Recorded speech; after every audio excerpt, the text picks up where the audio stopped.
The eternal sword aura spread countless times and burst with unbelievable power as it seemed to transcend everything.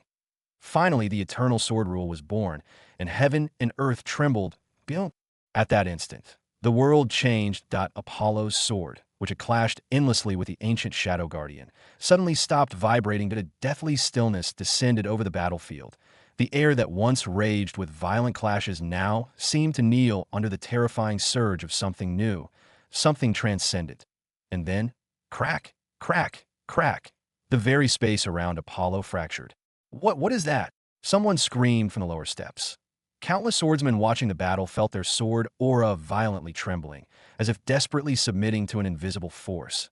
Even those who had cultivated swords for millions of years, reaching the eternal god realm, felt an indescribable fear creep into their hearts, because what they were witnessing was something unforgettable, was not sword aura anymore. It was sword rule. And not just any ordinary sword rule. It was eternal sword rule. It cut fate, cut space, and even began to tear apart the laws and even rules of the world. Above Apollo's head, a brilliant sword of pure light materialized, formed entirely from the power of his eternal sword rule. The moment it appeared, the sky of the monolith turned completely dark, as if the heavens themselves bowed to welcome the birth of a new rule. Even many old swordsmen hidden in the depths of the celestial sword monolith seemed to be awakened. They felt their swords tremble, even their high-level sword rules could not seem to suppress the feeling of terror. The ancient Shadow Guardian, once unshakable and unbreakable, suddenly shuddered. Its sword aura, vast as the sea, began to crack under the pressure of eternal sword rule. Just the presence of the eternal sword rule seemed to be too terrifying. As no sword aura or sword rule was anything like it was true pinnacle of sword rule, the strongest sword rule, and the sword shadow, as a being made of sword rule, started to crack under its pressure. As how can it stand against the eternal sword rule? Even without doing anything, it slowly started to shatter. And Apollo, his eyes were as calm as ever, but in his heart he felt it. The shackles were gone. The eternal sword aura he carried for so long, struggling for months to break through its limit, had now ascended to eternal sword rule. His entire existence seemed to fuse with the sword. The world no longer mattered. The monolith's oppressive laws no longer weighed down on him, because, as if he had become a law himself.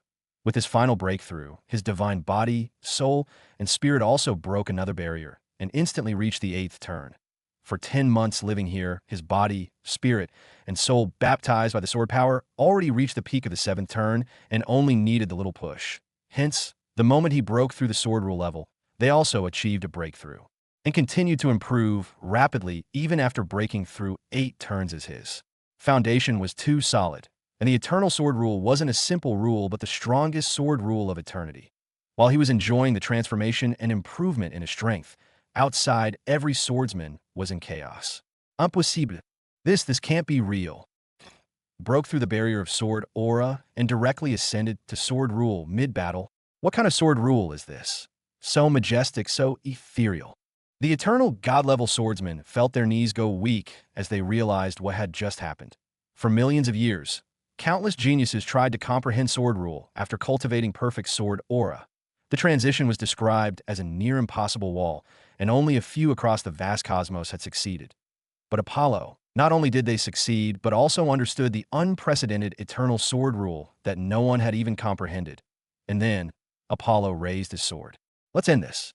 His voice was light, but it was like the command of a monarch. The eternal sword rule condensed around his sword. And then, he swung. Bom. A singular line of sword light erupted from his blade. It was pure, refined, eternal brilliance that seemed to embody the concept of cutting fate itself. The space between him and the ancient shadow shattered, as if it couldn't bear the weight of the sword rule. The Shadow Guardian's sword split in half. Before the ancient shadow could even react, the light of the sword rule passed through its body, and in the next instant, the Shadow Guardian was eradicated from existence. Dead silence fell across the 200th step. Apollo did not look pleased nor shocked. He simply sheathed his sword. His heart was calm as still water, but inwardly he realized, so this is the true path of my sword? In the very next moment, crack! The celestial sword monolith itself reacted violently to his breakthrough. An unimaginable roar of sword power erupted from the very peak of the monolith, as if recognizing the birth of a legendary swordsman. Even the top of the monolith seemed to tremble, but nobody can feel or see that, as that place is filled with terrifying sword rules that no one ever steps on. The 201st step crumbled beneath Apollo's feet. A brand new step was created on the spot, completely separate from the regular staircase. That a divine silver glow covered the step, and ancient runes of sword law engraved themselves across its surface. It was now the territory of the eternal gods who mastered sword rule, and each one had made their names throughout the universe in hundreds of thousands of years. However, now an 18-year-old kid has also joined the group, creating an unbelievable legend. This is only the beginning. And with that, he stepped onto the newly formed step. Like before, the 201st step was completely different from the lower 200 steps. First, it felt bigger, as it seemed to contain its own dimension space. And secondly, the pressure of sword power was too intense. As if the person didn't understand sword rules, he might not be able to stand for a second, not to mention move here.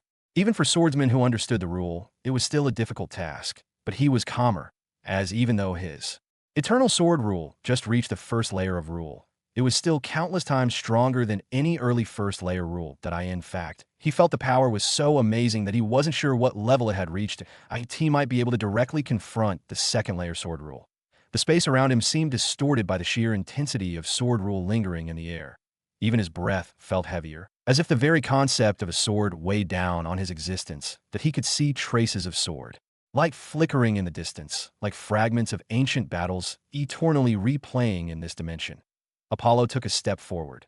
The ground beneath his feet hummed, reacting to his eternal sword rule. The few swordsmen who had managed to climb this high were already seated, trying to stabilize themselves under the terrifying pressure. Their expressions shifted drastically when they noticed him. "Who is that?" one of them whispered, their voice quivering. "His aura is quite mysterious. What kind of sword rule did he understand?" Different thoughts appeared in their mind. After the 200th step. Every step is a completely different space, making them unable to understand what shocking thing just happened outside. But still, they have felt the tremendous and mysterious sword rule even from here, but they just didn't know it was caused by him. For them, it might be done by big, ancient bosses in the upper steps of the celestial sword monolith. They themselves weren't weak, as every single one of them was an eternal god, except the one who seemed to be meditating in a distant corner, not caring about who came. They cannot judge his strength, as he used the hiding mask to help him change his face but hide his aura. Not to mention now, with the combination of his understanding of four rules, it might be difficult for half-step transcendent to see through him clearly. Apollo ignored the gazes piercing him from every direction. He moved with the same steady pace, as though nothing around him was worthy of his attention. His steps carried an unseen weight, and despite his hidden aura, the sheer intensity of his sword rule subtly affected the surrounding space. The swordsmen who were seated found themselves unconsciously tensing up. Some of them subconsciously placed their hands on their sword hilts, a primal reaction to the suffocating sensation they felt from him. But no one dared to make a move. It was not fear, but rather an instinctive hesitation, an unexplainable sense of dread. That pressure, is he really just like us, only at the 200th step? One of them muttered, his voice filled with disbelief. Impossible. Even in the upper steps, there aren't many who could generate such an overwhelming sword rule. That he is definitely hiding his strength, another one said, trying to reassure himself. But if he was truly someone that strong, why would he still be here on the 200th step? Another swordsman questioned, his voice laced with suspicion. Maybe it's an illusion, or perhaps he already came from the upper steps and descended for some reason. No, that's impossible. Once you ascend a step, you can never descend back. It's the unchangeable rule of the celestial sword monolith that if he is here, it means he just climbed. But his sword rule, it's not something anyone below the 300th or 400th step could possibly comprehend. A chilling silence spread among the swordsmen as they exchanged uneasy glances. They had already climbed over 200 steps and prided themselves on their remarkable achievements and were famous outside. But now, seeing Apollo calmly walking past them with that unfathomable pressure, they couldn't help but feel like ants beneath his gaze as he passed by. He finally glanced once at the one who had been meditating in the distant corner. This person was undoubtedly different from the rest. His sword aura was sharp like a blade, and his presence resembled a dormant volcano, ready to erupt at any moment. Even he could feel that this man was already on the verge of breaking through the middle stage of the first layer of sword rule. But what is more shocking is that this guy's cultivation realm was only that of a peak true god. He was just like him. He was able to step here even though his cultivation realm was low. He might not be as terrifying as him, but it was clear he was the peak genius of the universe.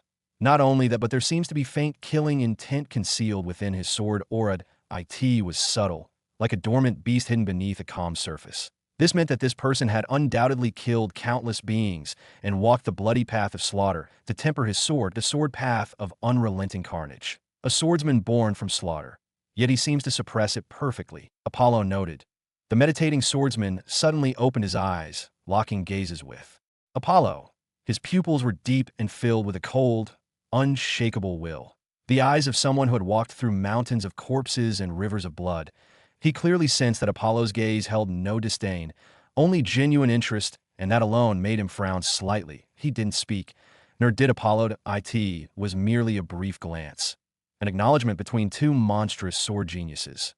Yet in that moment, the other surrounding eternal gods felt suffocated. The invisible clash of wills between the two felt like two primordial beasts silently confronting each other, and just the pressure alone made many of them break into a cold sweat. What kind of freaks are these two? Others thought as they looked at the two of them. Both seemed weak on the outside, but only when they looked carefully did they feel the true terror of these two.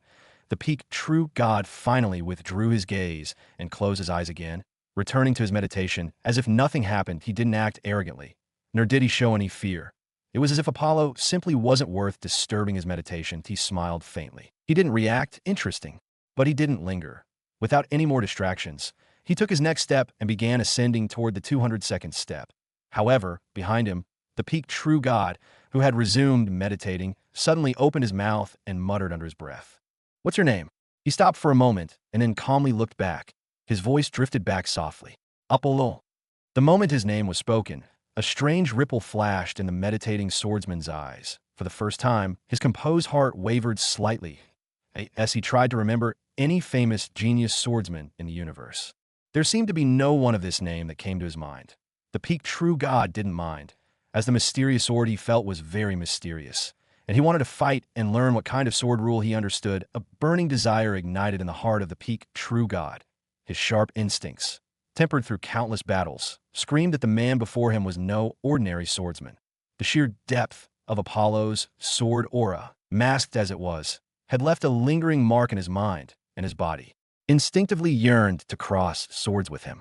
"I am Julius, or outside people call me Slaughter King, and I want to fight with you." He said it directly without wasting time. His voice was cold and calm and reverberated through the space so that everyone there heard it. The sudden declaration caused a visible stir among the swordsmen seated nearby. Gasps of disbelief erupted as their gazes quickly shifted from Apollo to the peak of true god, now known as Julius, the Slaughter King. What did he just say? Slaughter King Julius. What this guy is the slaughter that appeared in the last 1,000 years, who seemed to kill millions for his revenge, even slaughtered an eternal god with his peak true god-level cultivation. FCK, this guy's been hiding here for 100 years. It makes sense he disappeared. The eternal god here quickly started to talk as they were surprised to learn the true god's true identity.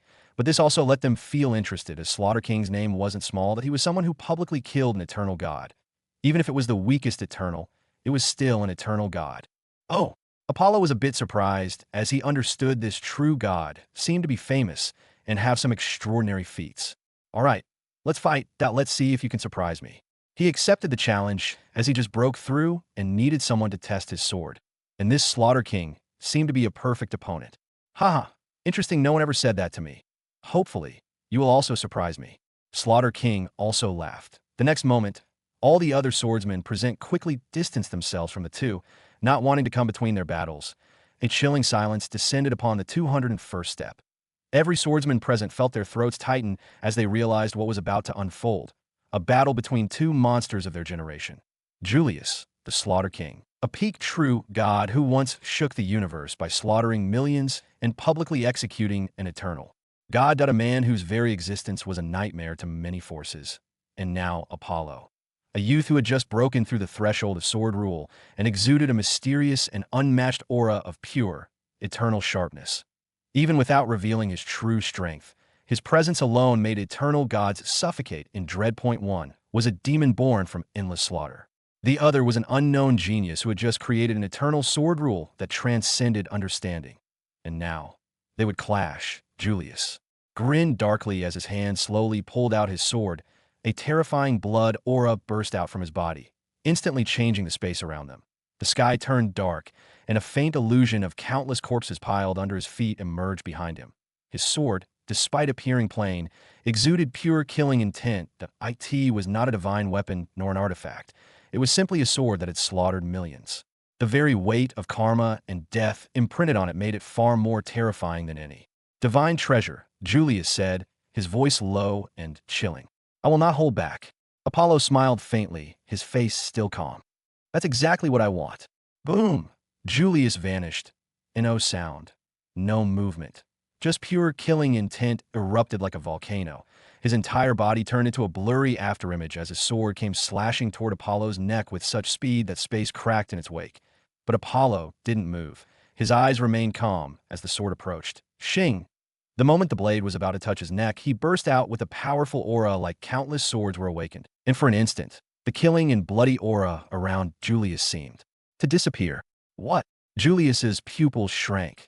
His sword was fast, impossibly fast, and he used his killing aura to catch Apollo off guard. Yet not only could he not catch him, but he dissolved his attack like nothing. Julius's mind roared in disbelief. His killing sword art, honed through endless massacres, was something that not even the eternal gods dared to face directly. Yet this man, without even lifting his sword, crushed his aura like crumpling paper. It wasn't raw power that defeated his attack. It was something far more terrifying, absolute sword supremacy. It felt like. His sword, his very essence of slaughter, was rendered powerless before Apollo's eternal sword's rule. TSK. Julius gritted his teeth and instantly withdrew, his body flickering like a shadow as he slashed from another angle, aiming for his waist. Shing! The sword strike that could tear through divine space effortlessly approached Apollo's body, but once again a ripple of invisible sword law emanated from Apollo. Boom! The moment Julius's sword approached his waist, the killing energy fueling his sword strike shattered. Like glass, crumbling upon touching an invisible barrier, his sword was forcibly stopped midair, unable to move further. Julius's eyes widened in horror. What the hell? His own sword, the one that killed an eternal god, had been completely suppressed, not by divine energy or defensive art, but by pure sword rule alone. And then Apollo spoke. His voice was light, almost indifferent. Killing intent means nothing before eternal supremacy. As his words fell, his aura finally stirred. The space around him twisted unnaturally, as if all the swords ruled around him had simultaneously submitted to him. It was then Julius realized. Apollo's sword was not targeting him. It was targeting his sword itself. His entire concept of slaughter swordsmanship was being suppressed. Democrat Minnesota it.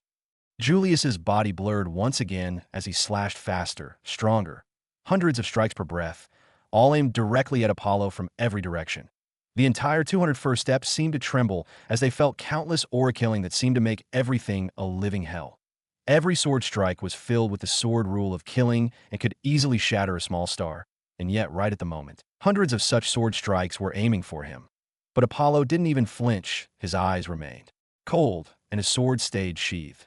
His entire being exuded an air of absolute indifference, as if he didn't even regard the incoming strikes as a threat. The space around him twisted. The moment the countless gigantic sword strikes bigger than 50-story buildings were about to land on him. Clang, clang, clang, clang, a terrifying scene unfolded. Every single sword strike that approached him was forcibly stopped mid-air, unable to advance an inch further. It was as if some unseen force had completely frozen the attacks in place. The space around him shattered, and countless tiers of space around him like it was some world ending. Yet he remained standing as the eternal sword rule seemed to control everything. Julius's pupils shrank to the size of a needle. He finally moved. He took a single step forward, and the hundreds of suspended sword strikes shattered like brittle glass. Boom, boom, boom. The aftermath of their collapse erupted in a wave of devastating shockwaves, tearing apart the space around them. However, none of the energy dared touch him. Every fragment of the sword strikes disintegrated upon reaching within a meter of his body, but he didn't stop as he swung his sword, which seemed to appear simple. But the moment he finished, the entire 201st step of the celestial sword trembled. Everyone within it fell horrified, as they seemed to lose their strength. A simple sword cut appeared in the space that instantly seemed to split the entire dimension into two separate parts. What? Julius was horrified as the moment he came to his senses, along with the dimension. His left arm was also severed cleanly, Julius's pupils constricted to the size of a needle as a delayed surge of pain exploded from his severed arm. His body instinctively recoiled, but his mind was too overwhelmed to process what had just happened. How? He had already fortified his body to the absolute limit, using the slaughter sword rule to enhance his divine defenses. His very physique was strong enough to take head-on blows from most eternal gods. And yet, with a single swing, Apollo severed his arm without resistance that he quickly retreated, clutching his shoulder, his divine energy surging to stop the bleeding. However, he didn't even have the time to stabilize his breath when, shing, another sword light flashed. This time, it was even simpler, a downward vertical slash, void of any fancy techniques, divine energy, or killing intent. Yet Julius's soul instantly felt suffocated. His instincts screamed death. No, he roared, pushing his killing sword rule to the extreme as he crossed his sword to defend himself. The terrifying killing aura he exuded erupted, condensing into a thick, blood-red barrier of sword energy to block the incoming strike. Boom! The sword light landed. And just like before, the result was devastating. Crack! The entire blood-red barrier shattered like fragile glass. Julius's sword, already weakened from earlier, disintegrated under the pure dominance of Apollo's sword. The light passed through his defenses as if they never existed. Splurt! Blood gushed out from Julius's chest as a terrifying gash appeared, splitting his entire torso apart. His divine body, which should have been impenetrable, now looked like it was made of paper. His face turned ghastly pale. How can his sword be so strong? He didn't answer that. Instead, he looked at him calmly. You lost. Julius's breath hitched as his entire body trembled. His mind refused to accept reality, yet the searing pain and the sight of his own blood spilling across the 201st step made denial impossible. His sword, his invincible sword, honed through countless battles and refined through endless slaughter, had been shattered like a brittle twig. You lost. Apollo's voice was calm, devoid of arrogance or pity. It was simply a statement of fact. Julius's eyes shook. His pride, his power, his entire existence as a swordsman had all been crushed with just 2 sword swings, and he gritted his teeth, staggering backwards as divine energy surged to mend his broken body. He refused to accept it. He couldn't accept it. You. His voice was hoarse, filled with disbelief. What kind of sword is that? His gaze remained steady. A sword that is eternal. Julius's breath stilled. His mind struggled to comprehend the meaning behind those words. Yet deep inside, he knew. His entire being screamed the truth that Apollo's sword wasn't just strong, it wasn't just fast, that it wasn't just deadly, it was absolute. He didn't kill Julius because it was unnecessary, but in just 2 simple strikes, he understood the strength of his eternal sword rule, which seemed to easily overpower and destroy Julius's sword rule. More importantly, in those 2 simple strikes, Apollo had gained a deeper understanding of his eternal sword rule. Its strength was far beyond his expectations, effortlessly overwhelming Julius's slaughter sword rule. With this realization, his confidence solidified that he was now certain that he could easily defeat early-stage eternal gods with just his sword rule alone. As for middle-stage eternal gods, that was a different matter. The gap between each stage in the eternal realm was astronomical, far greater than in any previous realm. However, he wasn't just relying on his sword. His 3 additional rules, each one profound and terrifying, combined with his eternal sword rule, created a force that even middle-stage eternal gods would struggle to suppress.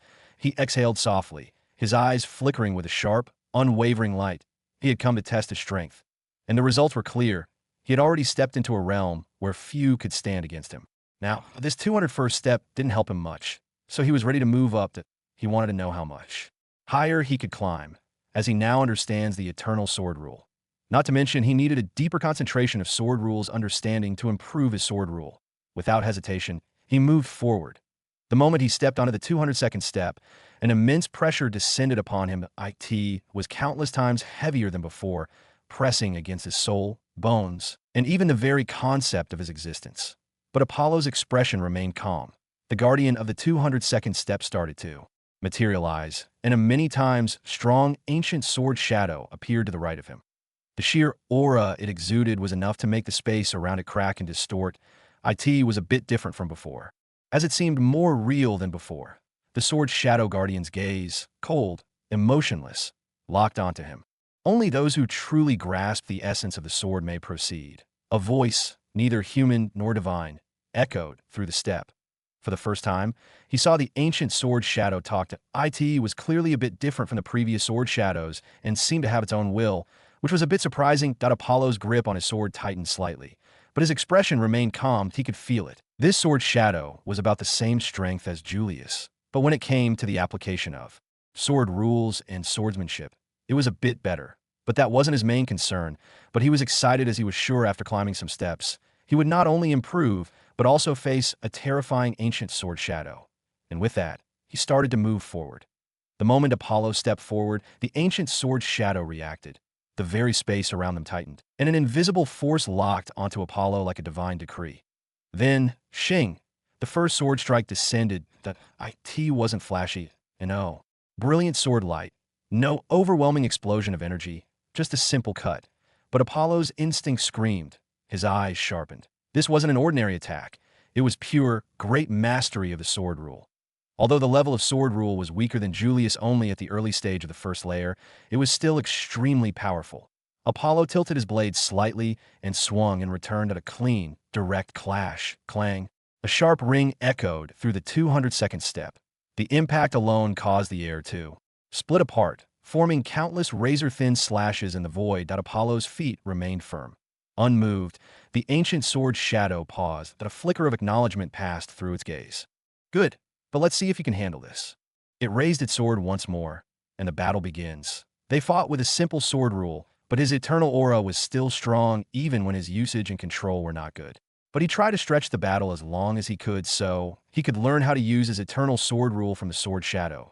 He battled for half an hour and improved his sword rule mastery, and even the sword shadow understood Apollo's intention. But he still didn't back down or show any anger, but it marveled his monstrous talent as he saw clear improvement after each of their clash. Clang, clang, clang.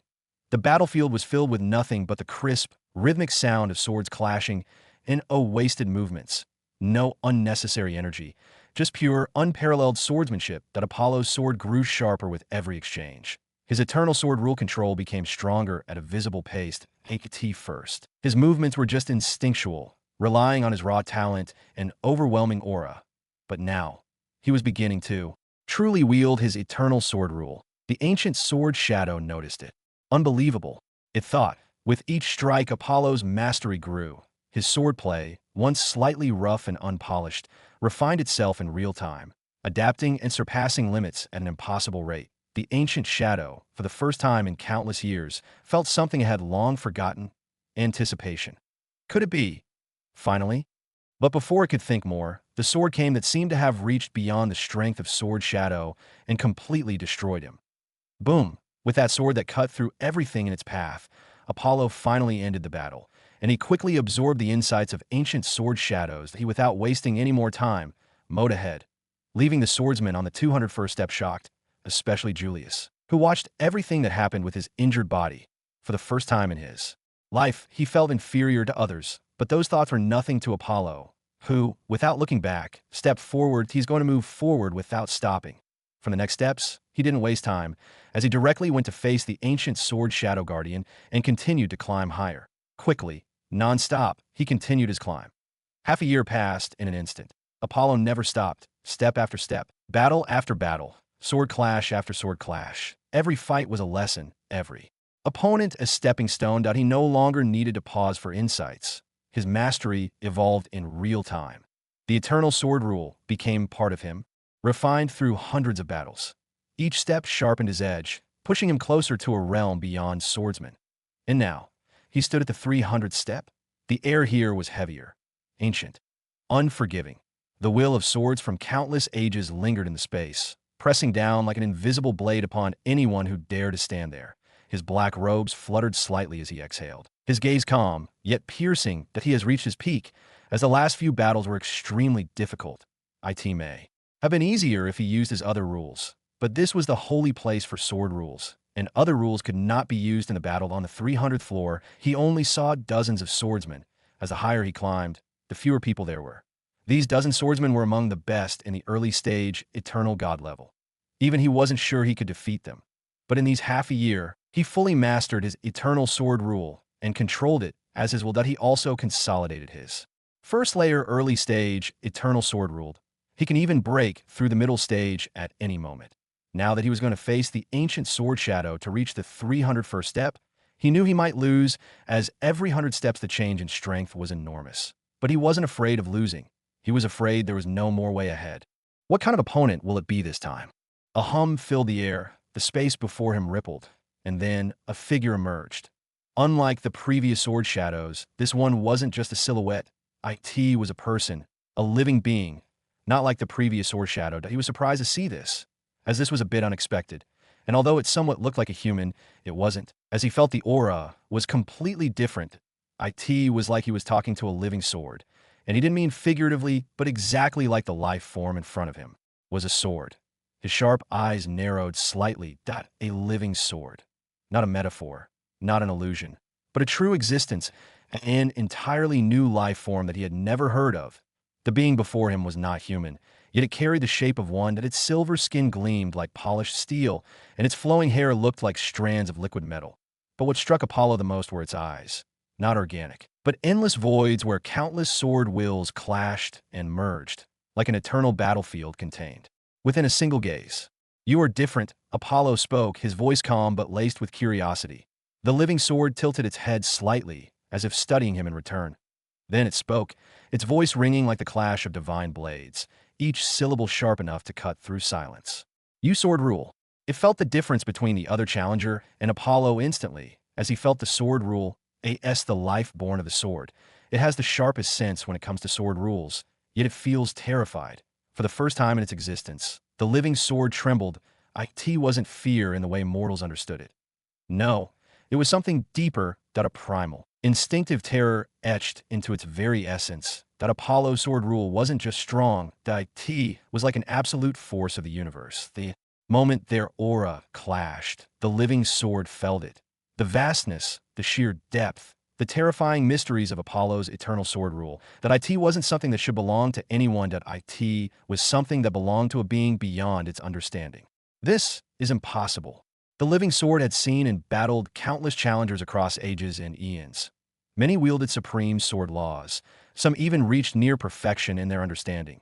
But not one had ever made it feel powerless. Apollo simply watched, his expression unreadable. His sword rested at his side. He hadn't even attacked, yet he took a step forward. Boom. The entire step groaned under his presence, as if struggling to contain him. The living sword's very existence wavered. His aura was countless times sharper than before, as he now truly had the aura of a battle-hardened swordsman. "Are you not going to attack?" Apollo's voice was calm and indifferent. The living sword's fingers clenched. Its form steadied as it forcefully cast aside its hesitation. It was born of the sword. Even if it faced an opponent beyond reason, it would not falter. Shing. In an instant, it became a sword itself, its body dissolving into pure sword essence, forming the sharpest edge it had ever achieved in its existence. "Come," it spoke. He felt suppression, but he also felt excitement, as the mysterious sword rule seemed to be what they had been waiting for millions of years. It had cut down countless challengers and seen uncountable swordsmen rise and fall, yet none had ever wielded a sword rule like this. Primal. Absolutely. Beyond limitation, it no longer cared about victory or defeat. That it wanted to see. "Show me." It rushed forward, its entire being becoming a singular, perfect blade. Apollo smiled faintly that he understood. And so, he raised his sword. He didn't hold back anything, as he knew the opponent was very strong. He needed to do his best. The eternal sword rule enveloped him as he slashed. It was the simplest but the best attack he could do with his eternal sword rule, as it was a simple direct slash that would cut through everything. The living sword felt shocked as it burst, also with powerful pure sword rule at the peak first layer, quite a higher realm than his eternal sword rule. Clang. The clash shattered the air, sending tremors through the entire 300 step. Apollo's eternal sword rule met the living sword's peak layer sword rule head-on, and for a moment, reality itself seemed to distort. The living sword trembled. It had seen countless sword geniuses, but this was different. Its own sword rule was superior in the realm, yet Apollo's sword carried something deeper. A foundation so absolute that it ignored the difference in layers and cut through all limitations. Shing. The moment their swords seemed to trigger something ancient, slowly all the steps from first to the 999th seemed to tremble, and steadily a mysterious power started to awaken. The living sword on the 301st floor, and others above also felt, as if the resonation seemed to be increasing every second, that a deep hum echoed throughout the celestial sword steps, from the first step to the 999th. A mysterious resonance awakened, like an ancient force stirring from its slumber. The very foundation of the steps trembled, responding to something that had never appeared before. The living sword on the 301st step stared at Apollo in disbelief. Is it finally happening? He also felt confused as his eternal sword rule, which he perfectly controlled, seemed to resonate with it. All the ancient sword guardians seemed to awaken and looked deep into the space of the 301st step. Some had remained dormant for millions of years, their wills nothing more than echoes of past battles. Yet now, they stirred at a phenomenon unseen in all of history. The living sword trembled, gripping its own existence as if afraid it would shatter. Its voice was a whisper, laced with a strange mix of fear and awe. Is it truly time? Has the one finally arrived? Apollo's fingers tightened around his sword.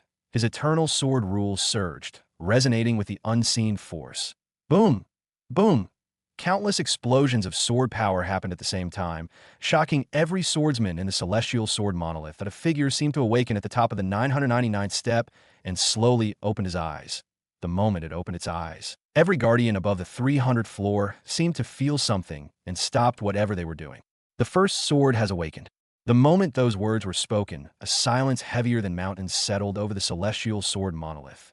Every swordsman, every guardian, even the very steps themselves, seemed to tremble in reverence. The first sword had awakened.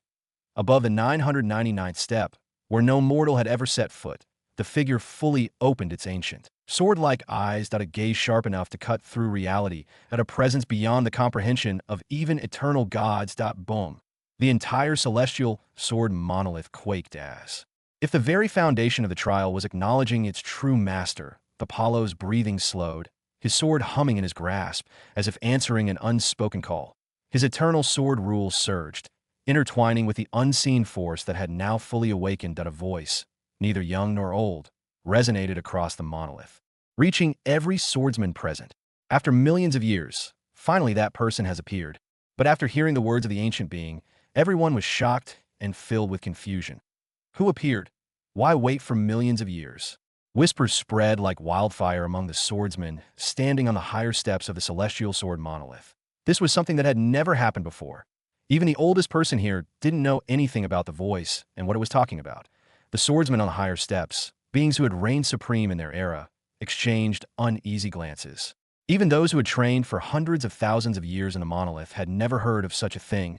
The world around Apollo vanished. The celestial sword monolith, the countless steps, the murmuring swordsmen, all faded into nothingness. When his vision cleared, he found himself standing on the 999th step, at a place where no one had ever set foot. A vast expanse of endless white stretched before him, with only one thing in sight: a lone person. The figure stood motionless, bathed in an ethereal glow. It was neither old nor young, neither man nor woman, yet it carried the presence of something ancient, something that had existed beyond the flow of time. Apollo's eyes narrowed. His instincts screamed at him, but there was no hostility in the air, only an unfathomable depth of sword intent. The person finally moved, raising their head to meet his gaze. You have finally come.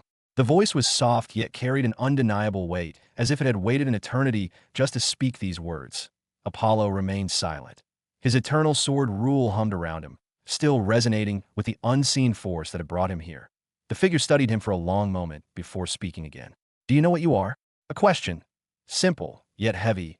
Apollo frowned slightly. He was Apollo Fletcher, a swordsman who had forged his own path. But for some reason, he felt that wasn't the answer the figure was looking for. Instead of responding, he asked his own question. Who are you? The figure smiled faintly, as if amused. I am the first sword. Boom!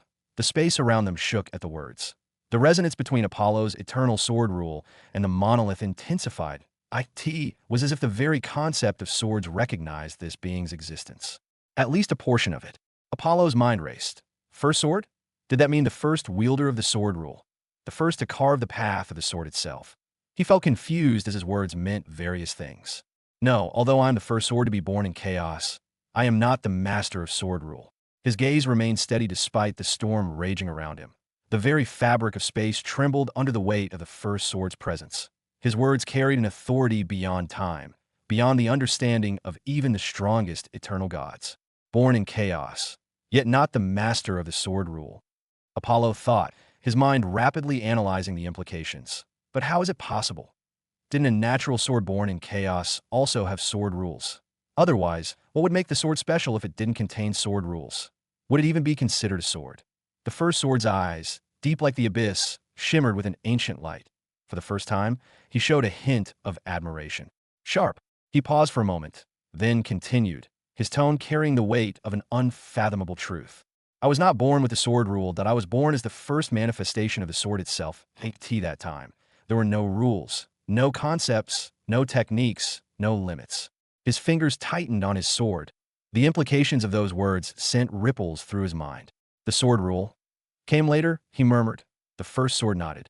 Sword rules are a limitation imposed upon something that was once limitless. They refine, define, and constrain the path of the sword. Before he could think anything more, the first sword's stopped voice rang again. You didn't have to think much, as you will understand everything later. Now show me your sword rule. He hesitated for a second, but he quickly let go of his thoughts, as with the strength of the mysterious first sword, if it wanted to harm him. He could not stop it at all. Apollo exhaled lightly, his grip steadying. Immediately, his eternal sword rule surged, expanding around him like an unshackled storm of pure sword essence. The mysterious and powerful eternal sword rule covered the surroundings, and the calm sword rule around started to tremble. Surprising the first sword to the power here on the 999th step wasn't something that the first layer sword rule could interfere with. The right Apollo eternal sword rule was making the sword rule here agitated. The first sword's gaze sharpened, his ancient, unreadable eyes flickered with intrigue. Interesting. His voice carried a hint of amusement that Apollo's eternal sword rule spread further, the resonance growing stronger. The sword essence embedded within the celestial sword monolith itself trembled, as if answering an unseen call. This reaction, this disturbance, was beyond logic. The first layer eternal sword rule had no right to influence the foundation of the highest step. And yet, it did. It really is special. Looks like the world finally came true. As the mysterious first sword said, the agitated sword rule in the surrounding calmed down, and he slowly raised his hand and seemed to feel the eternal sword aura. He watched as the first sword's fingers traced through the air, his touch seemingly feeling something beyond sight. The resonance between his eternal sword rule and the monolith did not disappear. It simply settled, as if obeying the presence of something far older, far more ancient. Even he felt the eternal sword rule seemed too friendly towards the first sword. It was something that never happened since he understood sword aura. From the beginning, it was like otherworldly. Nothing came close to it, not even other rules. Yet it showed differently right now. Apollo narrowed his eyes, observing the interaction with silent contemplation. The eternal sword rule, which had always been unreachable, untouchable, something that even he could barely control despite wielding it. Now, it stirred willingly in response to the first sword's presence. That it was subtle yet undeniable, that a ripple in the vast ocean of sword essence. The first sword lowered his hand, his gaze carrying a knowing depth. So it has finally appeared, he murmured, meaning, the time has come. The time. Something about the first sword's words carried a weight far beyond this moment. Beyond even this place. If the very foundation of the celestial sword monolith had been waiting for this precise instant. He wanted to ask what he meant by this, but before he could say, the entire celestial sword monolith trembled, and then a small energy burst from him, and the small sword fragment that he bought in auction at Void Astral Station seemed to come out on its own, floating right in front of him. Apollo's eyes flickered with shock, wanting to know what was going on. The small sword fragment trembled, as if it had a will of its own. A thin, almost imperceptible hum echoed through the celestial sword monolith, resonating with the fragment. The first sword's gaze lingered on the ancient shard, his expression unreadable. He didn't answer immediately. Instead, he raised his hand, fingers outstretched toward the fragment.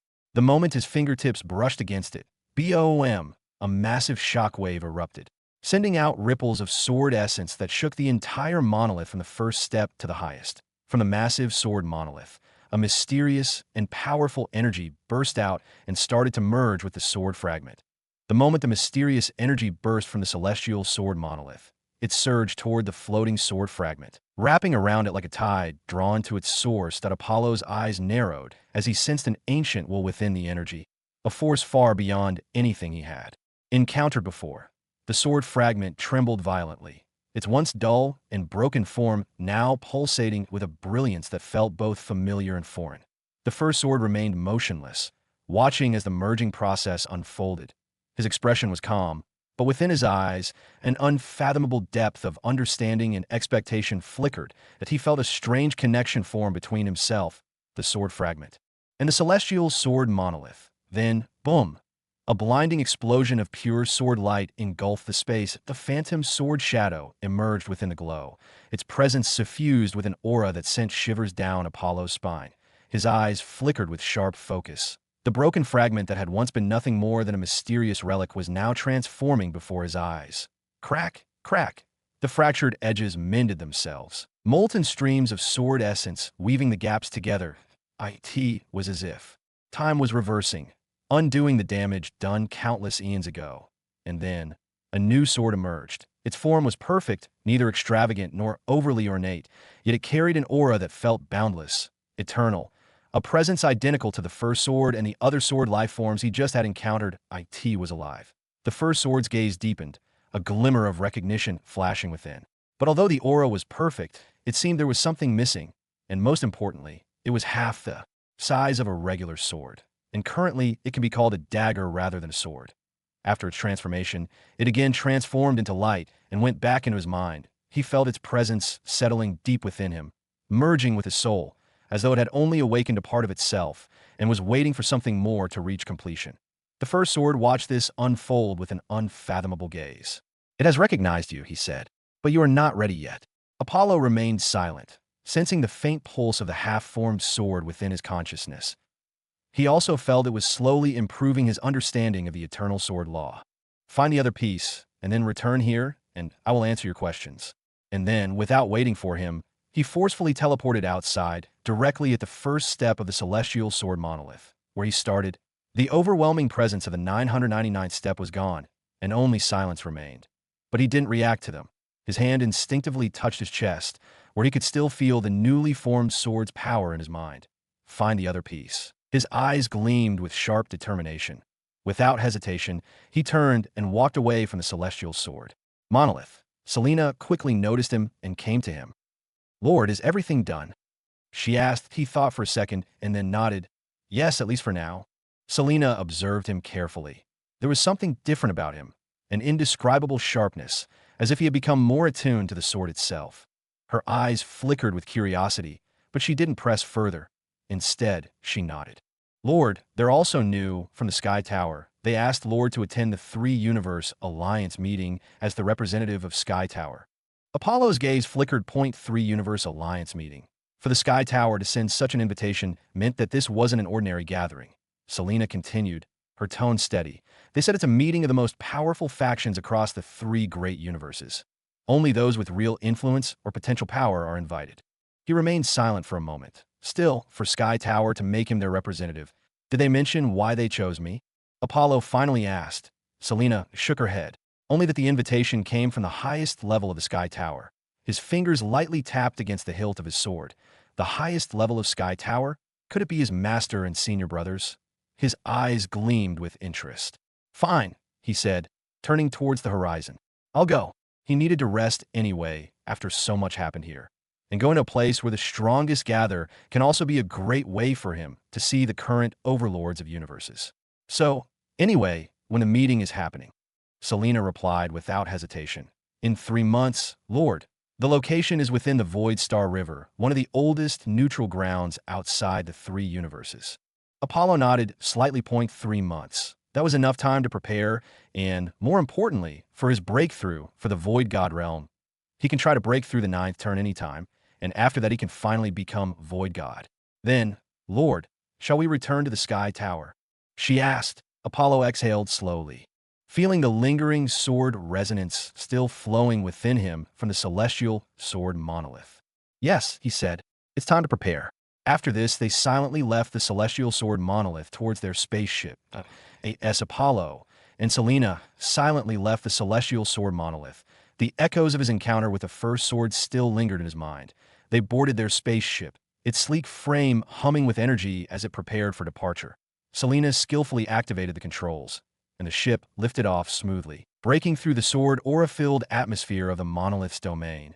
Inside, Apollo sat down, his gaze distant as he reflected on everything that had happened.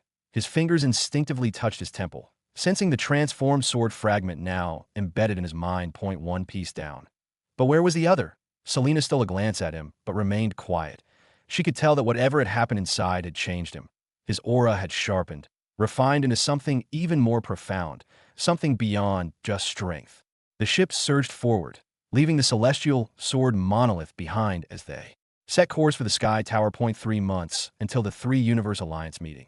They traveled through many space portals, and after 3 weeks they returned to Lunar Star Moon, which was still the same majestic and mysterious that he, after his return, immediately went to his place to be ready for his breakthrough, as he had just over 2 months left before the meeting.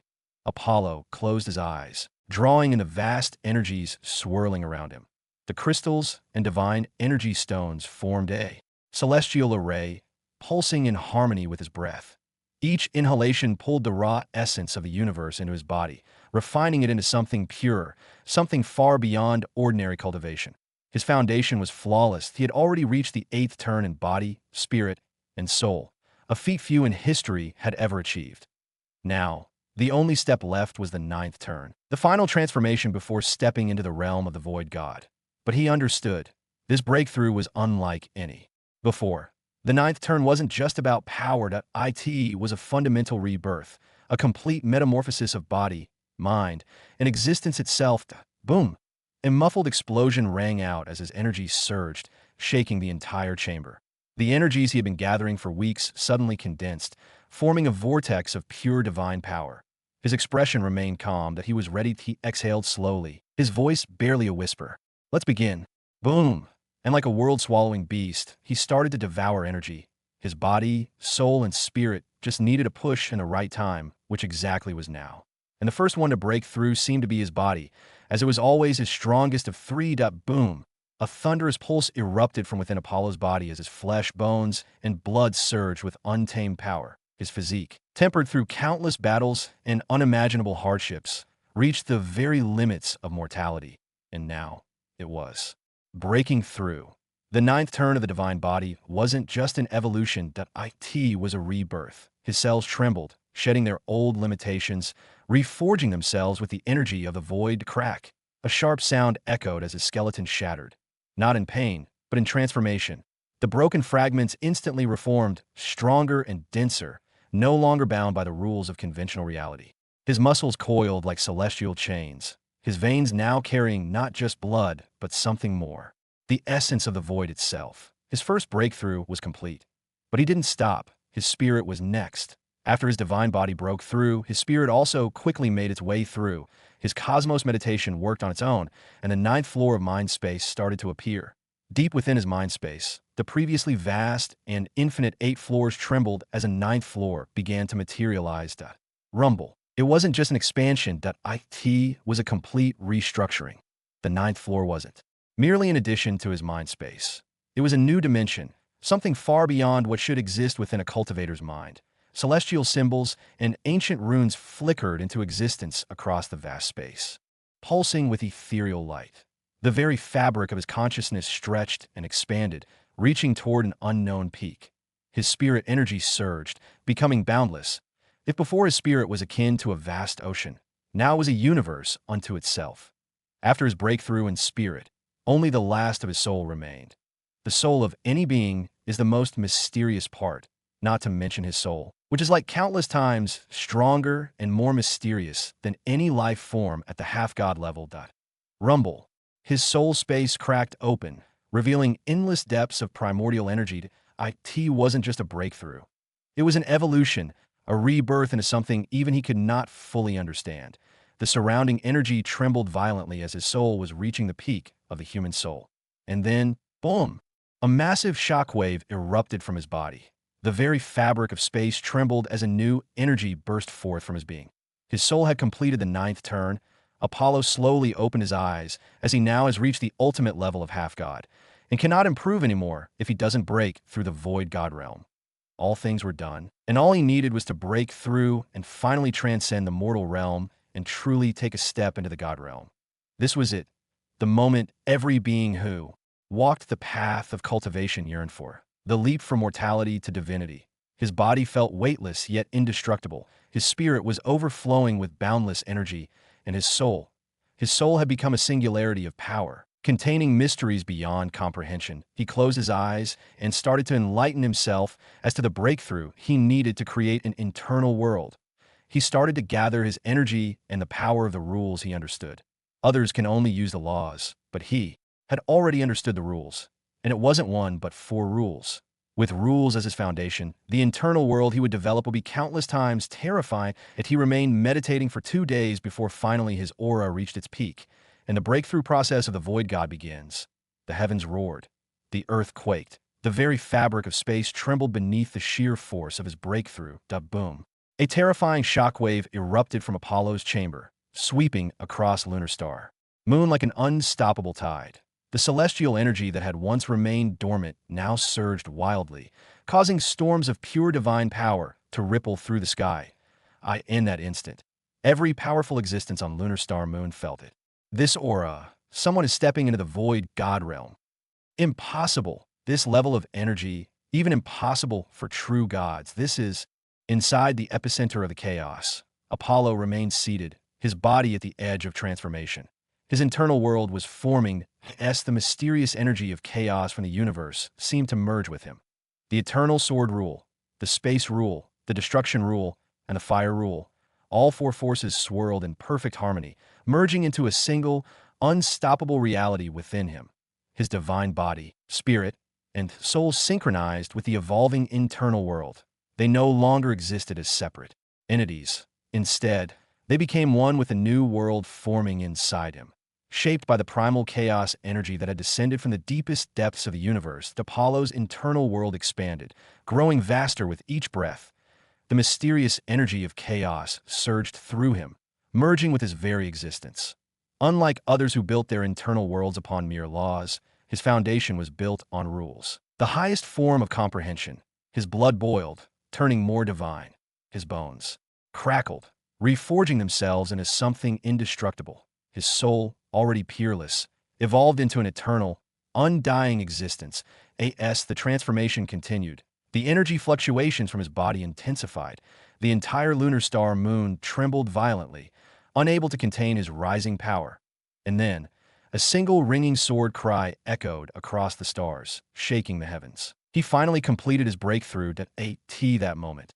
Apollo opened his eyes. A terrifying brilliance flashed within them. His gaze now held the weight of an entire world. His internal world had fully formed.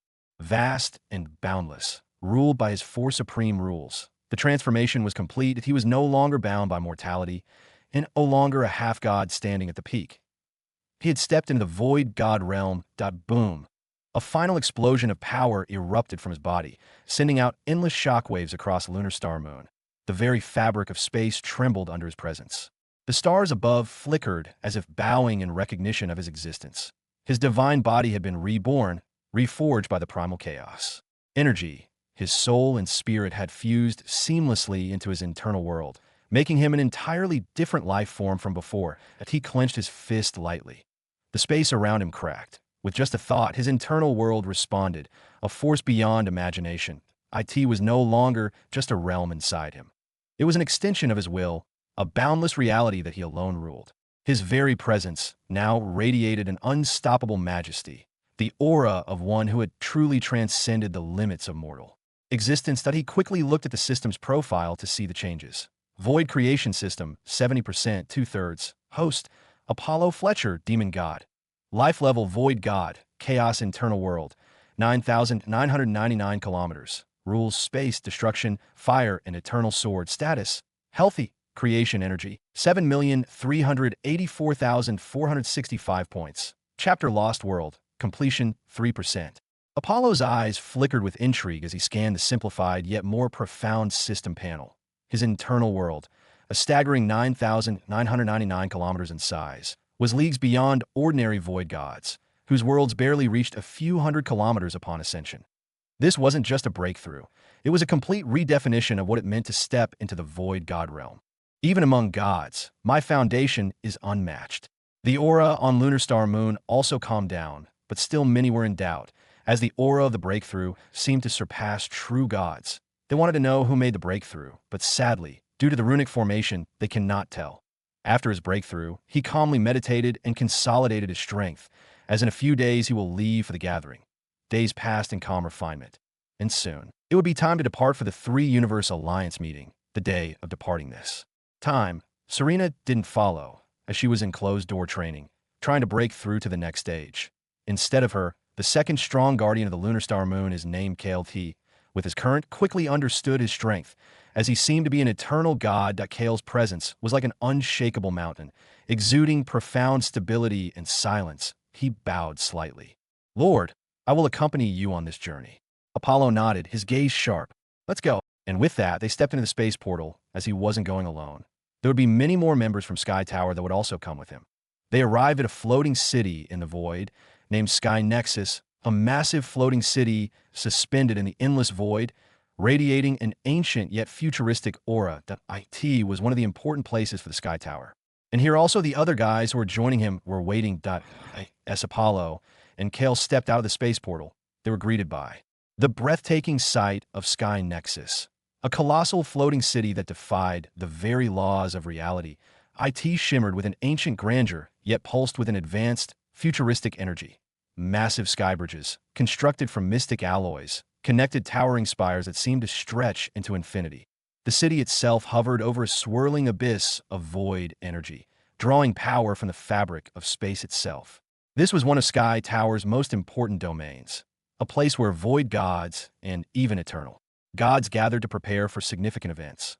Waiting for him were the other representatives of Sky Tower, figures of immense strength and reputation, each standing in quiet anticipation. Kale's gaze swept over them, his expression unreadable. Apollo, meanwhile, evaluated his new companions, curious about the forces Sky Tower had sent for the gathering of the Three-Universe Alliance. They entered the special hall in the center of the city. There are quite a few people waiting from different strengths to different races. His gaze flickered over them. He could tell that many were at the void god level. But there were also a handful of eternal gods, their mere presence creating a distortion in space around them. At the far end of the hall, seated on an ornate throne-like chair, was an elderly figure clad in flowing white robes, his eyes gleaming with unfathomable wisdom. He exuded an aura so deep and unfathomable that even Apollo couldn't immediately gauge his strength. This was likely one of the great overseers of Sky Tower, a figure who commanded respect even among the mighty eternal gods. Apollo and Kale moved further in. A few eyes turned toward them, some filled with curiosity, others with quiet scrutiny, which you can understand. And no matter what, if you who lived and worked for thousands of years and suddenly asked to follow some young kid who just joined them a few years ago, anybody would feel anger. It doesn't matter how talented the person is. Then a deep voice broke the tense silence. Is this really the one Sky Tower wants us to follow? A towering figure stepped forward, a man clad in obsidian armor, his presence radiating a dense, oppressive force. His burning crimson eyes locked onto Apollo, clearly measuring him. From the murmurs in the crowd, Apollo quickly pieced together his identity.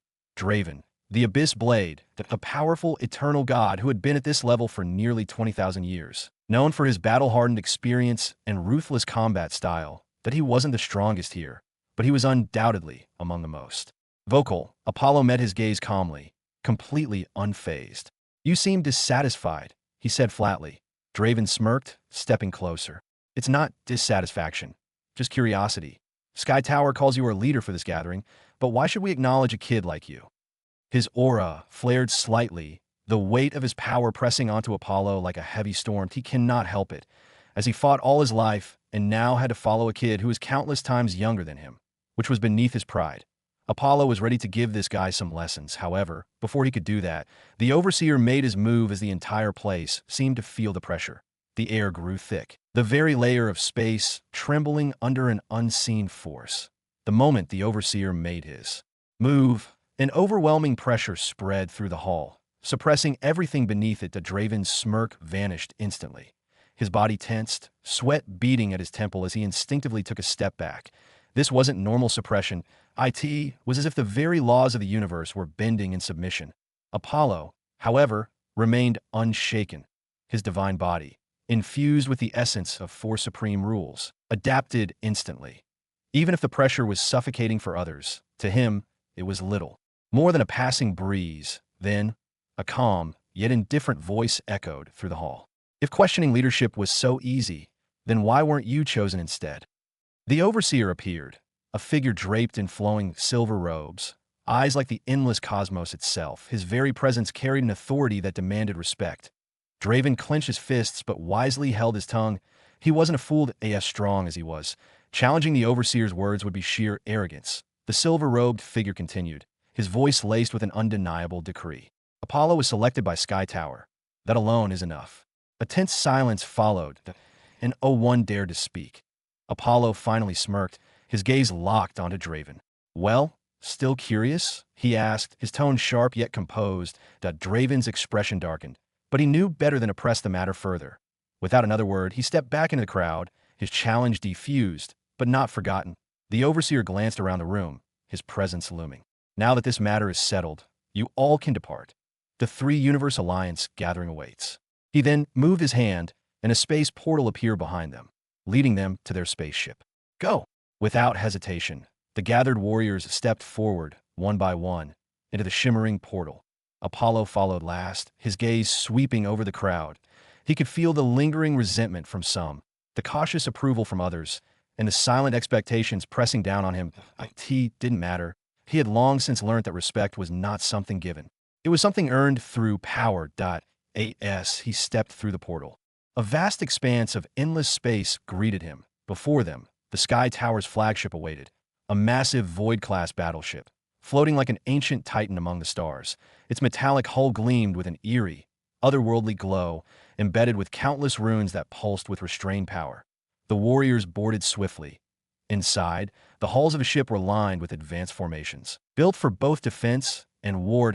As Apollo reached the command deck, he glanced at the main control panel. Through the reinforced void crystal glass, he saw the distant shimmer of the stars in the distant void. He then gave the order, and their journey begins. The ship hummed with power as Apollo gave the order. Activate Void Jump. Set course for the Void Star River. A deep, resonant hum spread through the vessel as the Void engines roared to life. The formations along the walls lit up in cascading patterns of ancient runes and cosmic energy, stabilizing the ship for its journey through the endless expanse. The view outside the void crystal glass shifted, stars stretched into streaks of light as the ship entered a higher dimensional space, tearing through the cosmic veil with unrestrained momentum. Kale stood beside him, arms folded. The journey will take a month. We'll arrive just before the gathering begins. He nodded, closing his eyes for a moment. 1 month. Enough time for knowing each other. He then looked around as about 50 people were going for this gathering. Hello, everyone. Many among you didn't seem to like me, and that's all right, but since I am chosen to lead, it means you have to follow my commands. The room fell silent. Many among the 50 warriors exchanged glances, some with indifference, others with mild irritation, that a few, like Draven, still held traces of dissatisfaction in their gazes. His expression remained calm as he continued. I'm not concerned about your personal opinions, but if you think you can do better, then step forward now and prove it. His voice carried no arrogance, just sheer confidence. That a few warriors instinctively clenched their fists, but none moved. They might have different opinions, but now they wouldn't be like Draven to be the first to cause trouble. That's no matter what. From the expression of the overseer, it was clear he was being supported by powerful old monsters and elders of Sky Tower, and they didn't want to become targets of such strong ancient people. Kale smirked slightly from his side, watching the scene unfold. Seeing no one respond, Apollo continued. Good. Since we're all on the same ship, let's not waste time with pointless tension. Let me introduce myself first. My name is Apollo, and I am the leader of this gathering. His voice was steady, carrying an unshakable authority. He didn't shout, nor did he try to impress them with grand words. Yet there was something undeniable in his tone, an absolute confidence that made even the most skeptical among them listen. Some warriors remained silent, still measuring him, while others appeared more accepting after his earlier display of dominance. Apollo then gestured around. Before we go any further, I want to know who I'll be working with. Introduce yourselves. Name, speciality, and anything I should know about your combat style. That we have a month before we arrive, and I intend to use every moment to make sure we function as a true force, not just a group of individuals thrown together. He leaned back slightly, waiting for their responses. "So who's first?" His voice echoed in the ship, and then, after some hesitation, the first person stepped forward and introduced himself. That a tall, armored figure stepped forward, his presence exuding the weight of countless battles. His deep-set eyes locked onto Apollo as he spoke. "I am Garen, War General of the Titan Bloodline. Specialty Battlefield Command and my body are my strongest weapons." His voice was rough and commanding, filled with the pride of a warrior who had earned his reputation through sheer strength. He crossed his arms, watching Apollo's reaction. The next person stepped up, a slender woman with piercing silver eyes and dark blue skin, her form wrapped in flowing robes embroidered with celestial symbols. "Feeling of the Voidborn. I specialize in spatial disruption. Assassination." Her tone was calm, almost detached, as if she viewed the gathering as nothing more than another mission. One by one, the warriors introduced themselves. Each name carried weight, each speciality honed to perfection. Battle-hardened veterans, assassins, tacticians. This was not a group of ordinary fighters. They were the chosen elite of Sky Tower. Finally, when the last warrior stepped back, all eyes returned to Apollo. He nodded, his gaze sharp. "Good. Now that we know who we are, then you can go back to your respective rooms, and hopefully at the gathering of 3 universes, you will show everyone the strength of Sky Tower." After the crowd left, only he and Kale were left. He started to think about all the people and their strength. Their strength isn't weak, as there were 5 with Draven who reached Eternal God Realm. One of which even seemed to have reached the middle stage of the Eternal God Realm. He was also the calmest person who, from the beginning to the end, didn't show any emotion and even try to hide his strength at AS for the rest. They weren't weak, as 20 of them were true gods, while the rest were void gods. The gathering wasn't just about strong eternal gods, but about everyone else. Hence, they were all equally important. But he was sure this wasn't the best group of geniuses of Sky Tower. At most, it could be considered an elite group, which is also why he cannot understand what they're trying to do. He exhaled slowly, pushing those thoughts aside. For now, his focus was on the upcoming gathering. The 3-universe alliance was a massive force, spanning countless worlds that he didn't think much about it, as he will eventually find the truth. And then he also went to his room to meditate. Time passed quickly, and after a month, the spaceship arrived at its destination. The vast expanse of the void shimmered with an ethereal glow as the spaceship finally reached its destination. Outside, an enormous celestial structure loomed ahead, a floating continent-like space city surrounded by swirling nebulae and flickering stars. Void Ganges Continent, the name of the gigantic continent that travels through the Star River Void. The Ganges continent, was a marvel of the universe and cosmic engineering, an ancient construct that drifted endlessly through the boundless void, untouched by time. Countless civilizations had left their mark upon its floating landmass, and even now, the towering structures radiated an aura of mystery and unfathomable power. As the spaceship slowly approached the docking zone, Apollo stood near the observation deck, his blue eyes reflecting the magnificent sight before him. He could feel the pulsing energies that shrouded the continent, woven from laws. "So, this is the legendary Void Ganges continent," he muttered. Kale, standing beside him, nodded. "This place has existed for untold eras. It's one of the core gathering points for the 3-universe alliance, a neutral ground where no single force dares to claim sovereignty." As they descended, Apollo noticed hundreds of other spaceships docking across the vast floating platforms, each carrying their own elite forces. The sheer scale of the gathering was breathtaking. The ship's voice system activated. "All personnel, prepare for disembarkation." Apollo exhaled lightly and turned towards his team. "Let's go." The doors opened, and they stepped onto the Void Ganges continent. The other members from the Sky Tower followed him. The moment they landed, a group of people quickly welcomed them. There were only 10 or so people who welcomed them, but one among the welcoming group was an eternal god. The eternal god in the welcoming party stood at the forefront, his presence calm, yet commanding. That he was a tall, imposing figure with deep silver hair and piercing violet eyes that shimmered with unfathomable wisdom. A dark robe, embroidered with intricate golden runes, billowed lightly around him, exuding an aura of immense power. He took a step forward, his gaze sweeping over Apollo and his team before settling on Apollo himself. A faint smile played on his lips. "Welcome, representatives of the Sky Tower. I am Zephyr, an overseer of the Void Ganges Continent's gathering. Your arrival has been noted, and your accommodations have already been prepared." His voice was neither condescending nor overly respectful. It carried the weight of one who had long stood above countless warriors and had no need for unnecessary formalities. Apollo met his gaze without hesitation, his expression calm. "Thank you for the welcome, Overseer Zephyr." Zephyr's eyes flickered with a hint of curiosity before he turned to the rest of the Sky Tower group. "The gathering will officially begin in 2 days. Until then, you are free to explore, train, or gather intelligence as you see fit. However, I must remind you, this is neutral ground. Any private conflicts will not be tolerated."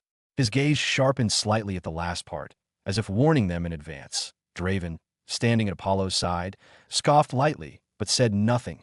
Kale, meanwhile, simply nodded in acknowledgement. He absorbed the information before responding. "Understood." Zephyr gave a small nod and gestured for them to follow. "Come, I will lead you to your quarters." As they moved through the grand pathways of the floating city, his sharp senses picked up countless powerful auras hidden within the structures. The city was filled with strong individuals, and many were life forms that he had never seen or even heard of. But he did say something and quietly followed the place arranged for them.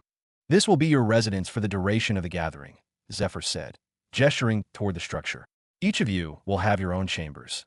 The fortress is equipped with training facilities and a central hall for discussions. Do as you please, but remember, any fight within the city will result in unimaginable consequences." His words carried an unspoken warning. Apollo nodded. "Understood." Zephyr's violet eyes lingered on him for a moment before he gave a small smile. "I look forward to seeing what kind of storm you stir in this gathering." With that, he turned and left, vanishing into a swirl of void energy. "You all can do whatever you want." He looked at others and gave them his words. They weren't his servants and can do whatever they want as long as they don't bring any trouble for the Sky Tower. The group then quickly dispersed and went different ways. As this void Ganges continent contains unknown histories and secrets, he also didn't stay there. With Kale, they went out for a stroll, Apollo, and Kale walked through the expansive streets of the void Ganges continent. They observed the flow of countless powerhouses moving about. They felt the unique environment of the continent and the mysterious power flowing through it, which seemed to be completely different from the life energy of the universe. Nobody knows how this continent came into being, but it seemed to be present from an unknown time, traveling the cosmic rivers for eons. There are a lot of powerhouses on this continent, but the strongest is naturally the Council of Old Ones, which seem to be founded by 5 ancient beings, AS for the identities of. The 5, they seem to be lost in time, and nobody seems to remember them. While they were strolling, they noticed others who also came here for the gathering and from the other universes. There's quite a difference between the 3 universes, and fundamental laws also seem to be quite different from one another. The universe Apollo originated from was known as the ethereal universe, a place where energy systems like prana, mana, and chaos coexisted and where countless civilizations thrived. The second universe was called the Dark Nihility universe, a realm where darkness reigned supreme, filled with entities born from the void and ruled by beings that manipulated shadows, corruption, and eldritch forces.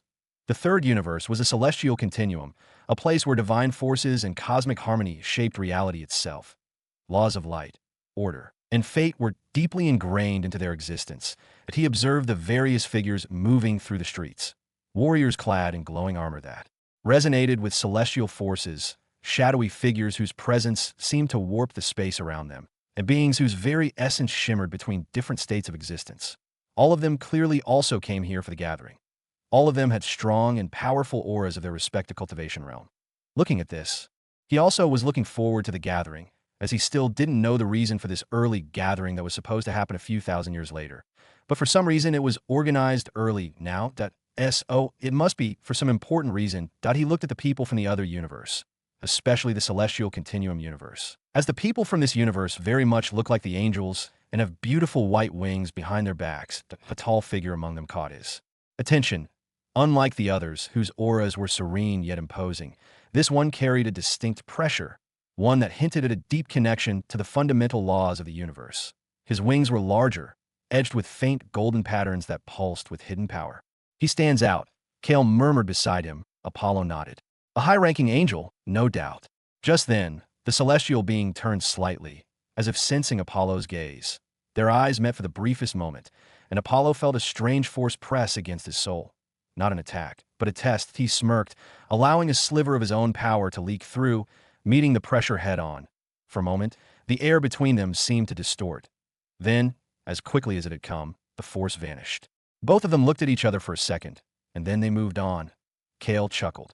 Looks like, Lord, you've caught someone's attention. He just smiled, but looking at the angel-featured people, he couldn't help but think about the sacred light empire on Ryan, as they seem to have a connection with angels, meaning it's possible to have a relation with the celestial continuum universe. Even from the aura, he believed the Necros continent on Ryan might also have a connection with the Dark Nihility universe. With such a connection, it let him wonder what other secrets were hidden in Ryan. One or two things can be coincidence, but Ryan seems to have numerous secrets and mysteries hidden in IT. That IT looks like he had to visit his home world quickly soon. They strolled more and even left the city to travel the vast void Ganges continent. Although it was named a continent, it was massive, as most of the planets are not worth mentioning in front of it. The life form born here was also different, as they seemed to have a deep connection with the void.as in the continent. He saw the most space law users, even if it seemed like a holy land for space law warriors. He still didn't see anyone who understood space law.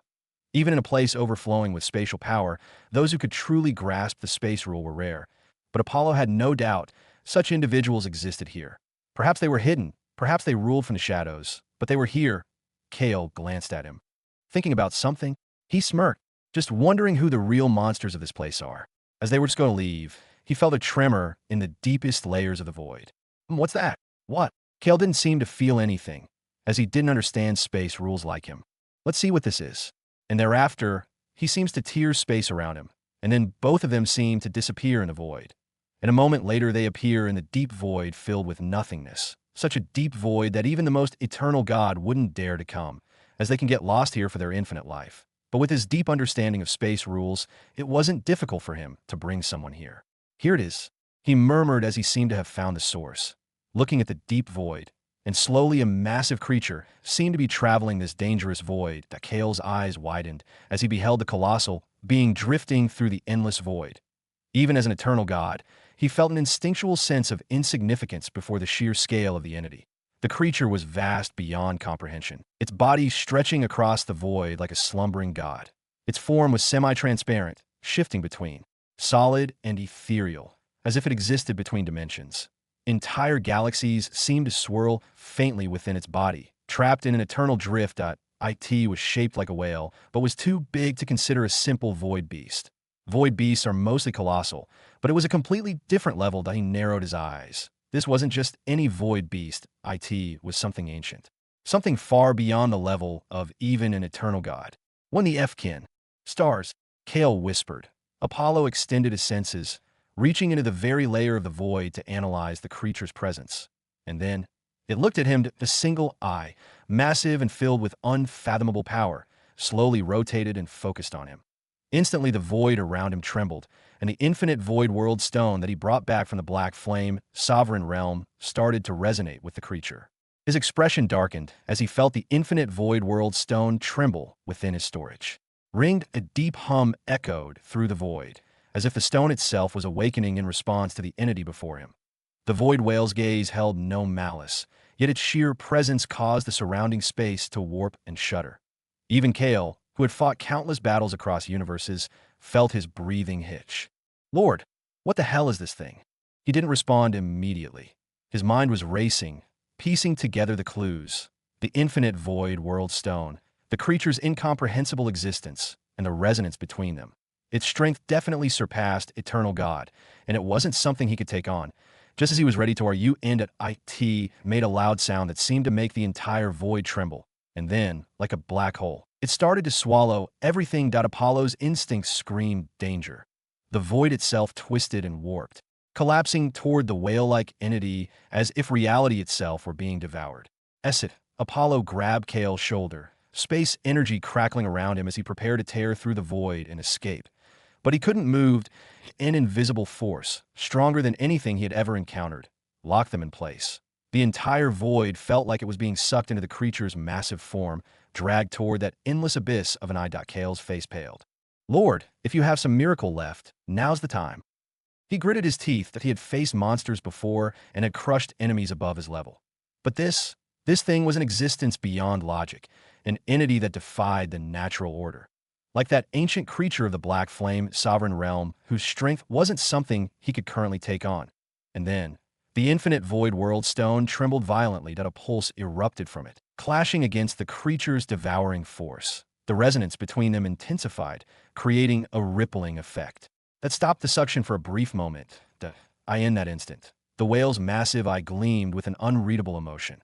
The void around him trembled, and something strange happened as he seemed to appear in front of the mysterious and colossal void whale.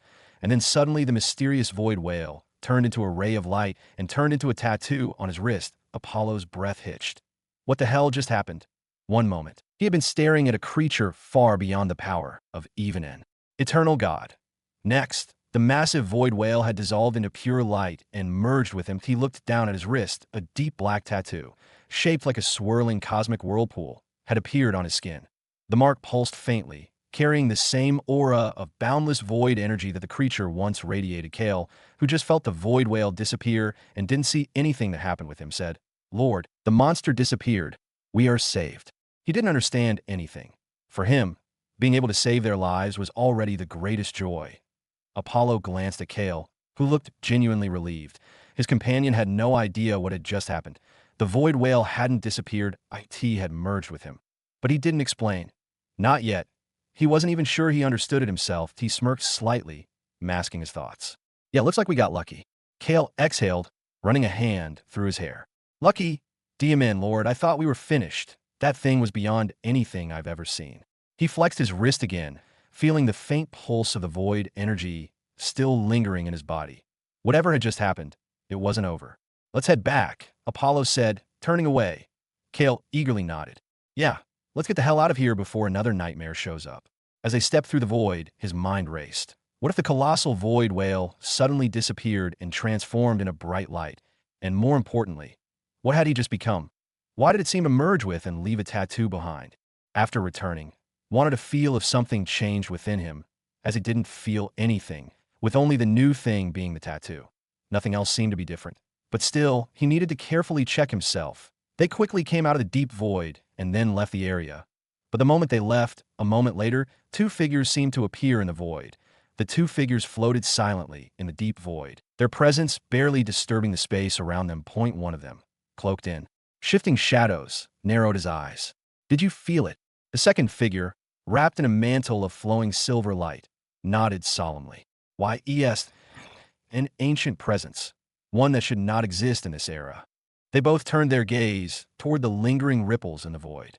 "It resonated with something, or someone," the shadowed figure mused. "But it has vanished completely, and no trace left." The silver-cloaked one sighed.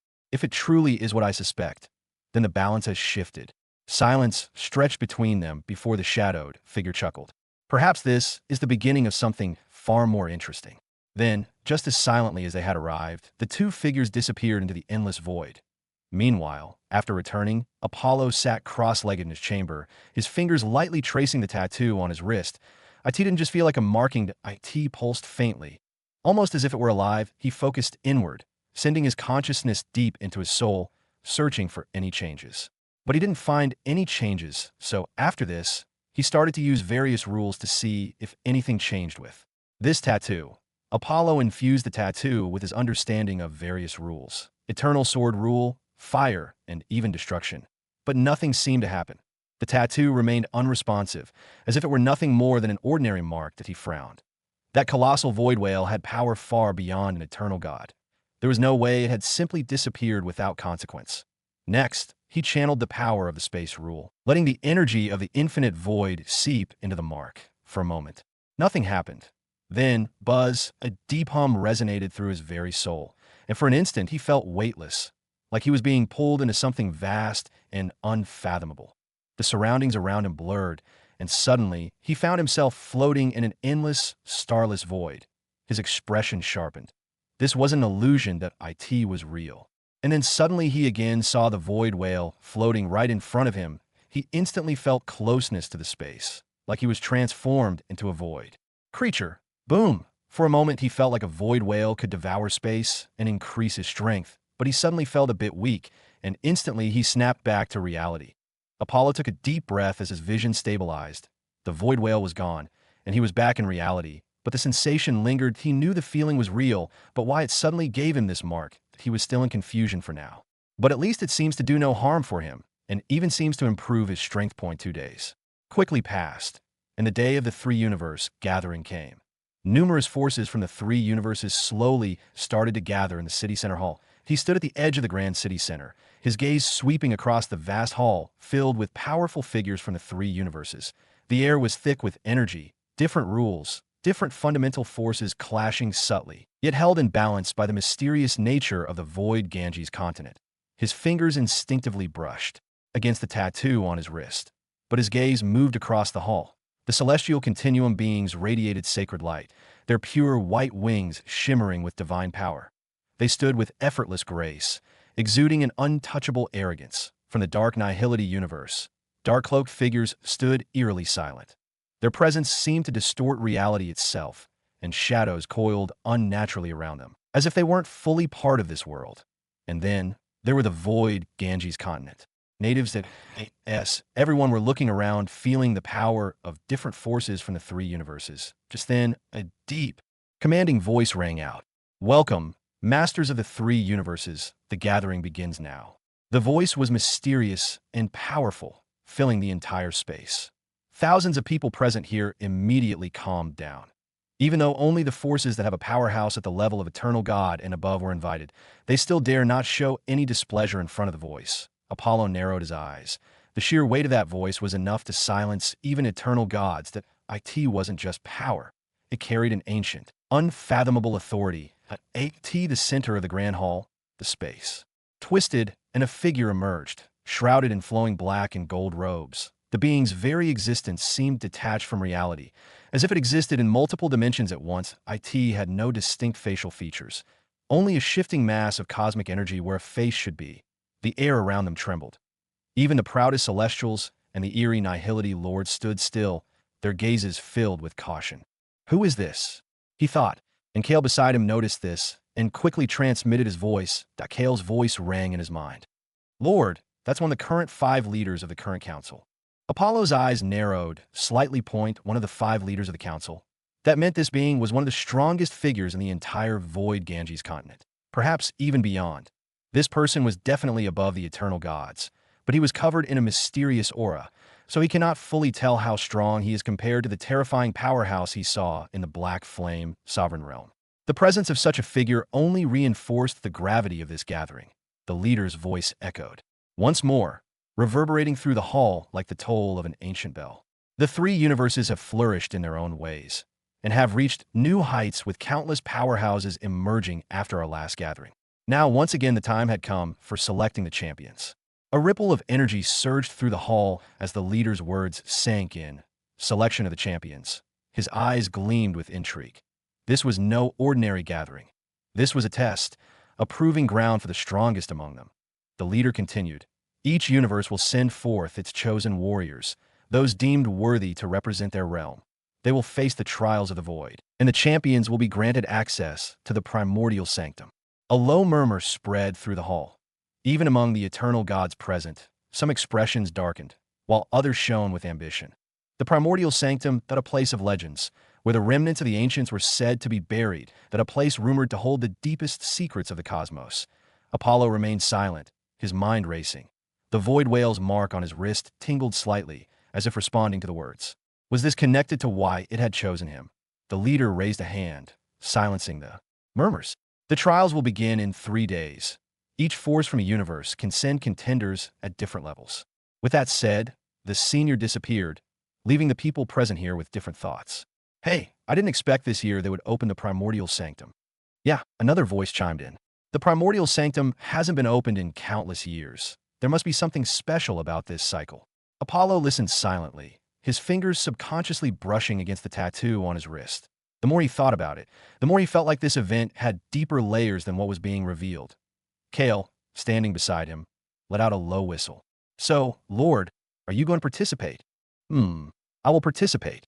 He made up his mind quickly, as he had a feeling this tattoo had something to do with the primordial sanctum. Kale smirked. "Figured. And I guess the real monsters are about to reveal themselves." The 3 universes were already filled with terrifying individuals, but this was a call for the absolute elites, a gathering where only the top figures could stand at the peak. That Apollo's eyes gleamed with excitement. "Let's see just how strong the so-called champions of the 3 universes are." Kale chuckled, but remained wary. Lord, even for you, this won't be easy. The ones participating won't be just ordinary prodigies. They'll be the chosen monsters of their universes. Apollo smirked. That makes it even more interesting. As they continued discussing, whispers filled the grand hall. There were hundreds of forces from 3 universes that are peak forces of their universes, and the battle among the best is going to be terrifying. Especially this time, as it seems all 3 universes are in their golden era, filled with numerous prodigies that usually take hundreds of thousands of years to come. Kale let out a low whistle. A golden era. Huh. That means the level of competition will be beyond insane. Even for you, Lord, this will be a true challenge. Apollo didn't reply immediately. He gazed across the vast grand hall, taking in the sheer number of powerful figures gathered. From battle-hardened warlords to enigmatic beings cloaked in cosmic energy, the elites of the 3 universes had come in full force. The atmosphere was charged with tension. Everyone knew that this gathering wasn't just for show. This was a battlefield where legends would rise and fall. I heard the Celestial Continuum's Radiant Prince is participating. The Dark Monarch's heir from the Dark Nihility universe, too. That guy is a walking calamity. And what about the Void Sovereign's disciple? They say he can erase entire worlds just by stepping on them. The crowd quickly started to chatter about the famous geniuses of their universe. Respectively, Apollo's gaze remained steady as he listened to the excited murmurs around him. The strongest from the Celestial Continuum and Dark Nihility universes were already well known. But what about his own universe? He transmitted his voice to Kale. What about our side? Who are the strongest contenders from our universe? Well, I heard the Dragon King's chosen heir is here. That guy's rumored to have mastered power to an absurd degree. He raised an eyebrow. Anyone else? Kale nodded. The Chaos Saintess of the Primal God sect. She's got some freakish control over entropy itself. They say nothing lasts in her presence. Energy, laws, even time itself start to unravel. Oh, where are these 2? He asked. Kale quickly scanned the grand hall, his eyes darting over the sea of prodigies and powerhouses. Then, he subtly gestured toward 2 distinct figures standing apart from the crowd. See that woman over there? The one wrapped in black and violet mist? That's the Chaos Saintess. Kale whispered. He followed his gaze. The woman in question stood calmly, her very presence distorting the space around her.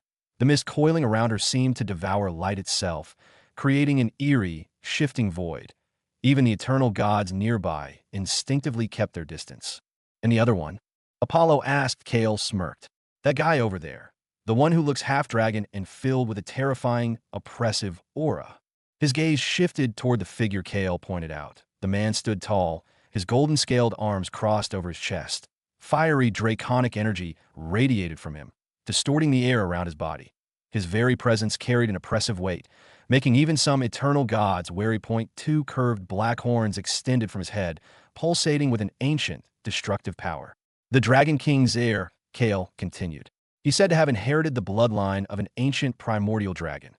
Some say his mere breath can incinerate stars, and his fist can crack reality itself. Apollo observed the half-dragon with intrigue. The guy's mere existence screamed dominance, his golden eyes glowing with the arrogance of an apex predator. Looks like the monsters of our universe are not bad, he muttered. Kale said mysteriously. Oh, this is only the surface. The real terrifying ones might not even be here yet. He smiled. Good, hopefully someone can bring a challenge for me. After all, he couldn't help but admit that, technically, he was just a Void God, so he would likely only qualify for challenges at the Void God level. The Dragon King heir and the Chaos Saintess were true God-level geniuses. He might not even get the chance to meet them, although he had seen some talented individuals in the Void God realm here. None of them posed any real pressure to him. Now, all he could hope for was that some hidden geniuses might bring him a few surprises. Kale sighed softly in his mind. You're probably the only guy I know who hopes the monsters come out of hiding. Apollo shrugged, his gaze drifting toward the far end of the hall where a few unfamiliar figures stood cloaked in spatial veils, their auras completely hidden, even from his sharp senses. That's the problem with hiding strength, he murmured. You never know if you're the predator or the bait. Still, he couldn't help but feel a low thrum of excitement building within him. Maybe someone would surprise him as the crowd began to disperse and prepare for the upcoming trials. 3 days. Let's see if the Void God bracket can hold me. Their group from the Sky Tower also left the venue. Time passed, and the excitement reached its peak, as today was the day the challenge of 3 universes began. Many new groups also arrived later on who were quite mysterious. But it didn't matter, as the main event was starting. The crowd gathered in the center of the city, waiting to know how the selection would proceed, and a booming sound echoed through the skies. And a golden light descended from above, blanketing the city's center in a majestic glow. The skies parted like a curtain, revealing an enormous circular tower hovering high above the city, engraved with ancient runes and radiating the aura of time itself. That a voice filled with authority rang out, the same voice that once silenced the crowd during the opening. The selection begins. A hush fell over the city as the ancient tower slowly descended, hovering just above the ground like a divine monument. The golden light intensified, and one by one beams shot down from the tower, scanning the gathered forces below. The voice echoed again, carrying the weight of countless eons.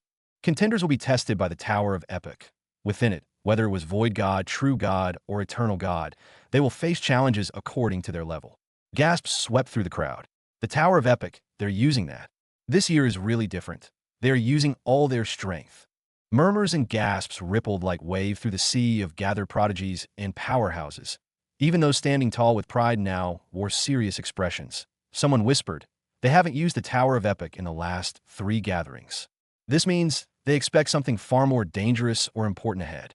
Apollo, hearing this, stood still with a calm expression, but inside his thoughts were racing. The fact that even the primordial sanctum was being opened and the Tower of Epic brought forth meant this gathering was anything but ordinary. He clenched his fists slightly and glanced up at the enormous structure floating above them. Ancient, eternal, and filled with countless secrets. And with a steady breath, he stepped forward once more. But he wasn't alone, as the other members of Sky Tower and numerous geniuses from the 3 universes stepped forward without hesitation. This Tower of Epic might be dangerous, yet still cannot stop them. Their footsteps echoed like war drums against the shimmering marble ground as Apollo and the others advanced point one by one. Figures cloaked in power, pride, and purpose stepped into the golden light descending from the heavens. Members of the Sky Tower stood tall beside him, their expressions resolute, while monstrous prodigies from across the 3 universes moved with calm arrogance and burning anticipation. But a voice boomed again, ancient and solemn. "The Tower of Epic accepts all challengers. Your fate within shall be decided by your will, your strength, and your karma." Golden lights surged forward, forming stairways from the sky, inviting them toward the floating tower. Apollo's eyes narrowed slightly, but his smile returned, calm and sharp. With that, he took the first step onto the golden staircase, his figure bathed in the light of the epic, walking forward like a sovereign ascending to claim destiny itself. He disappeared within the tower, and when he opened his eyes, he was standing in front of a massive gate covered with a mysterious pattern. But what attracted him was the 2 armor-wearing statues, 100 meters tall, standing beside the gate. They were not just statues. Even at a glance, Apollo could feel it, the dense flow of laws swirling faintly around them.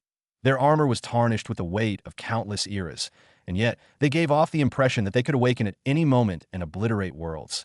Each statue gripped a halberd the size of a mountain, their hollow eyes glowing with ancient intent. Patterns ran along their forms, some pulsing faintly, others flickering like dying stars. These weren't mere decorations. They were definitely sentinels, guardians of whatever lay beyond the gate that attest. He thought, narrowing his gaze, if responding to his presence. The gate let out a deep rumble, and the statues, as he expected, seemed to awaken and burst with a powerful aura. Slowly, they turned their heads to look at him. Even though they didn't move a step, the pressure that fell upon him and the entire atmosphere of this space changed. First test is beginning. The world around him dimmed. The light from the gate faded, replaced by an eerie twilight that seemed to come from nowhere and everywhere at once. And then, boom, one of the statues moved. Not fully, just a twitch of the massive halberd. And yet it was like a planet shifting, space groaning from the weight. The aura it unleashed was devastating, and if Apollo were an ordinary void god, he would have been reduced to atoms in an instant. But he was a bit excited and roared, calm. His aura flared as the golden blood in his body started boiling. He wanted to fight this monstrosity with his physique alone, as after his breakthrough, he wanted to test the strength of his perfect physique. The statue's eyes flared brighter, as if acknowledging his challenge. Boom! The halberd, as tall as a mountain, descended like divine judgment. It wasn't fast, but it didn't need to be. Its sheer weight twisted the laws of gravity, dragging the surrounding space into its arc. Apollo's pupils shrank to slits, and then he leapt forward, his body blurred. There were no spells, no flashy techniques, Just pure physique, perfected as it was tempered by the heavens themselves. Every muscle fiber in his body burnt like molten gold, veins crackling as his golden blood surged wildly. He didn't dodge, he punched, with a roar that echoed through the twilight world. Apollo threw his fist straight at the halberd's descending edge. Boom! The collision shook the void, that a shockwave burst out like a blooming supernova, collapsing space in rippling waves. The air split with cracks of dark lightning. One of the nearby, star-like runes on the gate shattered under the force, and the halberd, despite its mass, trembled slightly in the air. He stopped it.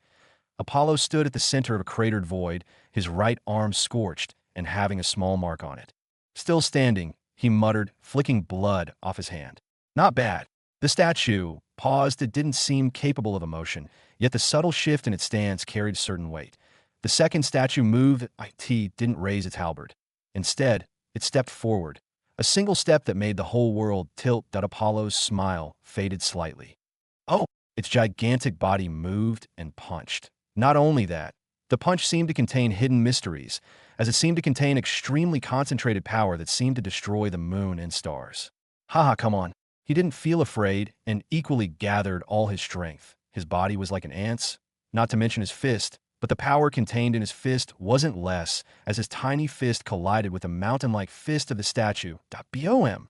The moment the fists collided, tiny against colossal, the world shuddered. It was like watching a star collapse inward and explode at the same time. Shockwaves rippled out, tearing across the sky like dome above them, peeling space apart like thin paper. The ground cracked beneath Apollo's feet, vast lines of destruction spreading out in a beautiful, terrifying spiderweb of raw power. The punch from the statue was not just physical. It contained the essence of power, the kind that could shatter moons, erase stars, and silence entire worlds in a single blow. That he roared, golden light flooding out of every pore, his veins bulging like lightning coiling under his skin. The internal world within exploded as the energy within him was pushed to extremes under his control. Even as his bones screamed and muscles tore under the pressure, he stood tall. Crack! A splinter formed along the knuckles of the statue's massive fist. Faint, but undeniable that Apollo's strike had cracked it. He exhaled a deep breath, steam rising off his body like he'd just stepped from a furnace. But his eyes were glowing with wild excitement. Is that all you've got? He growled, lifting his hand again. For a moment, silence. Then both statues lifted their halberds in unison, no longer testing. The gate behind them began to glow, the ancient runes rearranging like shifting constellations. That he cracked his neck. Guess I passed. The moment he collided with the first statue, he knew these giant statues in armor were almost harder than the divine weapons of the 7th grade, which are usually used by eternal gods. So, it was impossible for the test to destroy these statues at the level of the void god. He guessed the test might be to survive some attacks, but now it seems it was just a single attack. But then its strength really reached a terrifying level, so that a single attack from it would destroy almost everyone in the void god realm. Unless they have some trump card or special abilities, it is almost impossible to clear, and no one, being like him, directly fought with it with just his flesh, and the gate began to open, slowly, ominously, revealing a new world of challenges beyond. As he disappeared inside the gate, a few cracks appeared on the halberd of the first and the first of the second statue, and a shadowy figure appeared, seeming to look in the direction where Apollo disappeared, and murmured, "How the FCK can a void god have such a terrifying physique? Not to mention still a human void god." On the other side, Apollo didn't know anything about that, as he seemed to appear in another space to face his second challenge. But the situation outside the Tower of Epic at that moment was more exciting as the sudden change took place. A magnificent list covered in a golden aura seemed to appear right above the Tower of Epic. The golden list shimmered into existence like a divine decree, its appearance so sudden and overwhelming that the sky trembled beneath it. Countless gazes rose in unison, as the golden brilliance lit the entire city center. Even eternal gods who had seen countless phenomena stood still, their expressions serious. The letters on the list pulsed faintly, as if written in cosmic rules themselves, each name etched with timeless weight. T the top. A glowing new entry began to appear, slowly but undeniably. Void God List. First Apollo, Sky Tower. Cleared first floor. Look, somebody already cleared the first floor. Gasps erupted through the crowd. Apollo? Who the hell is that? Sky Tower. That's one of the transcended forces from the ethereal universe, right? But first place already, and he's just a void god? Even among eternal gods, The Tower of Epic was known as a trial of unimaginable difficulty. Its test designed to weed out all but the most monstrous of prodigies. For a void god to clear the first floor so quickly before the eternal gods was a shocking feat above. The golden list shimmered with a dignified brilliance, as if the very heavens were acknowledging Apollo's presence. His name alone bathed in radiant light, outshining all others like a newborn SUT that moment. Various powerful forces in all corners of the three universes stirred. Inside a floating citadel wrapped in stardust, a silver-robed woman raised her head, her eyes gleaming. Interesting that a human, and a void god at that. Seems this gathering won't be dull. In the Sky Tower's own pavilion, Kale couldn't stop grinning as others around him stared in awe. Lord is really wonderful. The moment he made a move, it was a shocking one that sometime later another list appeared, but this wasn't as surprising as it was the Eternal God list. However, a second later, when another name appeared, it caused shock, as it was once again a person in the Void God realm who appeared at the second rank, just behind Apollo in the Void God list. Gasps of disbelief once again echoed across the plaza. Hey, another Void God? No way. Two Void Gods at the top of the Void God list before any true or eternal God. What is happening this year? The glowing golden list shifted subtly, welcoming a new entry just beneath Apollo's. Void God list, first, Apollo, Sky Tower. Cleared first floor, second, Arvane. Hall of Hell. Cleared first floor, Arvane. Never heard of them, someone muttered. Yeah, but to clear the first floor this quickly means his talent. But what force is Hall of Hell? Why have I never heard of it in the three universes? Kale's grin faded just a little as he narrowed his eyes, looking at the new name shimmering in gold beneath Apollo's. Hall of Hell? Could it be that? He muttered, tapping his chin. The atmosphere within the Sky Tower's pavilion turned serious. Even the seasoned elders looked at one another in confusion. Never heard of it either, one of them said with a frown. It's not registered among the ancient factions of any of the three universes. It wasn't just because someone was catching up to Apollo. It was the mystery in a universe where power is respected but the mystery is feared. The appearance of an unknown prodigy was unsettling. Just then, in a corner of the observation area, an old man in dark robes stirred. His wrinkled hand tightened around a black jade staff. Hall of Hell. I haven't heard that name in eons. That force was supposed to be sealed outside the three universes after the last calamity. Gasps broke out again. Wait, are you saying they're from beyond? Kale's eyes narrowed further, the casual lightness in his tone completely gone now. So, the hidden monsters are starting to crawl out from the cracks. Across the vast city gathered around the Tower of Epic, others were beginning to notice as well. But all of this had nothing to do with Apollo, who now appeared in front of his second challenge. The moment he opened his eyes, he found himself standing on a floating landmass suspended in a sea of stars. Above him, constellations shifted unnaturally, as if alive, gazing down like silent judges below. A seemingly bottomless void loomed, swirling with chaotic fragments of destroyed worlds and broken laws. The platform he stood on was ancient, inscribed with shifting runes that pulsed with time-worn power. Before him was an altar, but not a simple altar, as it started radiating mysterious light the moment he appeared. And the next moment, three shadowy figures walked out of it. Each figure was cloaked in an aura that defied reason. Shifting forms that flickered between countless states of existence. Point one seemed forged from pure void, its every movement rippling across the layer of space like some ghost. The second figure crackled with pure elemental chaos, lightning and fire battling across its silhouette in a violent storm of contradictions. The last was the most unsettling. It had no fixed form at all, a swirling storm of darkness and light, dreams and memories, as if it were a manifestation of will itself. They didn't speak. They didn't need to. A voice echoed directly in Apollo's mind. Second challenge begins. Once again he heard the voice, and without wasting any time, the three figures attacked him at the same time. And this time he knew it wasn't going to be simple, as all three figures showed different powers that Apollo's body tensed, golden veins lighting up beneath his skin as he activated every ounce of his refined physique. He didn't even blink. The figure forged from the void struck first, vanishing and reappearing within a heartbeat. Its ghostly hand slicing through the layers of space like nothing came toward his chest. Its touch wasn't meant to harm his body. It aimed to destroy his existence altogether. He twisted midair, his divine sense stretching far beyond the attack.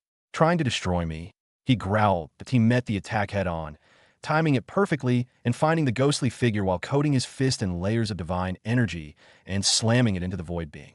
The collision tore a rift in the air, sending shockwaves spiraling in every direction.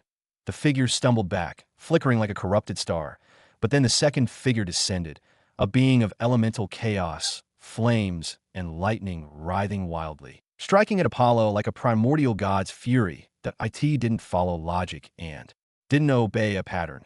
The fire became ice, lightning turned to blades, and gravity twisted. Apollo didn't flinch, that he didn't block, that he charged into the storm. Each chaotic strike landed, and yet he endured. His perfect physique acted like a divine anchor, grounding him even as the world melted around him. He roared, catching a bolt of lightning in his hand and crushing it, sending sparks exploding like dying stars.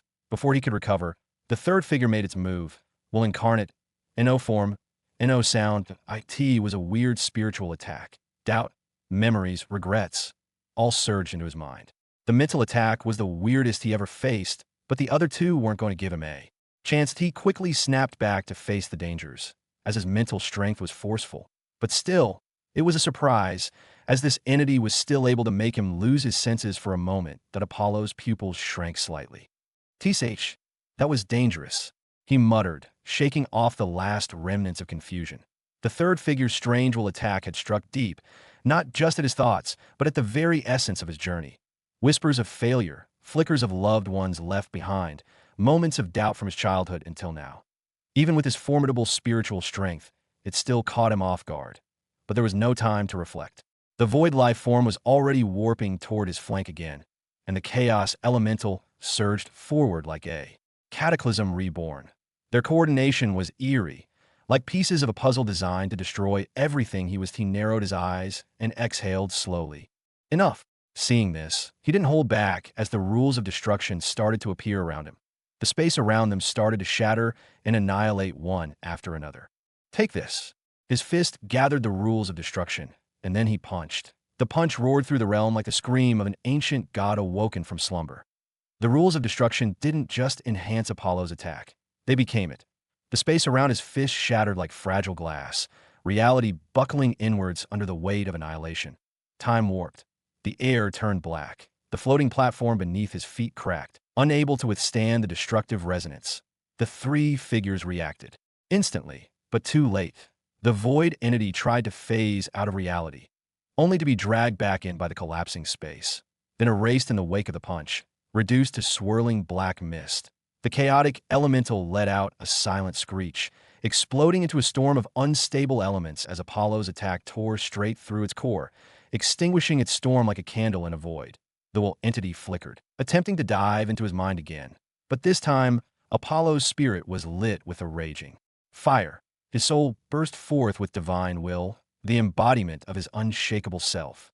"Break," he commanded, and the third figure obeyed. Shattering like a mirror under the weight of his forceful will, silence fell, the altar trembled. The runes on the ground beneath his feet glowed fiercely, then exploded upward like pillars of starlight. A radiant path began to unfold ahead, spiraling upward toward the third floor, and beyond the Tower of Epic, in the skies above the city. The golden list changed again. Void God list. First, Apollo, Sky Tower. Cleared second floor, second, Arvane. Hall of Hell. Cleared first floor, third, Corinne, Eternal Night Pavilion. Cleared first floor, second floor already? In less than a few minutes? Is he still human? From every corner of the city, from the great pavilions to the hidden sects in the clouds, voices of disbelief and awe spread like wildfire. Even some eternal gods sat in stunned silence, watching the sky with solemn expressions. But Apollo, he stood tall at the edge of the radiant path, his expression calm, eyes locked on the third trial ahead. This floor was more interesting, as the three seemed to be experts in different areas and were extraordinarily strong, and together they were even more terrifying. But sadly their opponent was Apollo. In fact, the test was to survive 10 minutes in front of three of them, but nobody could expect that somebody in the void god realm could destroy them. In front of his terrifying power, they didn't stand a chance. With a slight grin, he murmured, "Looks like I can go all the way." And with that, he walked forward once again. As he left, the shadowy figure once again appeared, but this time it seemed to be trembling.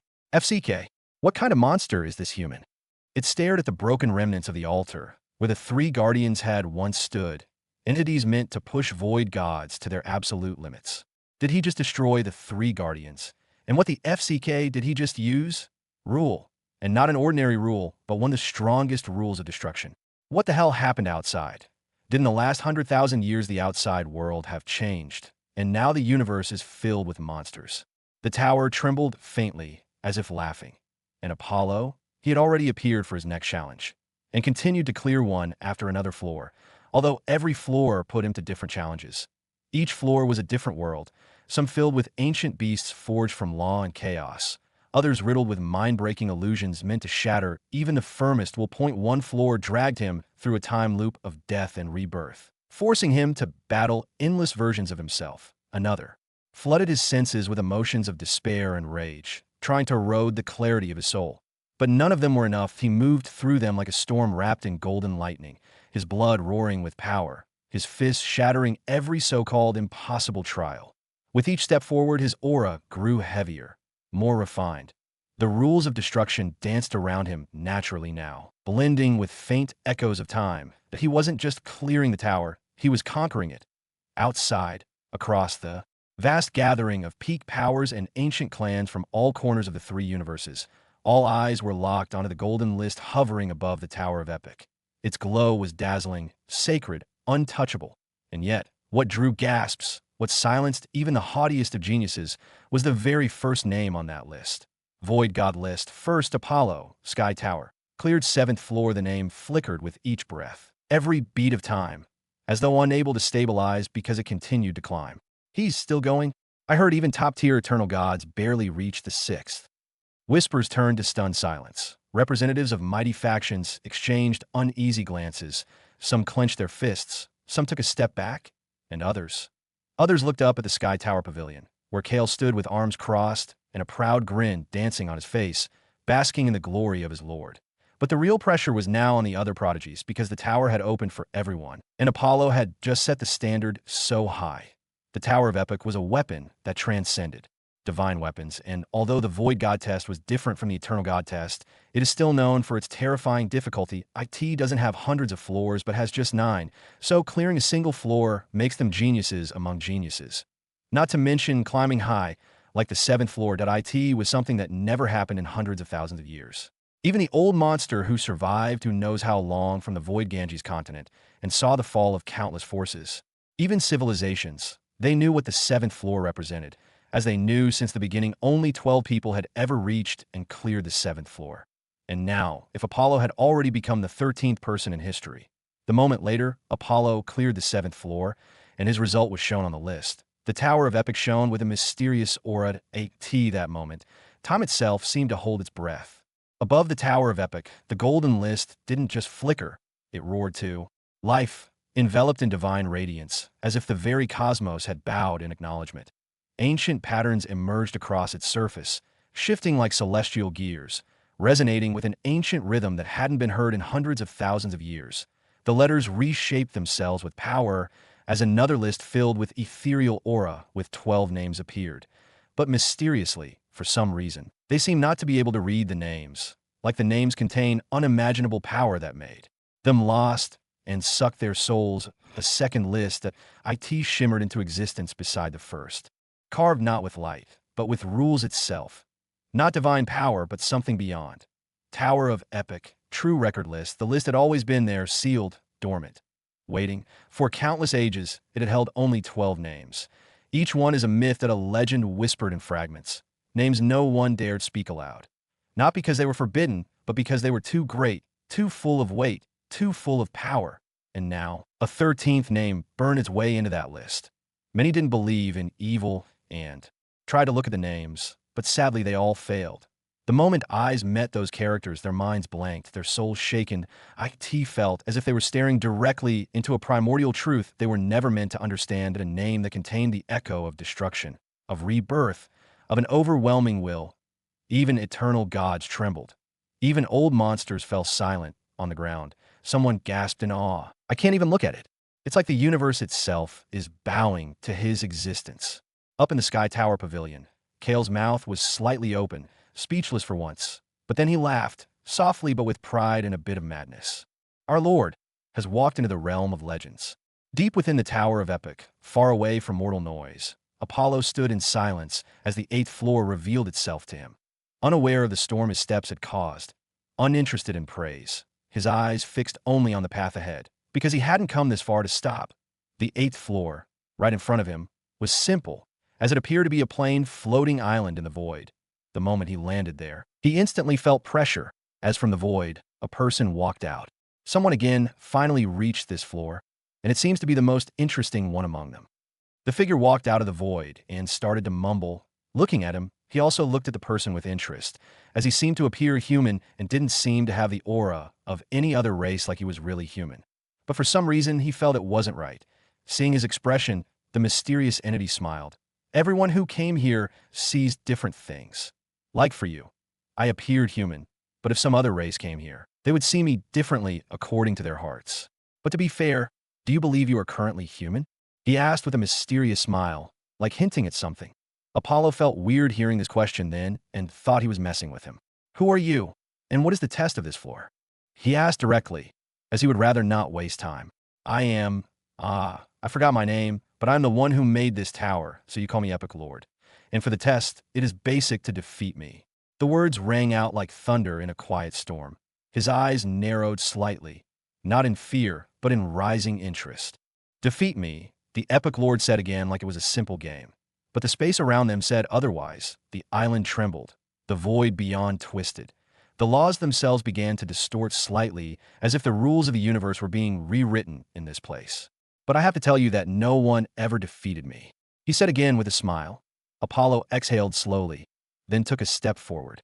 Fine, I don't care about who you are, senior, but don't be sad after your defeat, as not everyone can take on their first defeat. He said proudly that even facing a mysterious and ancient entity, he still believed at the same level that he could defeat anyone that he noticed the aura. Although mysterious, it was at the level of a void god, and he was confident in his strength. The Epic Lord paused, then laughed, not mocking, but genuinely delighted. Haha, wonderful, that's been a long time since I met someone like you. The laughter echoed through the void, reverberating across the endless emptiness beyond the island. Space rippled, time pulsed, and the island beneath their feet began to fracture. Bold, proud, sharp like a blade, but still calm. His eyes, now glowing faintly with an unreadable light, stared directly into Apollo's soul. You might just make me remember who I am. Then, he raised a single finger, and the world changed. The sky cracked apart like glass as a massive finger that seemed to destroy the world appeared. Then let's start with something simple. The moment that finger descended, space screamed, IT wasn't just an attack, IT was a principle, a truth, as if the finger carried the concept of the end itself. Even before it fully fell, the island splintered under the pressure. Laws bent and cried. The void turned to ash, and even Apollo's thoughts briefly stuttered. Just a single finger. And yet, the feeling it gave off was inevitable. But Apollo, his eyes flashed, his body blurred. Flickering across space like a thought born from lightning, he appeared mid-air, arm outstretched, and the next moment, boom, his fist met the descending finger. Destruction surged outward, tearing the void into ribbons, and a chaotic storm of collapsing rules spread through the surroundings. The platform ceased to exist, but neither of them fell. They stood upon will itself. Finally, after the collision, the finger disappeared, and he then calmly landed and looked at the figure with a grave expression. It seems this mysterious person is really strong. TCH rules of destruction, as it seemed to not just reach the first layer. Not bad. Not BAD. IT looks like we were both going to enjoy this. The Epic Lord's smile widened, but it wasn't mockery. It was genuine excitement, like an artist finding a perfect canvas after an eternity of searching.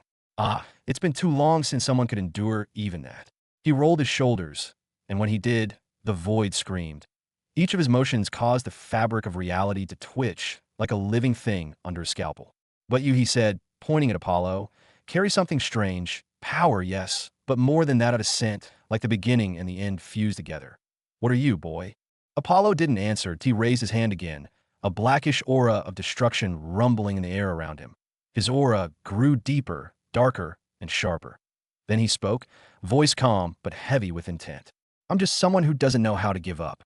And then he vanished. A thunderclap of destruction followed, Apollo appearing mid-air behind the Epic Lord, his fist filled with rules of destruction, blinding divine energy, roaring with annihilation.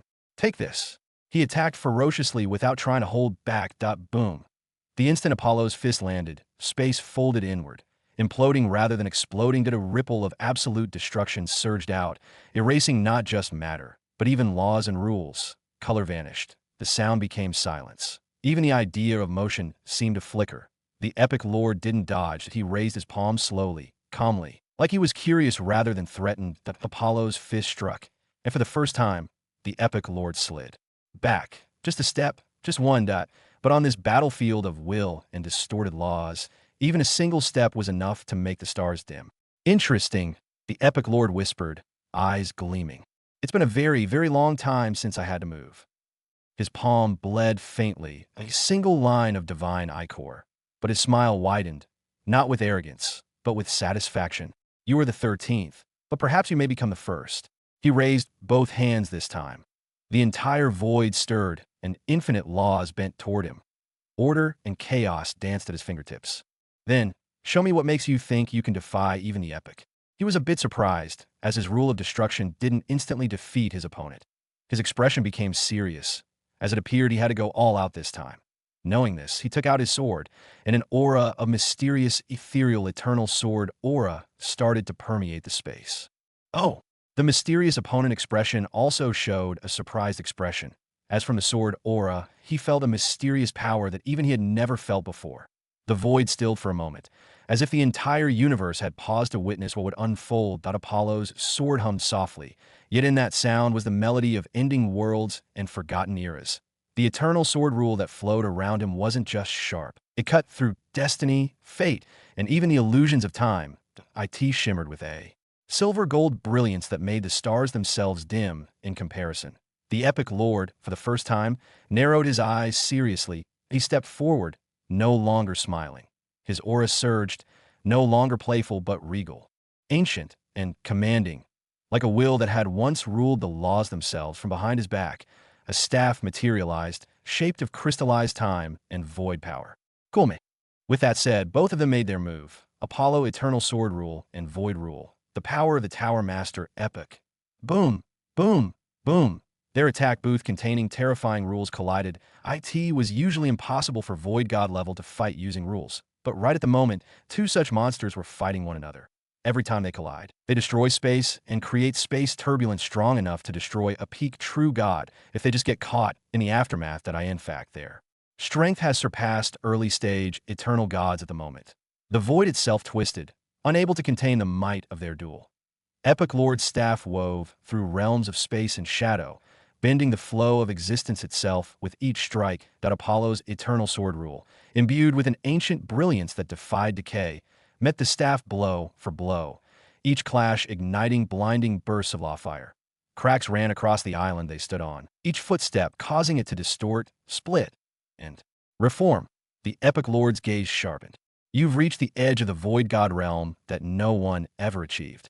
In fact, after he collided with Apollo, he knew that he had surpassed him, as even though his current realm was a void god realm, the means and understanding of rules weren't that of a void god realm as an ancient being with memories.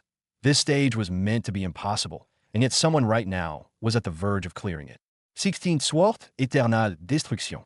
Apollo roared as his aura reached its peak, and the eternal sword aura, filled with the rules of destruction, merged and created a brilliant and destructive sword.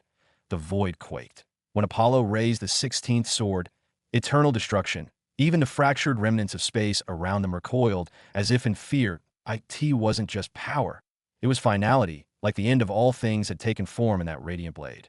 The sword wasn't just glowing. It was devouring light itself, pulling it in, twisting existence around its edge like a black hole wrapped in divine radiance. The epic lord's staff trembled in response, the ancient laws bound within it reacting instinctively to the threat. This, he murmured, almost reverently, this is not something that should be understood by Void God. But it did, and Apollo wielded it with terrifying ease. Cut! The word left Apollo's mouth softly, almost lazily. But the moment he moved, the world itself split. The void was cleaved in two, the staff met the sword mid-arc, and shattered.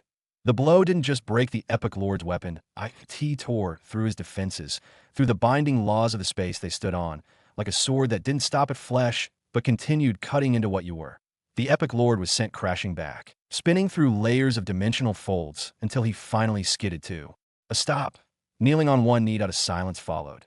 Not stunned, not fearful, reverent. Then he laughed. Long and low, a deep, ancient sound that echoed through the void. So this is what I've been waiting for. He slowly stood, the fractured pieces of his staff evaporating into mist behind him. His aura dimmed, not in defeat, but in recognition. You've surpassed the limitations of Void God, that you've touched the forbidden sword rule that seems to be beyond the universe, that you're already something else. Void, a being that shouldn't exist in this age. Then the tower shuddered, not in pain, but as if it too recognized Apollo's arrival. The epic lord smiled. His voice was filled with something like joy. Congratulations, the very first person to clear the 8th floor. And with that, he vanished into stardust. Apollo stood alone once more. The void parted, revealing a stairway of light leading to the final, 9th floor. The last trial awaited.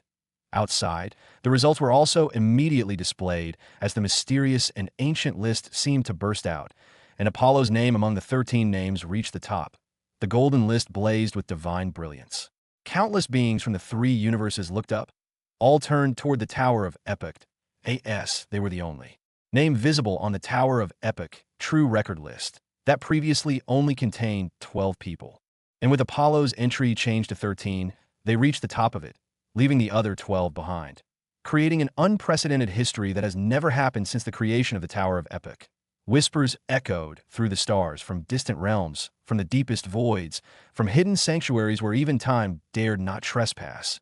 Ancient beings stirred, because that name, Apollo, did not just enter history, he rewrote it. Apollo, on the other hand, calmly and slowly went towards the path that led to the 9th floor, that he didn't know what he faced, as the 8th floor already pushed him to the limits. And even using fire and space rules, his strength wouldn't increase much, so he had to be careful about it. As Apollo walked the radiant path toward the final trial. The 9th floor. The very air seemed to shift around him. There was only silence, that a silence so profound it felt like the universe itself was watching and holding its breath. The sky above the path turned darker with every step he took, not with shadow, but with depth. Stars flickered, not in patterns of constellations, but as drifting remnants of forgotten realms. The path under his feet gradually dissolved into strands of golden light, unraveling behind him. No retreat. What will the 9th floor be? He wondered. His instincts screamed at him. It wouldn't just be another fight. Last, the path ended. Before him was a massive gate, infinitely tall, made not of metal or stone, but woven out of destiny itself. Each thread was a glimpse into a possible future, some glorious, some tragic, some so alien that his mind couldn't comprehend them. Then, the gate began to open. Boom. He instantly felt mysterious power within, and suddenly a seed appeared in his mind, which seemed to stir the seed of destruction within his mind. Apollo was shocked, as the seed was just like the seed of destruction he received from his system, but the aura and mystery it released seemed different and was more mysterious. The seed seemed to awaken, and instantly he felt enlightenment. With this, he seemed to start to understand the mysterious power within the seed. It was something he never experienced, as it wasn't some element or something, but shockingly, it was the power of time. The rules of time, that he stood frozen at the edge of the 9th gate, his breath shallow, heart steady, but mind ablaze. Within his soul, the mysterious seed of time pulsed, subtle and ethereal, so ancient and profound that it made even the rules of destruction within him feel like newborn flames beside an eternal star.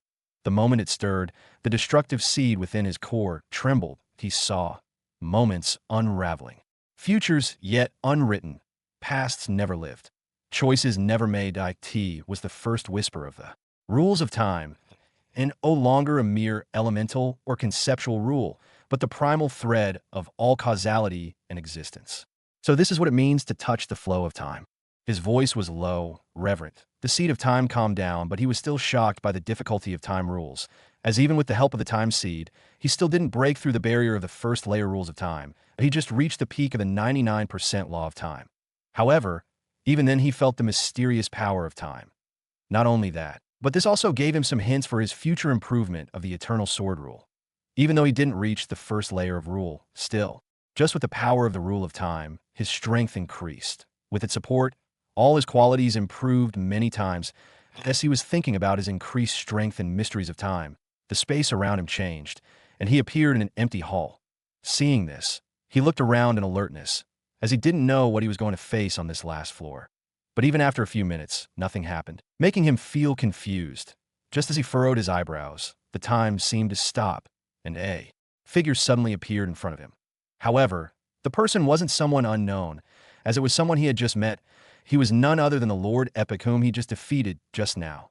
However, the aura between before and now was different from heaven and earth. Currently, he felt like an ant in front of Lord Epic's aura, clearly showing it was completely different.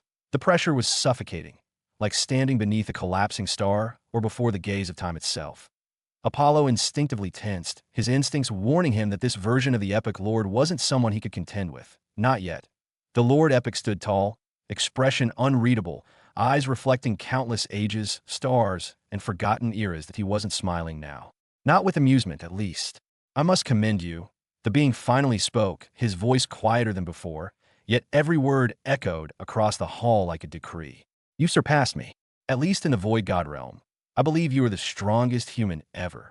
Apollo remained silent, waiting. What you fought was only a memory, the true Epic Lord said.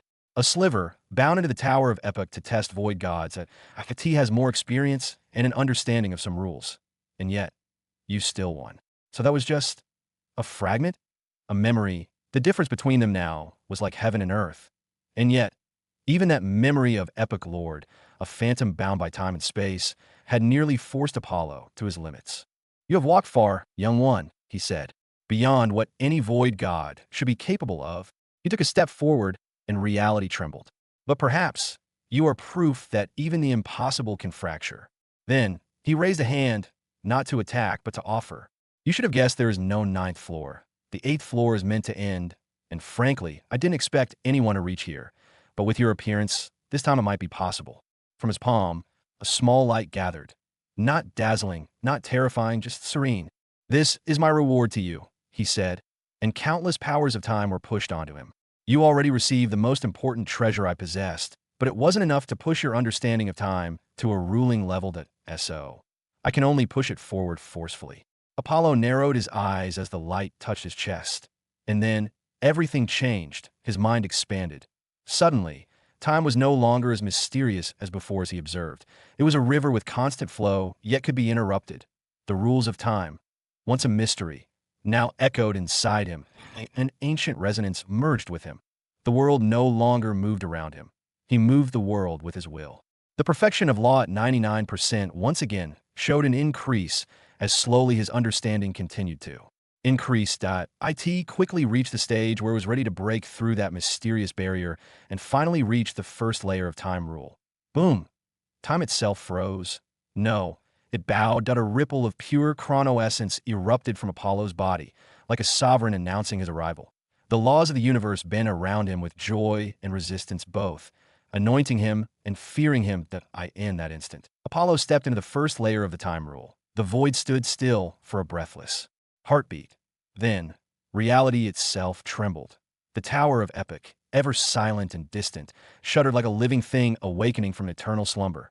Outside, the golden list erupted in divine brilliance, and the names of the 12 ancient existences who once reached the 7th floor dimmed, while Apollo's name burnt brighter than a star. Even the ancient monsters hiding in the deepest parts of the 3 universes opened their eyes. Time, one of them muttered, shivering. Since ancient times, time has been one of the taboo, supreme rules, as its power and mystery are unimaginable even for most transcendent masters. Back on the floating void island, the Epic Lord's serene smile deepened. But this time, there was a glint of reverence in his gaze. Good, he said, his voice layered with memory and meaning. You crossed the boundary. Hopefully you can cross the final state. This is my second gift. It will be some help for you. As he said that, a mysterious spirit appeared right in front of Apollo, which was none other than the spirit of the Tower of Epic, and formed a connection with him. Your cultivation is too weak to carry the power directly, but you should be able to call it projection outside at critical times to save your life. As the Lord Epic said, he disappeared quickly without giving him a chance to ask him anything more. The spirit pulsed with ancient rhythm, orbiting around Apollo before slowly sinking into his chest like a star melting into the horizon. In that moment, Apollo felt it. The breath of the tower itself now pulsed faintly inside him.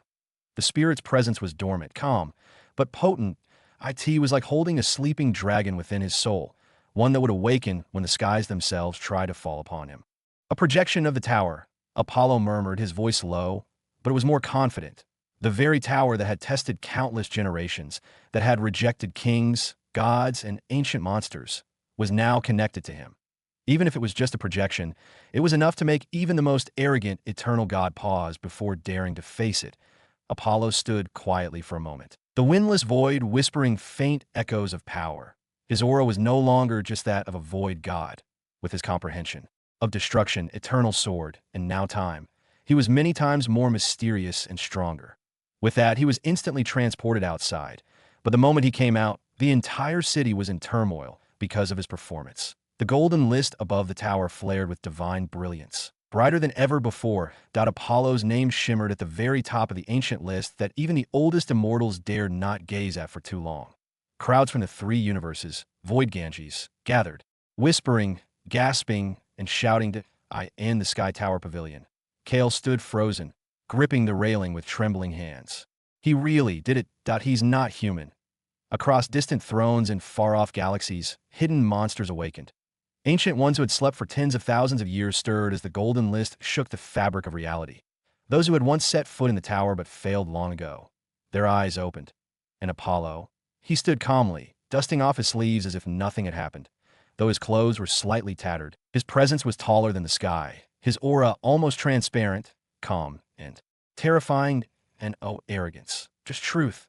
There were numerous people every moment, so when he came out, others didn't notice that the super monster who cleared all the floors of the Tower of Epic was standing right in front of them. Only the people from Sky Tower know the truth, and they weren't idiots to say it loud. Kale quickly came running out, and the few other Sky Tower members who were out before him also came running with enthusiasm, as they knew the person standing in front of them wasn't someone to mess with.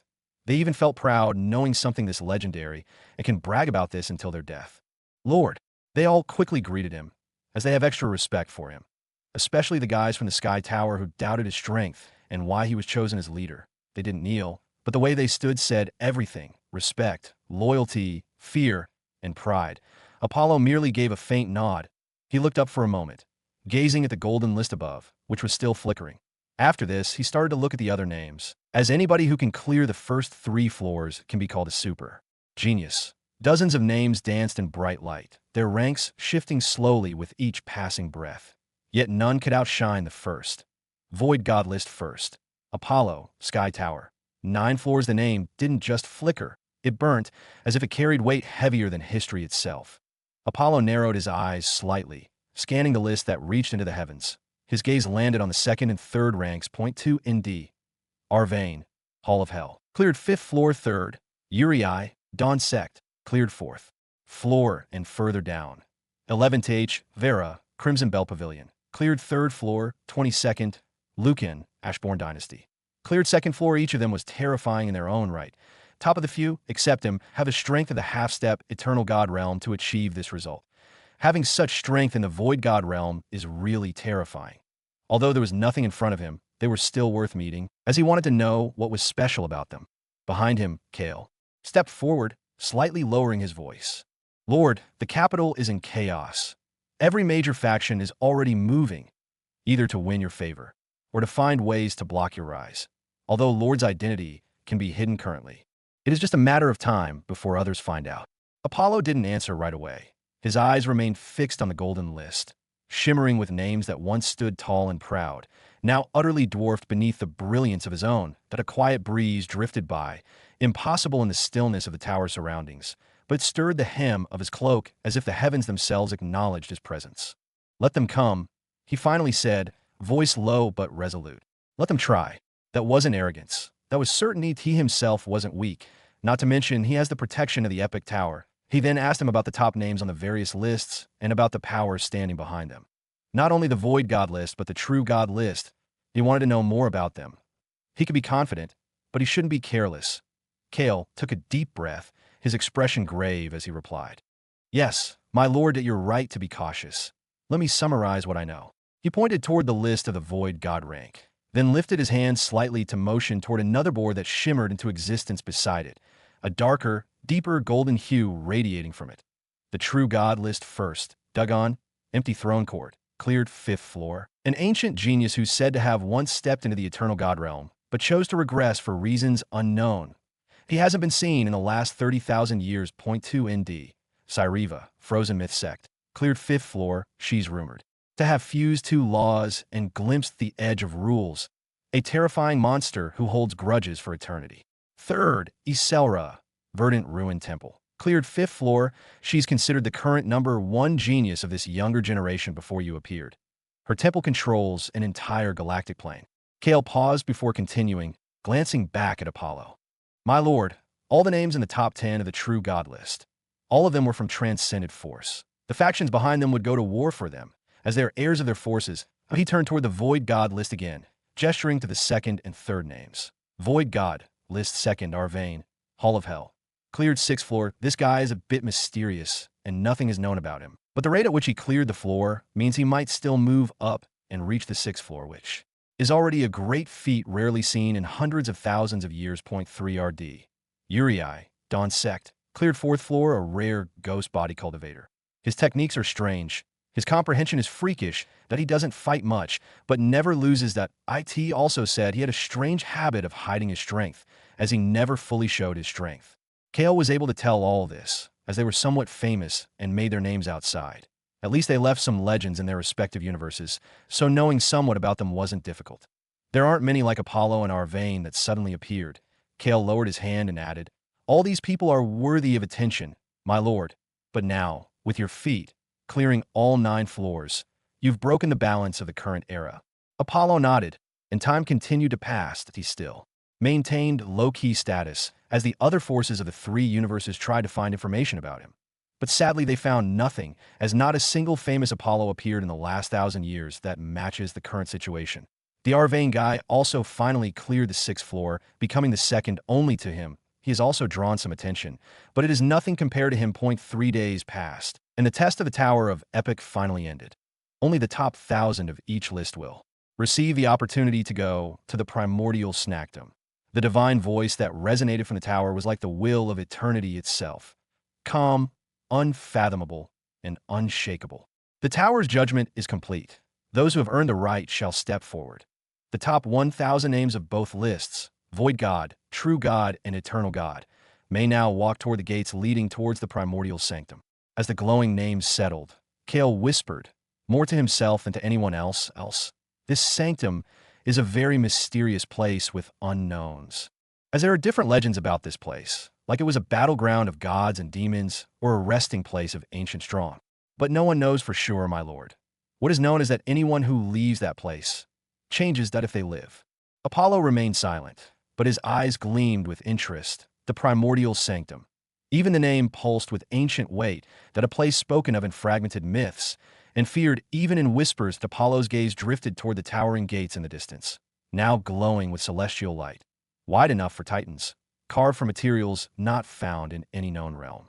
The aura leaking out was not just sacred, that it was primordial, older than stars, and heavier than existence. The atmosphere was thick with tension. Only 3,000 chosen across 3 lists had earned the right to step into the sanctum. Powerhouses from the empty throne court, verdant ruined temple, frozen myth sect, dawn sect, and hall of hell had all turned their gazes forward, their strongest geniuses walking toward the gate.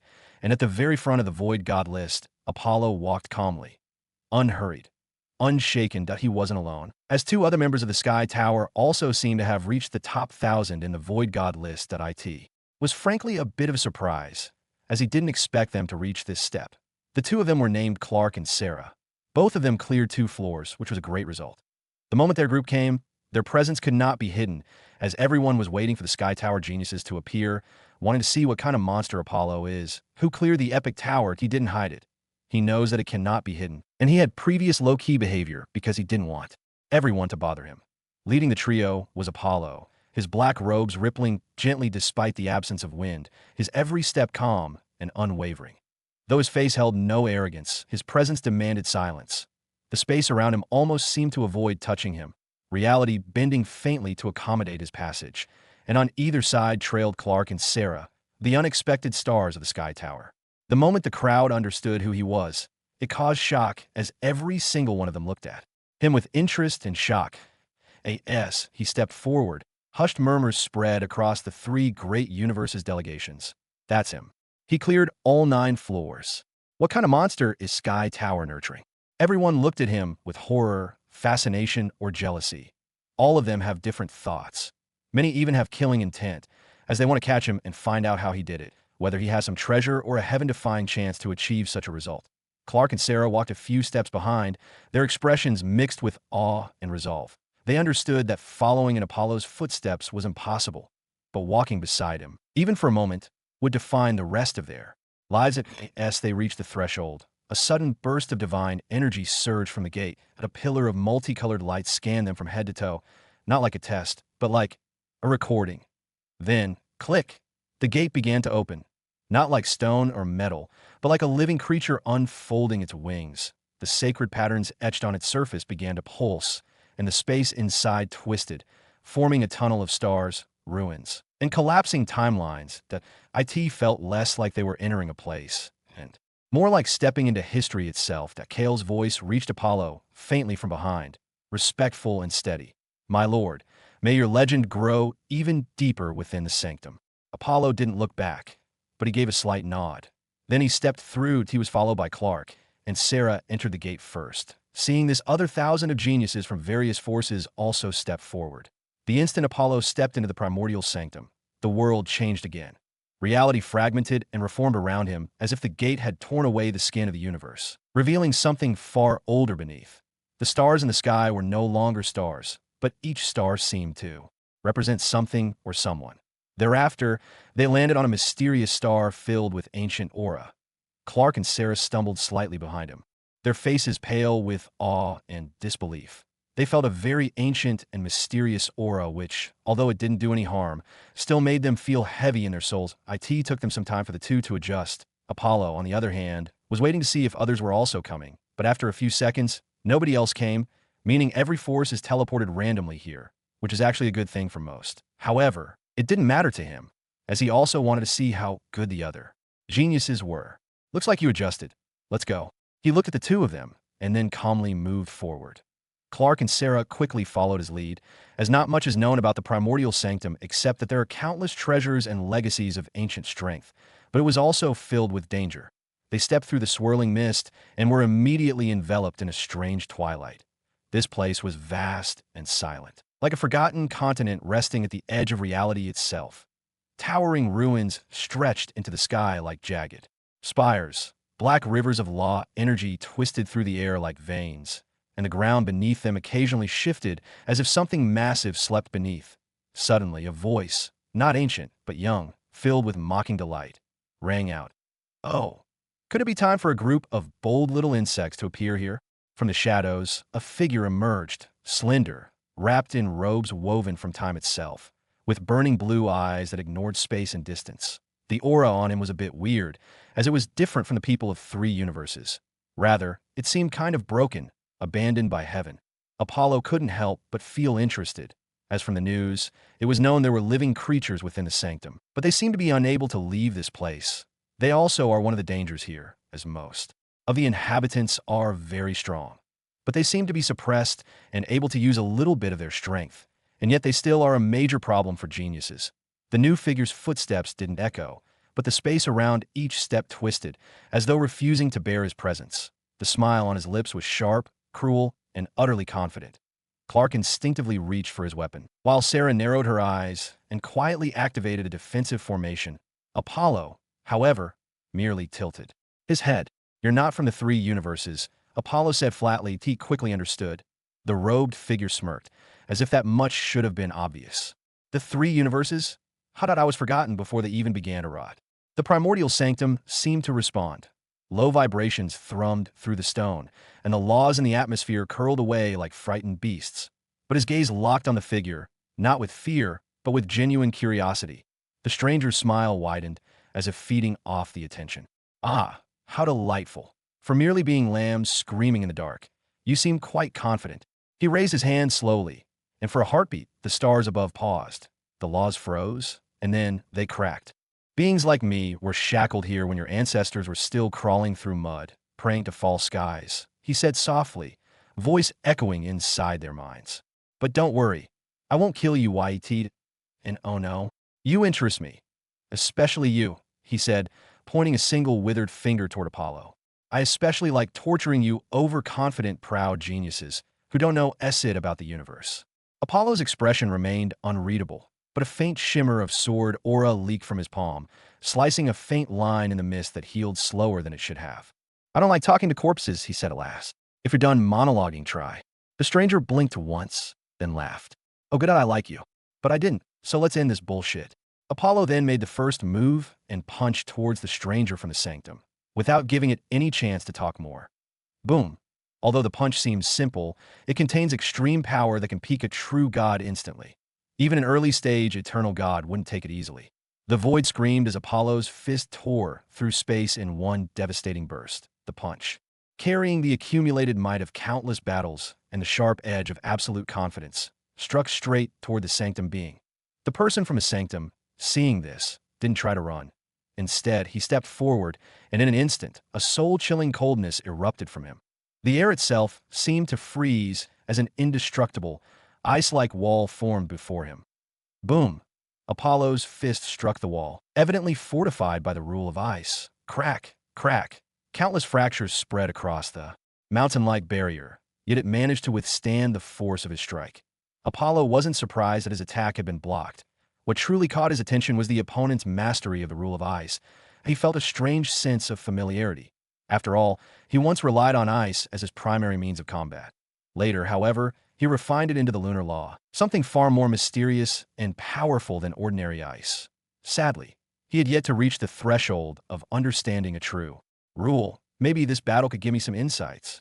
With that thought, his expression grew more serious. A bright light flared in his eyes. There are some similarities, but lunar rule isn't as simple as just about coldness, but has more hidden mysteries of the power of the moon and universe, making it a strong, high-level rule compared to ice. But still, it might be somewhat helpful for his further progress. He calmed down and started to feel every moment of his enemy, carefully trying to understand and feel the power of rules. The guy from the sanctum also felt the change in Apollo's expression. Not to mention, he was also a bit shocked by the strength of the punch, as Apollo appeared to be quite stronger than he expected and even almost broke his defense. What truly startled him, however, was the aura emanating from Apollo. He could clearly sense that Apollo was only at the void god level, and yet he possessed such overwhelming strength. Even more absurd, that punch wasn't even serious. It was clearly just a casual strike. Realizing this, his expression grew solemn. Due to the suppression of this place, he could only use power at the true god realm. That, combined with his partial grasp of a rule, should have made him nearly invincible among true gods. And yet, he had encountered a monster who defied all common sense. You two, stand back. Apollo gave orders to Clark and Sarah, as although they were stronger than ordinary gods, they were still not a match for the guy standing ahead. The moment Apollo's eyes glowed with light, the temperature around them dropped sharply, not because of his power, but because of the man standing before him. The sanctum warrior narrowed his eyes, sensing the shift in Apollo's demeanor. Yet before he could react further, boom! Apollo charged like a streak of silver lightning, his fist tearing through the space and smashing straight into the crystalline wall of ice. Crack! Crack! Crack!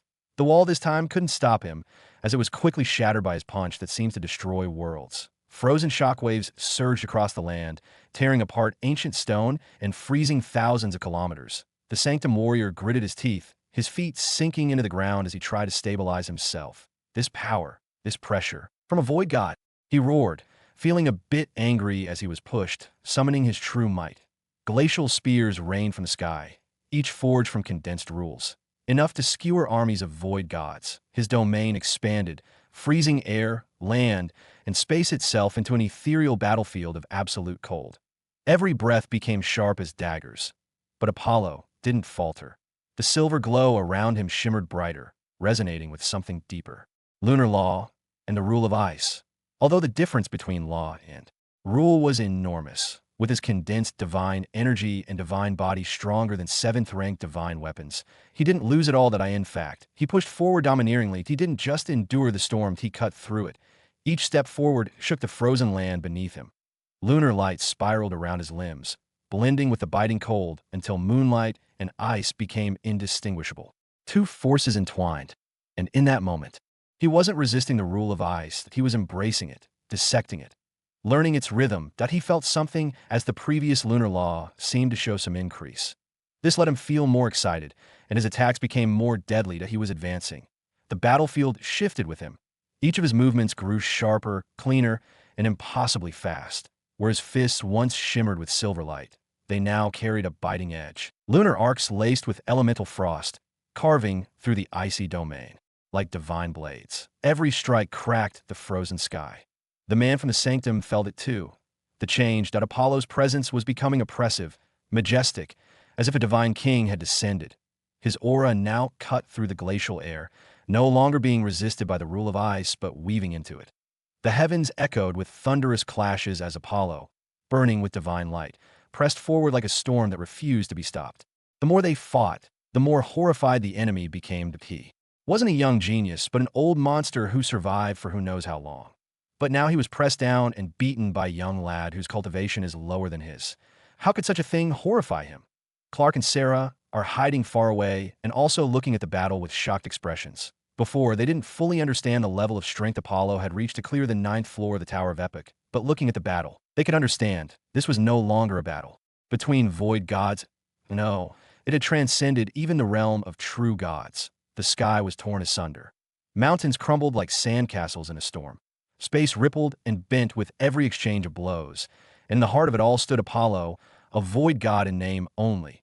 For the power he wielded rivaled the heavens themselves. Clark's throat went dry. If we even got near that battlefield, Sarah nodded, her eyes wide, voice low, we'd be instantly obliterated. They were geniuses, both ranked in the top 1,000 of the void god list, and were prodigies celebrated by countless clans and sects in the universe. Yet in this moment, they felt like ants staring up at titans. Their only hope, had they dared to intervene, would be the life-saving treasures granted to them by their elders.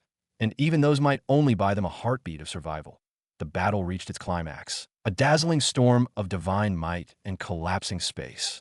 For over 100 exchanges, both sides clashed like celestial calamities, each strike enough to erase small planets, each counter a dance of laws and raw destruction. From a distance, it seemed they were evenly matched, two titans locked in an eternal struggle. But the truth was far more one-sided. The warrior from the sanctum felt it deep in his bones, a creeping, oppressive truth he could no longer deny.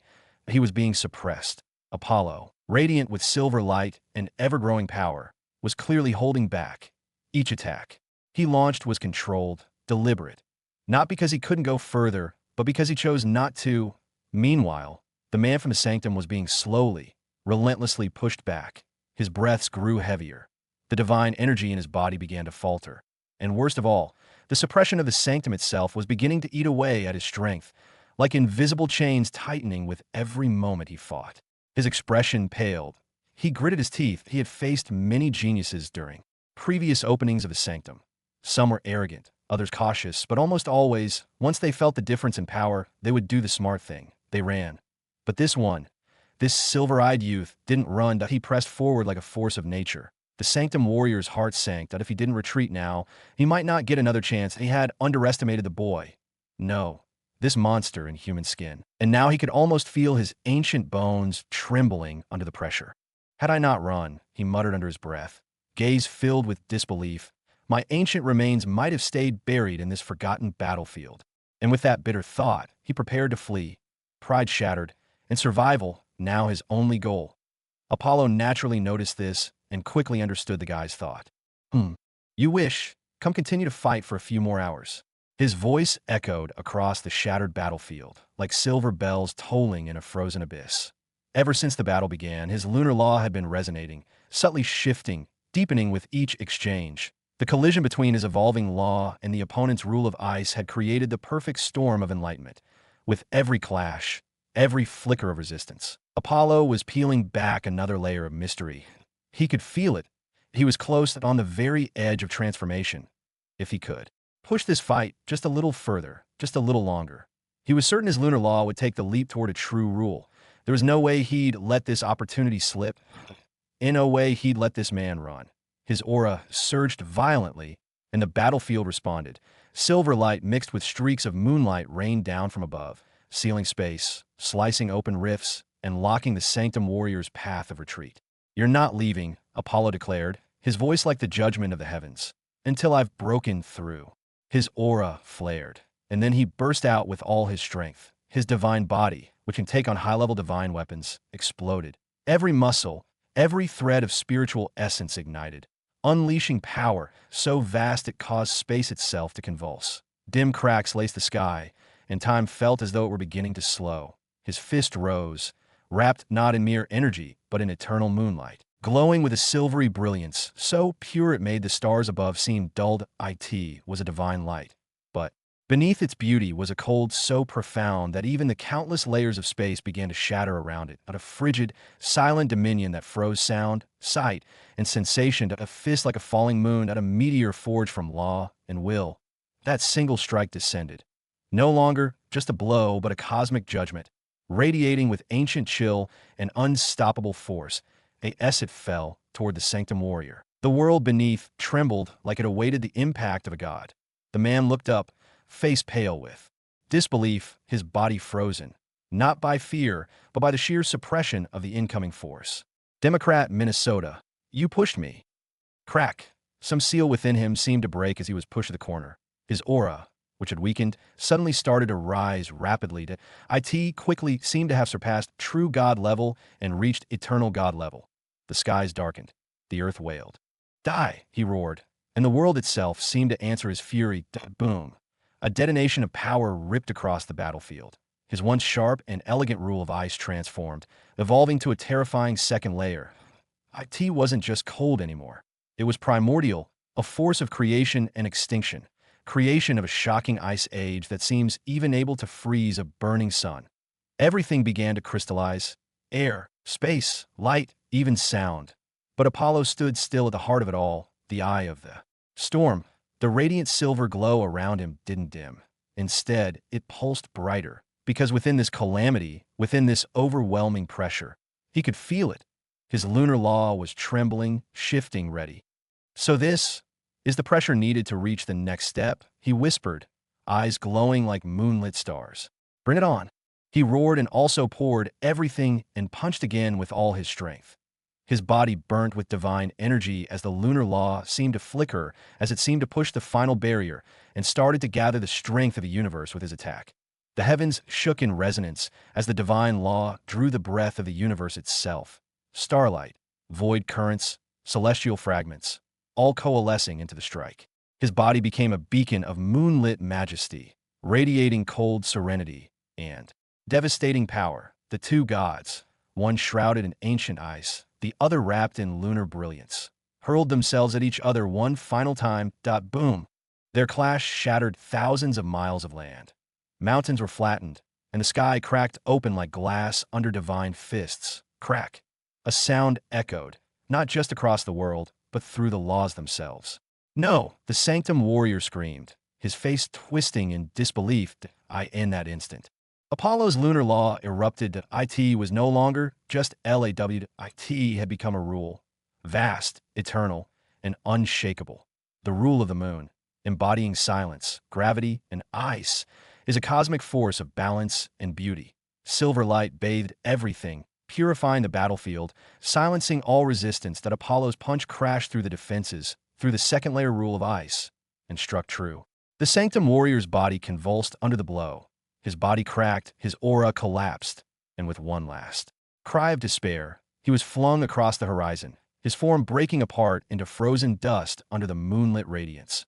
Apollo stood tall amidst the ruined battlefield, silver light still dancing around him, eyes glowing with calm dominance. He had done it. He had broken through. Ha! In the end, I still didn't survive. Sanctum Warrior's voice was hoarse, mad, laced with bitter mockery and a tinge of sorrow. But don't be so quick to celebrate, boy. You'll follow soon enough. His eyes, dimming like dying stars, stared straight at Apollo, gleaming with twisted conviction. Everything ends. All power, all glory, all light. It all turns to dust, and no one can stop it. Not even you. Cracks spread across his soul like shattered crystal. His aura collapsed inward. The rule of ice, once mighty, fractured and dissolved, leaving behind only echoes of frost on the battlefield. No one escapes the end. And with those final, chilling words, his body gave way to oblivion, vanishing into nothingness. leaving the battlefield silent save for the shimmering moonlight left in Apollo's wake. Clark and Sarah, after the battle ended, remained trembling. They cannot believe what they saw and how the FCK this was done by the Void God. How? Clark muttered under his breath, his voice barely audible. It wasn't just the sheer power. It was the essence, the law, the way space itself had knelt under Apollo's might. Their understanding of strength had been shattered. For the first time, they truly grasped the difference that it wasn't a gap, that it was an abyss. So vast and suffocating that even if every one of the 1,000 prodigies from the Void God list banded together, they wouldn't even hold a candle to the man who stood before them. Let's move. Apollo calmly landed beside the two. Not caring about the last words of the Sanctum warrior, he already died once and knew the despair. But he was confident this time it would be different. He didn't even glance back. The Sanctum warrior's last words, no matter how ominous, were irrelevant.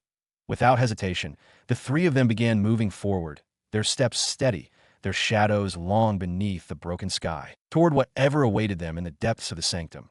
Yet, even as they moved forward, a heavy silence lingered. They were careful, extremely careful. Even Apollo, whose might had just shaken heaven and earth, did not let down his guard. Because he understood, this place was not ordinary. The primordial sanctum was a burial ground of gods, a place where beings of unspeakable power had once walked freely, before time, before history. Though they were sealed, suppressed, or half forgotten, the echoes of their might still lingered like ancient curses, even though it is not necessary for every enemy he faces to have such strength. They will still be very difficult, as millions of years back, before they were suppressed here, they were extremely strong. And now even those ancient beings have a little bit of strength left. They still aren't something they can take on easily. They finally understand why very few can walk out of this primordial sanctum. The group traveled for some time, and finally found an ancient building that seems to not be affected by time, and radiates a mysterious aura. Unlike the crumbling ruins they'd seen along the way, this structure remained pristine, as though it had been carved yesterday by celestial hands. It radiated a mysterious aura, one that hummed faintly with power far older than any of them. The ancient building was massive, so they quickly came towards it, but they maintained vigilance. The architecture was unlike anything from the known world. Massive pillars etched with forgotten runes and walls that shimmered subtly under the dim cosmic light. Apollo quickly scanned the area around the ancient building with his spiritual sense. But he didn't find anything at first. Interesting, he murmured. His spiritual power, which could span mountains and seas, couldn't penetrate the building's walls. It was as though his senses were swallowed by void, cold, silent, and bottomless. Clark and Sarah exchanged uneasy glances. They could feel it too now. A weight that made their skin crawl, like standing on the edge of something ancient and sacred. Apollo stepped forward slowly, eyes gleaming with sharp interest. Be careful. This building isn't normal. Both of them nodded and silently followed him. The colossal gate was wide open, but there wasn't any sign of life. They were here to improve their strength and find treasures. So although this place was 100% sketchy, they still went in. The moment their feet crossed the threshold, a strange pull gripped them. Not physical, but spatial. The fabric of reality twisted, and in an instant, their surroundings blurred and folded. They didn't walk into a hall. They were transported. Before any of them could react, the world reassembled itself, and they now stood in the internal space of the ancient building. It was vast. Far too vast to fit inside the outer shell they'd seen. In front of them was a lake with crystal clear water, filled with divine power. Just breathing at the edge let them feel increases in cultivation level. Could it be divine essence lake? Clark quickly muttered in shock. What lake? Apollo asked, as he was still young and didn't know much about various things in the universe. This time, Sarah jumped in before Clark could respond, her tone reverent, like she was reciting the description of a mythical treasure. Sir, the divine lake isn't something ordinary. It's a lake formed by extracting the purest divine power from countless divine stones, then refined with rare natural treasures, star essences, and celestial herbs. That it's said that even a small sip could even let a true god break through a bottleneck. She continued, eyes wide with awe. These lakes are usually only found in sacred grounds of ancient sects or left behind by extinct divine clans. Just being near one can raise the cultivation of void gods and true gods alike. Apollo stepped closer, peering into the depths of the lake. The water wasn't just clear. It held reflections of stars, drifting slowly beneath the surface as if the cosmos itself had been drawn into it. This is a good thing. Then let's not wait anymore. After saying this, he jumped into the lake, as not long before he had made a breakthrough to the void god realm. And although his understanding surpassed eternal gods, he wouldn't face any major bottlenecks. All he needed was time to gather divine energy. But now with this divine lake, he didn't need to wait. Clark and Sarah also nodded and quickly followed him and jumped into the lake to absorb divine energy and achieve a breakthrough in their cultivation realm, as the previous battle let them understand how weak they are. Apollo, the moment he entered, quickly started to absorb the pure divine energy within the lake. His body was like a black hole, rapidly draining the divine energy without any hint of stopping. The glow of the lake dimmed slightly around him, its power being absorbed so intensely it looked like the stars beneath the water were being extinguished. Clark and Sarah exchanged a glance. No words needed. The memory of Apollo's battle was still vivid, carved into their souls. They now understood how vast the gap truly was. They weren't weak. They were just mortal flames standing beneath a falling star. Wordlessly, they also started after him, letting the sacred energy rush over their bodies. Instantly, their own cultivations began to churn, old bottlenecks shattering, sluggish divine energy circulating faster and purer. Their blood roared, their hearts beat like war drums that a path forward. Once obscure, now blazed brightly before them. Inside the divine lake, time seemed to pause as the three silently engrossed themselves in absorbing the divine energy. Time passed, and Apollo, sitting cross-legged at the heart of the lake, shrouded in glowing runes and lunar light, looked like a deity descending, preparing for his next transformation. His aura has reached the peak of the early void stage, and the internal world within increases many times. He was ready for the breakthrough. His divine energy condensed. Lunar rule, once flickering and mysterious, now pulsed with a rhythm echoing the heartbeat of the universe. Not only that, other rules he understood also flickered, whether it was the rule of space destruction or sword. All seemed to reach harmony. Then, boom! A soundless quake rippled across the lake, that a pillar of silver light burst upward from Apollo's body, piercing through the ceiling of the inner space like a divine lance. The waters churned, the sky cracked, and all creation within this space trembled in awe that he made a breakthrough. His aura reached the middle stage of Void God, but it wasn't enough, as this was just the beginning, and he continued to absorb the divine energy down the outer edge of the lake. Clark and Sarah momentarily paused their own cultivation. Their eyes, filled with awe, turned toward the source of the growing storm. He's already broken through, Clark muttered, a mixture of admiration and helplessness in his voice. Sarah remained silent for a moment, then whispered, his pace. It's monstrous. A bitter smile touched Clark's lips, that he shook his head. No comparing ourselves to someone like him will only crush our spirit. We need to focus on our own paths. Sarah nodded in agreement. Both of them closed their eyes once more and resumed absorbing divine energy, their hearts steadied by resolve. But Apollo's ascension was far from over. His aura, already stabilized at the middle stage, continued to rise, step by step, with unwavering momentum. The pressure intensified, shaking the very space around him. His aura was increasing every second. And quickly the peak of the middle void god stage was already within reach. Half an hour later it already reached the peak of the middle stage of the void god, Apollo's entire being radiated power. The lake around him had turned into a storm of divine energy, twisting and writhing like a celestial sea caught in a lunar eclipse. His aura was no longer expanding.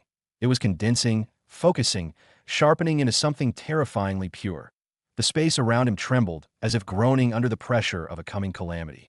The light around his body intensified. His internal world quaked, and divine energy gathered with such density it felt like the heavens themselves were being pulled into his core. And then, boom! A deafening explosion of divine pressure erupted outward. The divine lake roared, its surface pushed down by the shockwave before erupting upward in a geyser of silver light and divine mist. And with ease he again broke another small barrier, reaching the late stage of the void god. But he still didn't stop, as he didn't have any bottleneck below the eternal god realm. He continued to devour the divine energy. Although the commotion this time was larger, Clark and Sarah didn't stop absorbing divine energy. Instead, they focused more as they could feel slowly the concentration of divine energy within the lake was decreasing. The once boundless divine energy of the lake was dwindling. The purity remained, but the concentration was clearly thinning, and they could feel it, a slow but undeniable depletion.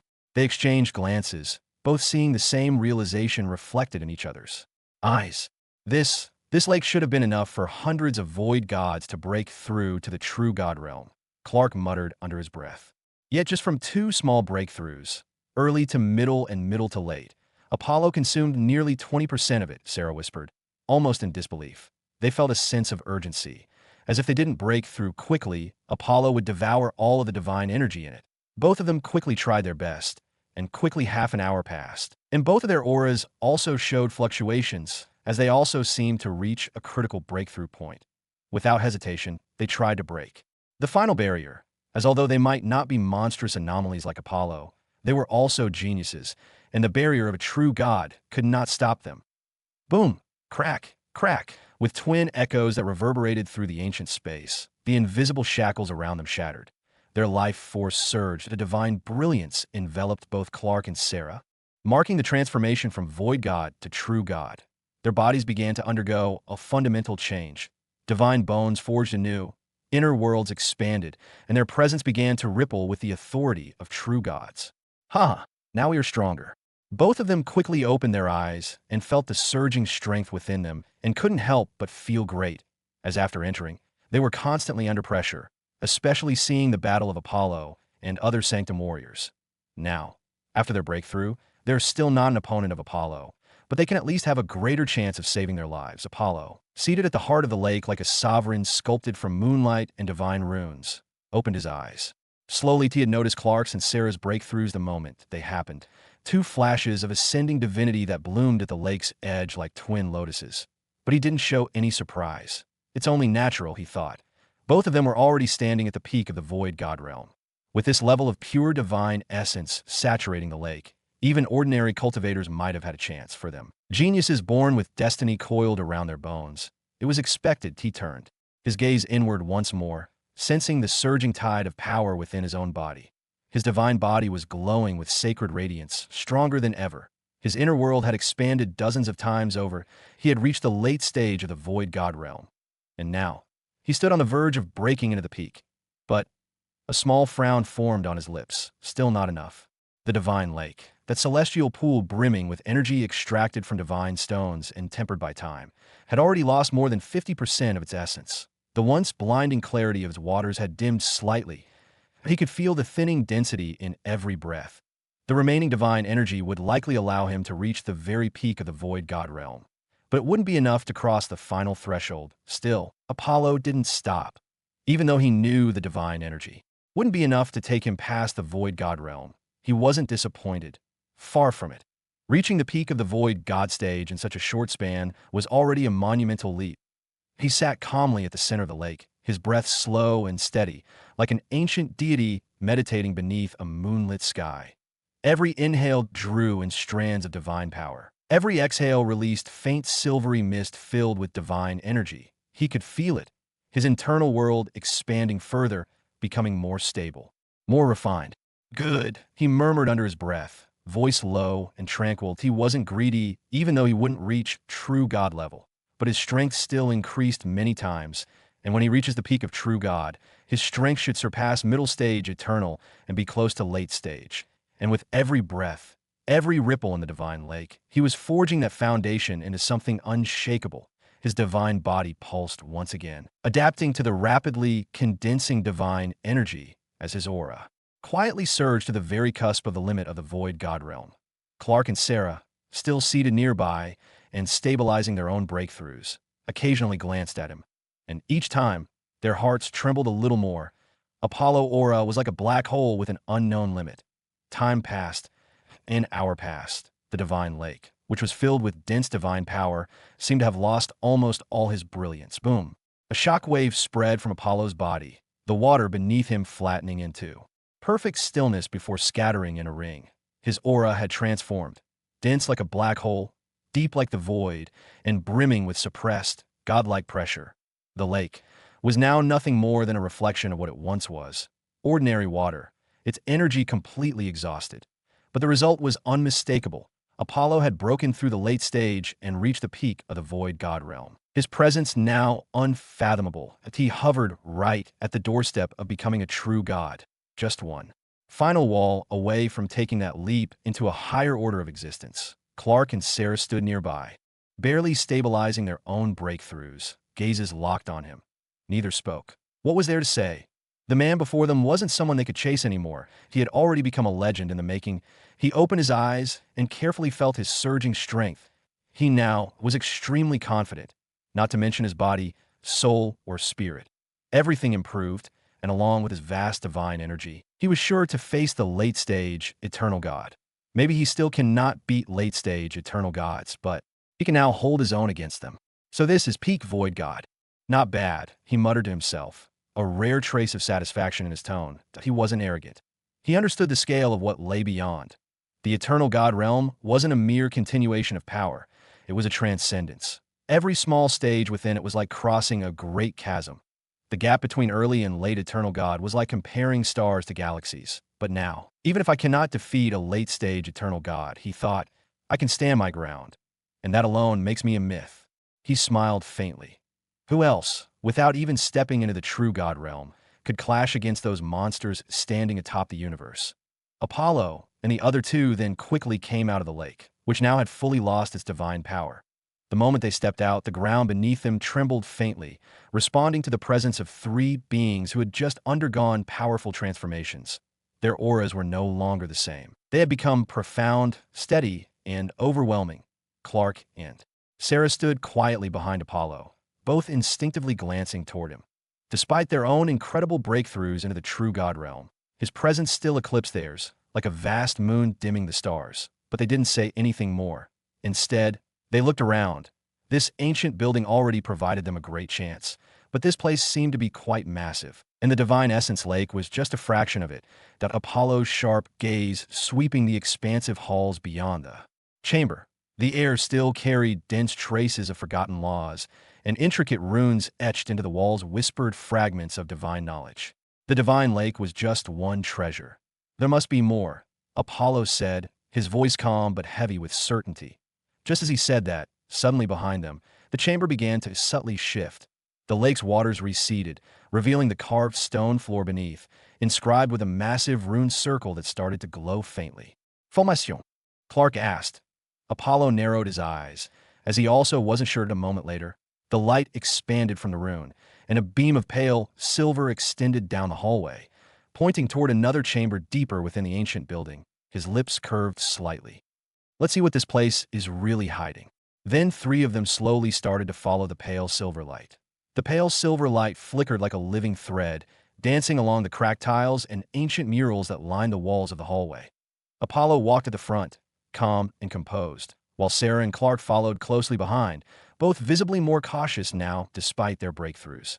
The hallway curved slightly, widening into a vast chamber shrouded in ethereal mist. Unlike the lake chamber, this space was cold and eerily quiet. Floating stones hovered in midair, forming a spiral path toward a central platform where a stone pedestal stood. Atop the pedestal was a single object, a crystal orb, translucent, yet shimmering with starlight. Inside, faint shadows twisted like flowing galaxies. Apollo's eyes narrowed. A memory crystal? He had seen these things before, as it is usually used for using means for inheritance. As they stepped into the room, the mist began to stir. Runes on the walls flared awake, pulsing slowly like a heartbeat. The pale silver thread of light wrapped around the orb, and then, boom! A sudden shock wave spread out, not physical but spiritual. It pierced directly into their souls, trying to draw them in. All three of them felt pain in their heads, but quickly calmed down. Sarah and Clark both staggered, grabbing their temples as the surge of ancient knowledge and power slammed into their minds. The pain was sharp, like needles piercing their souls, but just as quickly it faded, leaving behind a cold, vast clarity. Apollo was the first to adjust and instantly felt the energy from this inheritance gush into him. And the energy was something he was quite clear about. Death energy, he mumbled as terrifying death energy and ruled death enveloped him. The crystal orb now hovered before him, spinning slowly as black and gray runes floated around it in graceful arcs. Every rune pulsed with the rhythm of death that changed the atmosphere of the entire place. Clark and Sarah were struggling, as the power of the death rule was too strong, even though most of it was concentrated on Apollo. They all felt something was wrong, as even if it was inheritance left by someone who majored in the rule of death, they shouldn't have felt this uncomfortable as the death energy tried to corrode their divided bodies. Clark coughed, his voice hoarse. This isn't right. This energy isn't passive. It's hostile that's trying to devour us. Sarah nodded, sweat beading on her forehead despite the cold. It's not just an inheritance. Apollo remained calm, even though he also noticed that this death energy was weird and trying to corrode his indestructible divine body. He wanted to see what kind of mysteries were hidden in that instant. The Book of Death, which hadn't shown any moment for a long time, became active and slowly started to devour the death energy that was trying to corrode him. With the Book of Death's intervention, not only the death energy couldn't do anything, but he also felt. His law of death showed improvement. Feeling this, he became calmer. He even wanted to stay like that for more time. As the more time he spent, the more death energy the Book of Death would devour, and the more feedback he would get. The black pages of the Book of Death floated silently within his mind, like an ancient artifact awakened by instinct rather than command. Dark symbols glimmered faintly on its surface, each rune pulsing in rhythm with the death energy that poured into it like a river. Returning to its source, as more of the corrupted death energy was devoured by the Book of Death, Apollo's aura began to change subtly. Clark and Sarah, standing beside, could only watch as their eyes widened in disbelief. A moment ago, they were terrified by the corrosive death energy, and now suddenly those energies seemed to be swallowed by Apollo. Democrat Minnesota U, stop! Stop it! As the Book of Death was swallowing the death energy, a terrifying voice echoed. The voice that echoed through the chamber was ancient, ragged, and filled with a mix of fury and desperation. It didn't enter through their ears. It boomed directly into their souls, shaking their thoughts and freezing their hearts for a split second. Even Apollo's calm expression flickered for a moment. He can feel the ancient and mysterious feeling just from the voice. Sarah and Clark instinctively took a step back, their bodies trembling as their instincts screamed at them. They were true gods now. Yet before that voice, they felt like mortal children standing before a storm. The voice raged again, stronger this time. You dare devour my power. The orb before Apollo stopped spinning. The black and gray runes began to twist, warping into jagged, broken sigils, as if something inside the crystal was awakening against its will. Faint wisps of shadow coiled from the pedestal, congealing into a humanoid silhouette formed entirely of black smoke and death energy, towering over the trio like a phantom god. The space around them cracked, and it seemed to turn into a land of death and decay. Clark and Sarah even felt it difficult to stand up, and they were forced to kneel in front of this aura. Looking at the floating figure, Apollo's expression changed, as although he could see it was just a spiritual thought, the pressure he felt was terrifying. Even eternal gods didn't bring him such pressure. Only those transcended masters surpassing eternal gods can have powerful auras. A silence thicker than death settled over the chamber. The smoke-cloaked figure didn't have eyes. Yet Apollo felt its gaze pierce straight through his soul, cold, eternal, and ancient beyond reason. The Book of Death in his mind trembled slightly, its pages rustling without wind. Responding to this overwhelming pressure, it still continued to swallow the death energy without stopping, which angered the floating ancient god. How dare you? Did I tell you to stop, human?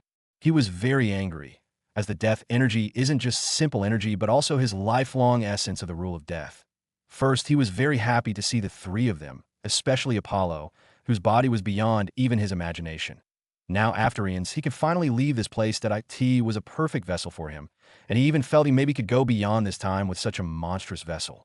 But this guy turned out to be extremely weird, and his death energy filled with the rule of death didn't seem to affect him at all. Instead, it was being swallowed. Apollo's expression remained calm, but his heart was already beating faster. He understood now. This wasn't just some dormant inheritance crystal. It was a trap, carefully crafted and buried deep within the ruins for God knows how long. And the shadowy figure before them wasn't just a phantom. It was a remnant soul of a being who had once surpassed the eternal God realm. One of the transcendent ancients who had dabbled too deeply in the rule of death. Yet even as the pressure bore down on him, Apollo did not retreat. The Book of Death within him let out a low, humming pulse. More death energy flowed into it. Like a bottomless abyss, it devoured every trace that tried to infect Apollo. The more it consumed, the stronger the understanding of the laws of death became. The figure of death flickered violently, its voice warping with fury and disbelief. You dare defy my law? My origin? Do you know who I am? How dare you try to steal from me? He roared and wanted to directly go inside Apollo's body to destroy his soul and control this perfect body. But he was an old monster who was able to survive still due to his shrewdness, not to mention the calmness shown by Apollo. He also felt this kid was weird, and he even could not see through him. Apollo stood tall, even as the towering god spirit raged in disbelief. Inside him, the Book of Death pulsed like a heartbeat from the underworld, its pages opening wider with every moment, glowing. Runes emerged from the void of its script, living, breathing fragments of a law so profound it made the death energy outside seem crude and clumsy by comparison. No, it cannot go on like this. The ancient floating entity didn't hold back anymore, as if making a move later would cause him to lose most of his power. World of Death. It instantly attacked as the power rule of death enveloped the entire chamber and turned it into a vast world of death. The chamber shook violently. Space fractured, time seemed to slow, darkness bled into every crack, and in the blink of an eye, reality twisted. The entire chamber dissolved and reformed into a twisted landscape of death incarnate, a barren wasteland beneath a darkened sky, filled with crumbling bones, endless fog, and the distant cries of tormented souls. Every breath was decay. Every heartbeat was a countdown. Sarah and Clark were instantly crushed to their knees. Even their divine bodies trembled as the world of death suppressed their life force. Their skin paled, lips cracked, and their life force flows began to flicker like dying embers. It wasn't just an illusion. This was a true pseudo-world of death, the condensed embodiment of the ancient god's rule. But Apollo stood unmoved, although he also felt unimaginable suppression, and even his body, stronger than seventh rank. Divine weapons started to be destroyed. The Book of Death within him responded immediately to it, quickly emitted pure death power that quickly let him break free from the deadly constraint of the rule of death. Skying, he drew his sword. The chamber trembled. His expression turned sharp, utterly calm, and deadly that moment. He no longer held anything back.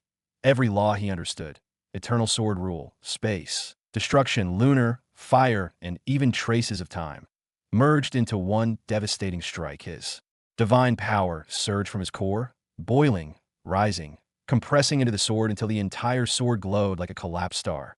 The sword pulsed with layered mysteries filled with a complex, sacred, violent, and elegant aura. He lifted it above his head, and even the broken space around him trembled.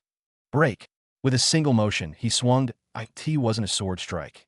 It was judgment. The slash tore through the world of death, parting the very rule that held it together. A howling shriek echoed as the domain split, the ancient god's silhouette convulsing in rage and disbelief. Crack. Boom. The sword light didn't fade. It carried forward like a divine decree, straight into the chest of the death phantom. The figure froze then, with one final roar new. It shattered into pieces of smoke and rule fragments, dissipating into the void. The Book of Death swirled hungrily, devouring the remnants. That Apollo's aura surged as knowledge, power, and insights rushed into him like a tide. His law of death reached the perfection of law world and seemed to be pushing towards the rule of death. Apollo's aura surged like a wave against the crumbling remnants of the world of death. He felt weird, as it seemed it was too easy, but he could think more as the Book of Death rapidly started to swallow. The last fragments of the death essence were swallowed into the Book of Death. A terrifying, profound transformation began within him. His understanding of the law of death, which had already touched the profound threshold, suddenly crossed a boundary. Boom! A vast, endless field of black lotuses bloomed above him. Every petal shimmered with the texture of death itself, pure, absolute, irrefutable. The boundary quickly shattered, and his understanding of death finally reached brand new heights. That Apollo's eyes opened slowly, calm and deep like the abyss. That moment, a fundamental change took place. The law of death he once comprehended, cold, vast, and deadly, was no longer a simple law. It evolved, transformed. Great rule of death. That Apollo's aura grew unfathomable. It no longer resembled a void god's. It was something other, something more terrifying. A force capable of silencing even eternal gods with a mere glance. Sarah and Clark, who had been struggling against the pressure, were now trembling as if facing a primeval existence. Their instincts screamed at them to kneel, to submit, but they gritted their teeth, forcing themselves to stay standing in awe and fear. As Apollo, bathed in the radiance of death lotuses, whispered softly to himself. A step closer. The chamber around them, once filled with oppressive death, was now quiet. A new ruler had emerged, no longer a student of death, but its master. But just as he was feeling happy, a small fragment of soul hidden from behind quickly went to his head. What? Apollo's expression sharpened instantly. The hidden soul fragment, thin as a spider's thread and nearly undetectable, lunged toward him like a venomous serpent, and it was incredibly fast. It was too fast and well hidden. He didn't notice until it entered his mind. A chilling buzz echoed through Apollo's soul sea. The thin, malevolent soul fragment wriggled like a parasite, racing toward his core consciousness that, in an instant, icy whispers, filled with rage and greed, clawed at the edges of his mind. "Haha, become mine. Your body, your power, everything mine." Apollo's heart tightened. Even with the great rule of death pulsing through him, the soul fragment was no ordinary will. It was a piece of the ancient existence's true soul, carrying not just power, but a terrifying legacy of a terrifying transcended being. If it latched onto him, if even a sliver of corruption took root, it could slowly erode his mind and seize control of his body. "Haha, kid, your body is mine." It laughed, as he knew he didn't have much strength as a soul, but he didn't believe his soul could take down Void God's kid's body. But his laugh stopped as he felt the enormous soul sea of Apollo, which wasn't weaker than some eternal gods. However, he calmed down as he was confident in taking over eternal god-level soul strength. The malicious fragment sneered, its voice dripping with contempt. "So what if your soul is strong? Strength alone is useless if you don't know how to defend it." It surged forward like a sinister tide, wrapping itself around Apollo's core consciousness, trying to corrode it bit by bit. Black chains of soul force materialized, attempting to pierce his defenses. His soul also surged to face the incoming wrath. But he wasn't worried, as his soul, although it might not be the strongest. But his soul sea is definitely the safest. The sinister tide surged forward, and the black soul chain screamed through the void, seeking to pierce, to latch, and to corrupt. Clang, clang. Each time a chain touched Apollo's core consciousness, an invisible defense repelled it, an ancient fortress. But it wasn't over, as the black chains continued to attack. The mindscape trembled, a battlefield unseen to ordinary eyes unfolded within Apollo's soul sea. The black soul chains shrieked through the endless expanse, like serpents made of resentment and death. But facing them, Apollo's soul form transformed. His soul form also changed as dozens of swords of the soul seemed to appear, and then the battle between them began. Clang, clang, clang. The black chains lunged again and again, but the soul swords danced around Apollo like loyal guardians, slashing apart each attack with relentless precision. Impossible! How can your soul be this solid, this refined? The hidden soul fragment screeched, its arrogance faltering. It had expected to dominate Apollo's soul easily, but now found itself repelled again and again. But Apollo didn't answer. His expression was calm, almost cold. He simply raised his right hand, and all the soul swords buzzed in response, their blades glowing brighter. The single command from his mind: cut. The dozens of soul swords blurred, moving with breathtaking speed. In a heartbeat, they shattered the invading soul chains, slicing through the sinister tide with surgical precision. Democrat Minnesota, you monster kid. How can you be so strong without any weakness? But as he said that, he seemed to return to mysterious calmness. But I got you, kid. As it was, he said that a mysterious sickle-like weapon seemed to have appeared in his soul, as it was ancient and dark, and emanated a chilling aura that seemed to ignore the defenses of space and soul alike. Its blade was translucent, almost like it didn't fully belong to this reality, yet its killing intent was bone-chillingly real. This is... Apollo's pupils contracted slightly. The aura from the sickle was completely different from the aura of the weapons he had seen. It seemed to surpass even ninth-grade divine artifact. The soul sea of his churned violently. The invader's fragmented consciousness, despite being shattered moments ago, laughed eerily, as if fused into the sickle itself. "You thought you won, kid, but you didn't expect I would have something like this." The fragment's voice grew eerie, almost joyful. "You should feel honored, kid, that I couldn't use this when I was alive, but now in death, I have nothing left to lose." The sickle spun slowly, and with every rotation, cracks began to spread in Apollo's otherwise impregnable soul sea. The dozens of soul-forged swords that had defeated the black chains now trembled, as if afraid. Dakacha! A small fracture appeared under Apollo's feet. The fragment laughed wildly. "You see? Even you cannot resist the will of something from beyond the three universes." The sickle then lunged, silent as death, faster than thought. It didn't just target Apollo's soul. It aimed to erase his existence of the source. But Apollo, Even now, he was calm. The Book of Death, which silenced after devouring large death essence, seemed to agitated and instantly appear right in front of him. The moment it appeared, both sides' powers seemed to collide, and suppression on him seemed to become smaller. Seeing this scene, the fragmented soul felt shocked and angrily roared as once. Again, the situation became troublesome. How many F-kin secrets are hidden in you, you puny void god?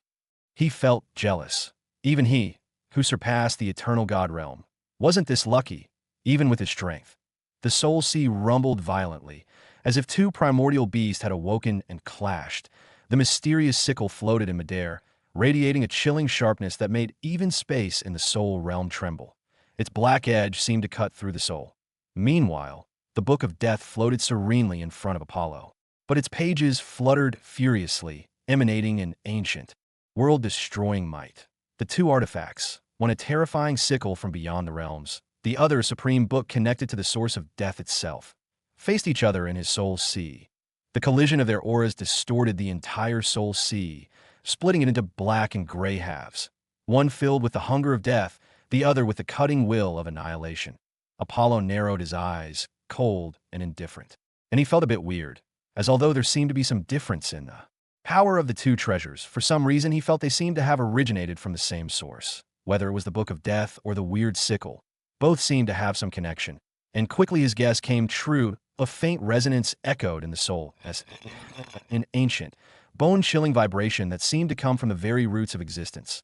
The Book of Death and the mysterious sickle, though opposing each other at this moment, began to tremble slightly, as if some unseen thread connected them across the abyss of time. That Apollo's heart stirred. He wasn't wrong.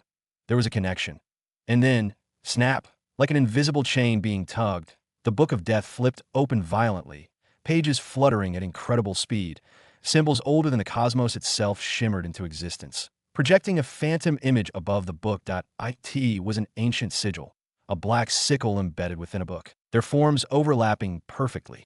Impossible, the fragmented soul howled, his calm utterly shattered. That moment, Apollo understood. The sickle and the book were not enemies. They were two halves of a single whole. Just from the mysterious and powerful aura, it was clear that together they were meant to form a transcendent artifact of death, a weapon and scripture beyond even the realm's eternal gods could touch. And now, drawn by the resonance, the sickle trembled violently, as if yearning to return to its other half. The fragmented soul, realizing this, roared madly. He felt the control of the sickle weakening. And oh, it's my mind, you can't have it.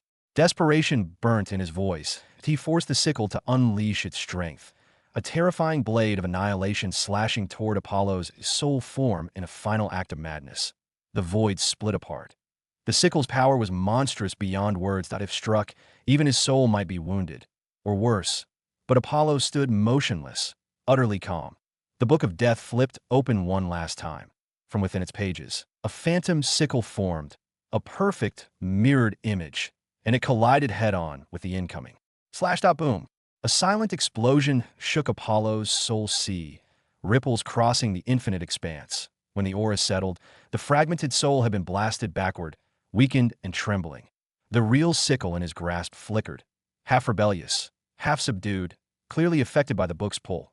Seeing this chance, Apollo raised his hand, his voice calm but filled with irresistible will. Return. The Book of Death released a humming sound, an ancient, undeniable call. The sickle hesitated for one last heartbeat, then shattered into motes of black light. Not destroyed, but transformed, and flew into the book's pages, merging with it in a flash of brilliance. The fragmented soul was stunned and roared as it was his last hope. No, how could this be possible? How could this be true? I waited millions of years. It roared like a wild beast, but nothing matters right now. Okay, this is the end, Apollo said, and the Book of Death burst out with powerful force that covered the soul fragment without giving a chance to run. The fragmented soul struggled madly, its desperate shrieks tearing across the soul sea. And no, I am an almighty. I cannot. But the Book of Death showed no mercy. It was not just an artifact. It was an absolute force, a verdict of erasure written in the language of death itself. The black radiance engulfed the soul fragment completely, in no chance for reincarnation, in no rebirth through the cycles of life, in no legacy. Only pure, unrelenting obliteration, in the final moment. The soul fragment twisted, shrank, and then, poof, vanished without leaving even the faintest echo behind. The soul sea fell utterly silent above Apollo. The Book of Death floated more majestically than ever. Its cover now marked by a new symbol. IT had clearly become countless times stronger after absorbing so much death essence and the black sickle. The Book of Death's cover had also changed slightly, now appearing as a black sickle interwoven with countless shimmering runes, breathing an aura of annihilation and finality. This wasn't the end. After devouring the last bit of the soul, the Book of Death burst out with a mysterious aura that instantly let him feel enlightenment, and his rule of death started to rise rapidly again. In that instant, countless streams of enlightenment flowed into his mind, surging like a tidal wave. Each droplet was dense with the experiences, insights, and understandings of the fragmented soul, memories of death battles, destruction of countless worlds, mastery over countless lifespans, and comprehension of death finality across eons. Apollo's rule of death, which had just barely stepped into the first layer, began to tremble violently. The invisible chains that bound his comprehension started to crack. Crack, crack. Within seconds, his rule of death, which any ordinary genius might have spent hundreds or thousands of years cultivating, began to rise at a monstrous speed. First layer, half-step second layer. Rising still, his soul shook under the impact. The black lotuses behind him bloomed faster, growing denser and more refined. Each petal seemed to become a universe of death on its own, swirling with profound mysteries. The fragmented soul had been a mighty being above the eternal god realm, standing at heights even legendary geniuses could even dream of. And now, all that legacy was Apollo's. His understanding of the rule of death reached the peak of the second layer before stopping.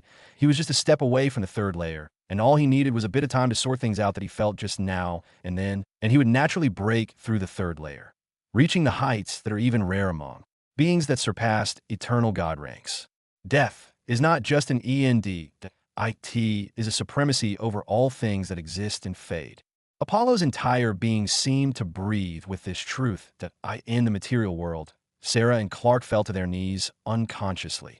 Even though they couldn't see the full truth of what just happened to Apollo, the aura he was releasing made them feel as if they were ants standing before a collapsing mountain. They shivered, not in fear, but in reverence. They felt as if too were witnessing the birth of a new death sovereign. Finally, after what felt like an eternity, and yet only a few breaths, Apollo opened his eyes that a thin smile curved his lips as he whispered under his breath. Not bad. After opening his eyes, he immediately didn't leave this place, but first checked what had changed in the Book of Death. The moment Apollo turned his attention inward, the Book of Death, as if sensing its master's gaze, floated silently in front of his soul form. Its surface had changed. He reached out with his soul, and the book opened willingly, its pages fluttering on their own. That a new page seemed to have appeared. He quickly looked at the page, which had a sickle-like symbol. Words started to appear on it, which he could only understand. The page shimmered with ethereal black light as the words formed, not written with ink, but etched into the world itself. Each stroke a manifestation of divine authority. Sickle of Death. A phantom image of the sickle materialized above the page, its curved blade dark as the void, gleaming with an edge that could sever souls, even fate. The air grew still around Apollo, as if the world itself dared not interrupt this moment. More text followed, written in ancient death script. Sickle of Death, the divine weapon once wielded by the Lord of Death himself. Forged in the dying breath of a universe, IT contains the origin of death and the authority to sever all things. Summon the phantom of the sickle of death to reap your enemies. Enemies of the same realm shall fall instantly. One swing silences destiny. One cut erases the divine. Reading this, he felt he had another trump card. But what surprised him more was that the strength of the chimera that he could summon now had reached the eternal god realm directly. Although it is just an early stage eternal god, the chimera is a true, unkillable monster now. IT can even regenerate with even a single drop of blood. For what he remembers, its strength barely reached the void god realm before. But after devouring the power of the ancient soul, its cultivation directly surpassed 2 whole realms. Apollo closed the book slowly, reverently. He didn't test the weapon. He didn't need to. After all this, he calmly looked behind, noticing the shocked and terrified expressions of Clark and Sarah. What? Am I that terrifying? The two nodded instinctively, then snapped out of it, shaking their heads rapidly as if trying to take back their unconscious honesty. Apollo chuckled softly. If before he had carried a mysterious aura, now he wore something different. Something heavier than a presence, silent, cold, and suffocating like a tomb sealed for eternity. It pressed against their instincts, whispering that they were standing in front of something that should not be defied. But he only smiled. All right, I won't tease anymore. He cast one final glance around the chamber. Let's go. Looks like we got everything this place had to offer. Then the group quickly left the chamber and the ancient building, as they all have improved a lot. Sarah and Clark broke through the true God realm, and for himself, not only did he reach the peak of the Void God, but he also understood the death rule of the second layer and also improved the Book of Death. The moment they came out of the ancient and magnificent building, it collapsed right in front of their eyes. Seeing this, they weren't surprised but calmly walked away and continued their journey in the primordial sanctum. Throughout the sanctum, other prodigies and rising stars faced their own trials. Some stumbled upon ancient relics or long-lost inheritances, their powers surging with every moment. Others weren't so fortunate. Some lost companions. Others barely escaped with their lives. Yet among them, Apollo's group now moved differently. Not with arrogance, but with quiet certainty. Because Apollo was in their group, and the two of them believed that no matter what kind of troubles they faced, it could be solved by him. For the next few days, the trio journeyed deeper into the primordial sanctum, during which they faced power monsters of the sanctum, but they were weaker than the guy they met first. It gave the two, Sarah and Clark, the chance to see how much stronger they had become after their breakthrough in the true God realm. With each confrontation, they fought not just to survive, but to test themselves. Now, with their recent breakthrough into the true God realm, their power had evolved. And here, surrounded by real danger, they could feel it. After all, not every being was an ancient monster who survived unknown times, but there are countless lives that are born and raised here and naturally cannot be compared to the ancient beings who were extremely strong in their prime. Clark moved with newfound precision, his blades slicing through monstrous forms with confidence. Sarah, her aura blooming like a crimson lotus, wove runic spells with the elegance of a goddess. Reborn, her destructive runes danced in the air, cracking the bones of spectral giants and burning through barriers of corrupted law. Apollo, on the other hand, throughout the journey, walked calmly beside them, only stepping in when they faced something truly troublesome. Otherwise, he watched in silence, like a sovereign observing the rise of his generals. And with that, they went deeper into the sanctum as they were traveling one day. Apollo noticed something. Someone is fighting. Sarah and Clark instantly went on alert, eyes scanning the horizon. Apollo pointed toward the horizon where a spiraling clash of light and darkness erupted. Far in the distance, a whirlwind of divine power surged and twisted violently, thunderous explosions echoing through the valley like war drums. From their vantage point, they could see figures locked in fierce battle, streaks of gold and violet light clashing, terrain crumbling beneath their feet. The scene grew clearer as they approached, and the chaos sharpened into chilling detail. One person seemed to be fighting multiple opponents. The person facing many enemies alone still had an upper hand. He was terrifying as he covered a dark and bloody hellish aura. Every motion of his hand summoned screaming souls, blades forged from sin and sorrow. Each swing claiming life. He was cloaked in a black cloak etched with infernal runes, and behind him loomed a monstrous phantom, half demon, half judge, wreathed in fire and agony. This seems to be the mysterious Arvane from the Hall of Hell, Clark muttered, feeling surprised. This made him feel more interested, as he was the only person beside him who reached the 6th floor of the Tower of Epic, ranking second just before him. For a moment, none of them spoke. Arvane's presence was overwhelming. The enemies who fought him weren't weak, as they were from well-known clans, and yet they fell one by one, their divine artifacts shattering, their divine cores crushed. And yet, Arvane's expression remained blank, cold, if none of them were worth his attention. He's not just strong, Sarah said softly. He's terrifying. Both Clark and Sarah can see that even after their breakthrough, the distance between them didn't diminish. Not to mention, it appears he also seemed to have broken the true God realm. Apollo didn't answer.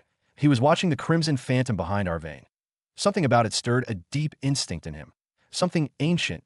Yes, the last of Arvane's enemies fell to their knees, coughing blood and despair. Arvane turned slightly, but he noticed their group across the battlefield, and his eyes met with Apollo, instantly creating a tense atmosphere. For a moment, the world seemed to hold its breath.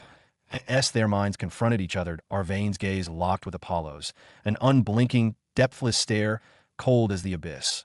The hellish aura coiling around him calmed slightly, yet the phantom behind him loomed larger, its burning eyes trained on Apollo, as if it too recognized something. Boom! The invisible collision ended, and it appeared both sides were equal. Then, slowly, Arvane raised a hand, casually wiping blood from the edge of his lip with his thumb. He neither smiled nor frowned. But hidden within his heart, he was shocked by the strength of Apollo. Although he hadn't formally fought, just this small confrontation let him feel the difference in strength. The battlefield around him was silent, strewn with shattered divine weapons, broken terrain, and the faint, lingering cries of defeated souls. The black cloak he wore swayed with each step, as though shadows themselves bowed in reverence. The phantom behind him slowly dissolved, not vanishing but withdrawing, its burning eyes never leaving Apollo until the very end. Sarah exhaled the breath she hadn't realized she was holding. That Clark's eyes gleamed with the spark of competition. He saw Arvane's little bit of strength, but it wasn't that overwhelming compared to Apollo, so he still had some confidence to catch up. Apollo said nothing. But guys who were almost beaten, seeing them appear, were excited. Help us! He's from the Hall of Hell, an enemy of every universe.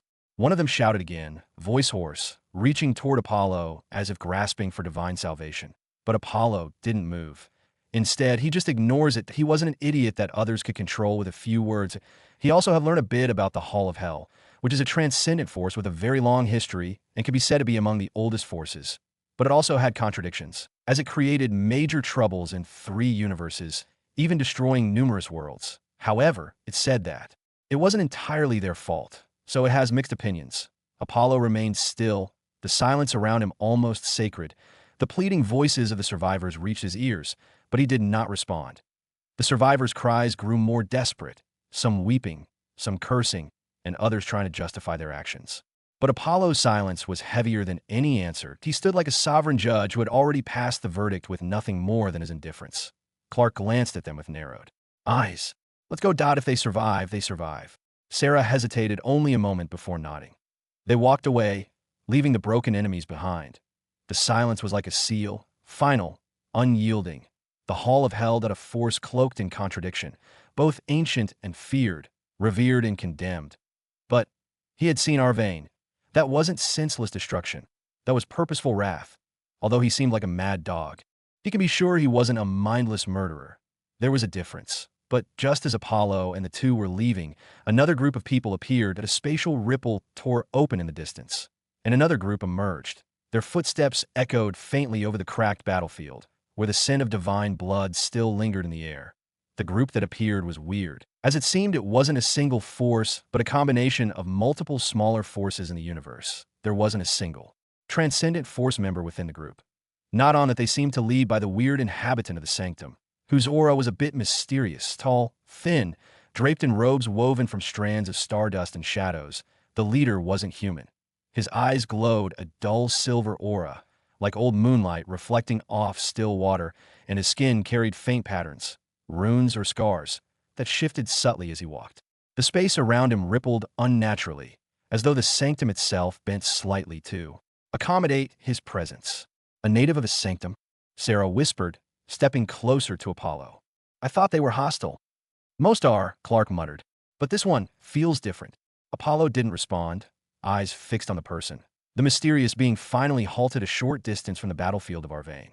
His followers stood behind him in reverent silence and looked at Arvane and Apollo's group. A hush fell over the ruined field, heavy and watchful. Arvane, who had been turning away, paused mid-step. His cloak whispered against the scorched stones as he slowly turned back, his gaze now fixed on the new arrivals. The native, if that's what he truly was, offered neither threat nor greeting. He simply observed, silent, timeless. Then in a voice as old as the stars, he spoke. What a surprise! I didn't expect to meet the 2 strongest geniuses of this era at the same time. Especially the monstrous genius that cleared the 9th floor of the Tower of Epic. Saying that he looked at the distant Apollo with interest. Yes, he also knows how difficult the Tower of Epic is. Learning someone finally clear it shocked him to the core.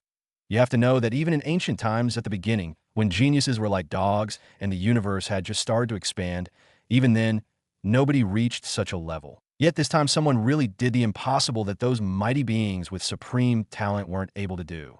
The air twisted faintly around the silver-eyed native, as if reality itself held its breath. Apollo, calm as still water after hearing the ancient native's words, met his gaze. His face gave nothing away, but inside a quiet tide of caution stirred. He recognized this kind of presence, which was just like the suppressed ancient person he met at the beginning. He felt something but still remained calm, meaning this person's strength would be extremely strong, and the cultivation level doesn't mean anything, as he can also have a secret technique that temporarily lifts the binding suppression of their strength. The group behind the native stayed still, like shadows.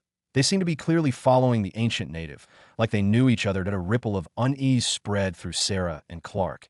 Though they had faced danger after danger within the tower, this moment felt different, heavier, like a hidden weight pressing on their very souls.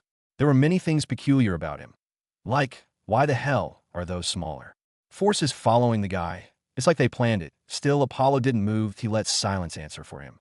And in that stillness, the ancient native seemed to smile, and then looked at Arvane and said, "Although I wanted to have a good chat with the monstrous genius, I have come for you, the genius from the Hall of Hell." Arvane paused mid-step. His back was still to the native, but something cold flashed across his eyes, at a flicker of emotion, recognition, even restraint. He did not speak right away, but instantly the demonic phantom behind him stirred again, its form more solid now, darker, burning with judgment. The atmosphere became tense again, and Arvane was ready to fight, as although the words seemed plain, he felt a hint of hostility in them. It was clear that he might have beef with Hall of Hell. Didn't expect this time I would meet someone from the Hall of Hell, not to mention a super genius. But your luck isn't good that you met me. The air thickened like coagulated blood as the ancient native's final words dropped, slow and deliberate, into the battlefield silence. Arvane didn't turn. His cloak rippled, caught in the phantom's rising breath behind him. The darkness around him deepened. The phantom now fully manifest, a colossal silhouette with blazing crimson eyes and chains forged from sins long buried. Every breath it took let out a muffled scream from the air itself. Sarah instinctively took a step back. Clark clenched his fists, energy crackling around him. But Apollo remained motionless, watching. You talk a lot. If you want to try, then bring it on," Arvane said with a cold smile filled with a fierce and cold demonic aura. The tension snapped like a drawn bowstring. The native's expression didn't change, but the air around him changed. The subtle ripple of space unraveling. He raised a single hand, and the battlefield trembled. Earth cracked. Light dimmed. Pressure fell like a 1,000-ton weight onto the entire field. "Good kid, then ready to face me. But don't worry, I won't kill you. I need your help to contact those old friends of mine in the Hall of Hell." He didn't wait for a reply. Without another word, he raised his fist and punched the air. Crack. The space itself shattered, as if a mirror of spatial layers had been struck. A shockwave burst outward, not just through air and stone, but through the very essence of the world. The fist aura that followed wasn't simply powerful. It was unnatural. It carried the weight of stars and powerful ancient beings. The pressure slammed toward Arvane like the will of a dying star. Chains behind him clinked, and the phantom behind him roared. With that roar, the Arvane also burst out with terrifying strength. The air turned thick with malice, the shadows darker, heavier, and alive. Crimson lightning danced across the phantom's chains, and with that roar, Arvane moved at a single step forward, and the ground cracked. Demonic energy surged from his body, spiraling upward like a pillar of wrath. That he also delivered a powerful punch that could be felt by the eternal gods. Both of their attacks were terrifying, crushing. The space around them, a terrifying blast, ancient and primal, surged forth. The ancient native's fist was shrouded in a vortex of collapsing starlight, while Arvane's strike carried the wailing force of damned legions. The moment their fists met, boom! Space shattered. A dome of destruction burst outward, tearing through the battlefield and erasing everything in its path. Mountains in the far distance crumbled into ash. The shock waves swept through like a divine judgment. Even time itself seemed to skip at that moment. Everyone present there was shocked, as although many of them had broken into the true God realm after receiving some kind of adventure, their strength still didn't cross the massive gap between true God and eternal God, as the difference between the two realms was huge. Only Apollo could remain calm watching the devastating power. As for him, it was a basic operation that he quickly used his divine energy to protect Clark and Sarah, who almost fell back. The group following the ancient was also almost blown away, and many were even seriously injured by the shock waves of the clash of these two. And in the eye of that storm, Arvane and the ancient native didn't budge. Their fists were still locked, The space around them continued to distort, rippling violently. Their energies clashed like rival empires. The ancient native, eyes glowing brighter, smirked. But within the calm emotion, there was a hint of jealousy and hatred. Not bad that you've inherited the Hall of Hell's darkness well. But can you handle this? His aura changed instantly as the terrifying power appeared that seemed to dominate everything. Apollo, watching from a distance, felt a bit surprised as the ancient being seemed to have understood a terrifying rule that even he wanted to understand. The ancient being moved his left hand and punched, but this time the oppressive feeling was so strong that everyone felt their body would explode. This fist was slow, but it was so devastating that it appeared to compress gravity, space, even time. Arvane felt he was going to be blown away, as instantly the demonic shadow behind him solidified, and the chain around him instantly covered him to protect him. But the ancient native's fist didn't stop. Boom! The sound wasn't just heard. It was felt, a bone-deep, soul-wrenching echo that silenced even the wind. Arvane was sent flying like a comet, his body wrapped in chains that groaned and cracked under the impossible pressure. Space screamed as it folded in jagged layers where the fist had passed. The demonic phantom behind Arvane howled, its form nearly torn apart. Crimson cracks appeared across its body, and the chains shielding Arvane shattered like glass, scattering into fragments that hissed and burnt in the air. Apollo narrowed his eyes, expression still unreadable, but inside, there was a ripple of awe. It was really the rule of power.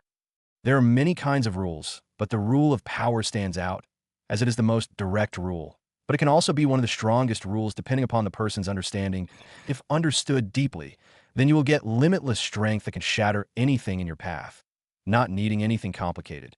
But although the rule of power appears to be simple, understanding it isn't easy, as not many understand its true essence. Not to mention, seeing the perfect control, he can guess the ancient from the sanctum should have reached the second layer, or even the peak of the second layer of the rule of power. Arvane, blood still dripping from the corner of his lips, stood tall again. The new black chains spiraling from his phantom slowly coiled around him like a serpent, vibrating with resonance, as if answering the rule of power with something ancient and equally pure. Apollo turned slightly, his thoughts sharpening. Let's see. What rule does the genius from Hall of Hell cultivate in? The phantom behind Arvane flared again, and this time, its aura became terrifyingly violent. Apollo also quickly understood the rule. He understood it was also a very rare rule, the rule of demon. Although he wasn't like an ancient being who delved deep into it as a young genius, it was already terrifying. He understood a rule. Not to mention the rule of the demon is a ferocious one that improves his strength comprehensively. He clearly was cultivating demonic power. Hence, it was a perfect match, making him extremely strong. Both of them were ready to bring this battle to the next level. The battlefield trembled under the clash of two rare and terrifying rules. The rule of power, simple yet absolute, surged from the ancient native like a tide meant to drown everything. But now, something just as ancient, just as primal, rose to meet it, the rule of demon. Behind Arvane, the demonic phantom pulsed violently. Its eyes burnt brighter than before, and its aura twisted into a cyclone of destruction. Enraged, it no longer resembled a shadow bound by chains. It had become a warlord of wrath. Now, as Arvane lifted his hand once more, the shadowy chant of his phantom deepened. Ancient, guttural syllables echoed through the sky, forming a demonic brand behind him. Half halo, half curse sealed, he stepped forward and, with a voice like steel wrapped in fury, growled. So what if you understand power? I'll show you what a true demon is. Arvane's words rang like the toll of a war bell, vibrating through the bones of every onlooker. The phantom above him loomed like a god of slaughter, its fangs bared and wings of twisted night spreading wide. The rule of demons surged forward, no longer restrained. The brand behind him pulsed once, and the world responded. Demonic power erupted like a tsunami, shattering the space around him. Even the ancient being's expression became more grave as he also felt the demonic power. Arvane vanished. Next instant, he appeared before the ancient being like a falling star, eye in his hand. A massive blade formed of pure demonic power and hellfire boosted with the rule of demon, etched with living runes that screamed as they devoured the light around them. But the ancient entity was also ready as the rule of power surged, space around him torn as he faced the attack. Boom! The collision was cataclysmic. The sky split in half. Demonic flames and pure, raw power met in a collision that didn't just shake the earth, It shattered the concept of balance itself. For a heartbeat, nothing existed. No sound, no time, no gravity. Just raw rule clashing against rule, belief clashing against belief. But although the attack was fierce, both held their ground. As the dust settles, both are still standing tall. However, it is clear the ancient person from the sanctum has the upper hand. Eravin chains were cracked. Even some were destroyed in their confrontation. As although the rule of demons was extraordinary, the difference in the understanding of rules was quite different. Arvain panted, eyes burning but unwavering. The demonic phantom behind him flickered, visibly weakened, but its gaze remained defiant. Despite this, his presence continued to evoke a sense of a looming black storm. Kid, you are weak. All you could try, but the outcome wouldn't change. So let me quietly put the mark. Why struggle? His voice wasn't loud, yet it pressed into Arvain's bones like a mountain. That mark he spoke of was more than a symbol. It was a submission seal for capturing the soul, that a brand of ownership. But Arvain just chuckled, low and bitter. Blood dripped from the corner of his mouth. Yet he stood tall. Weak? Maybe, but I'd rather be crushed 1,000 times than kneel once. I'm not your pawn. Behind him, the demonic phantom let out a broken, wrathful shriek. The cracked chains snapped inward, reforming in jagged spirals. The rule of demon roared again, and far above, Apollo's eyes shimmered. Watching all of this, the difference in strength was clear, but he still felt that Arvain should have a trump card or treasure. As for the ancient guy, he was strong and should be stronger than the ancient being he fought. Now he was thinking, should he meddle between their battle right now or not? For why he meddled anyway, because this sneaky bastard, the moment he appeared, marked Clark and Sarah using some weird means. But this tricky guy was careful as he didn't try it on him. However, it still cannot remain hidden in front of him. Since he already made his plan, later he intended to make a move on them. So battle was inevitable. His fingers flexed slightly, spiritual energy swirling silently in his palm. Below, Arvain roared again, blood painting his jaw as his demonic blade clashed against the rule of power. Even in pain, he resisted, unwilling to submit. He exhaled, the heartbeat passed. Then Apollo stepped forward from the sky, his silhouette gliding downward like a falling sun, radiant yet silent. Lightning and starlight flickered behind his back as he descended. He had decided to make his move since he was eyeing him. So why did he need to hesitate? In that moment, the entire battlefield froze. Even the ancient being paused, his pupils narrowing slightly. And without saying anything, he attacked the ancient being from the sanctum. He instantly teleported and appeared behind him and delivered a terrifying kick that, although it didn't contain any rule of power, seemed to contain infinite power. Boom.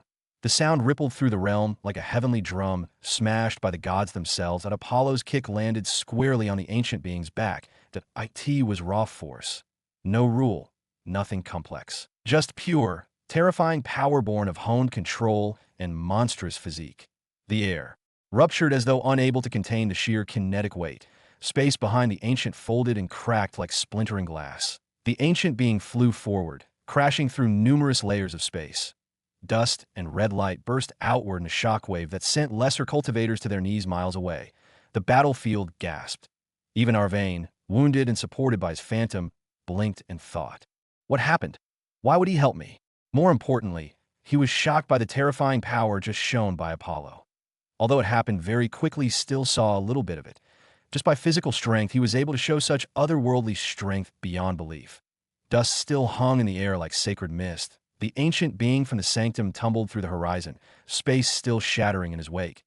He finally halted, floating, blood dripping from his mouth from the sheer impact on his body. He raised a hand and touched his back for the first time in countless years.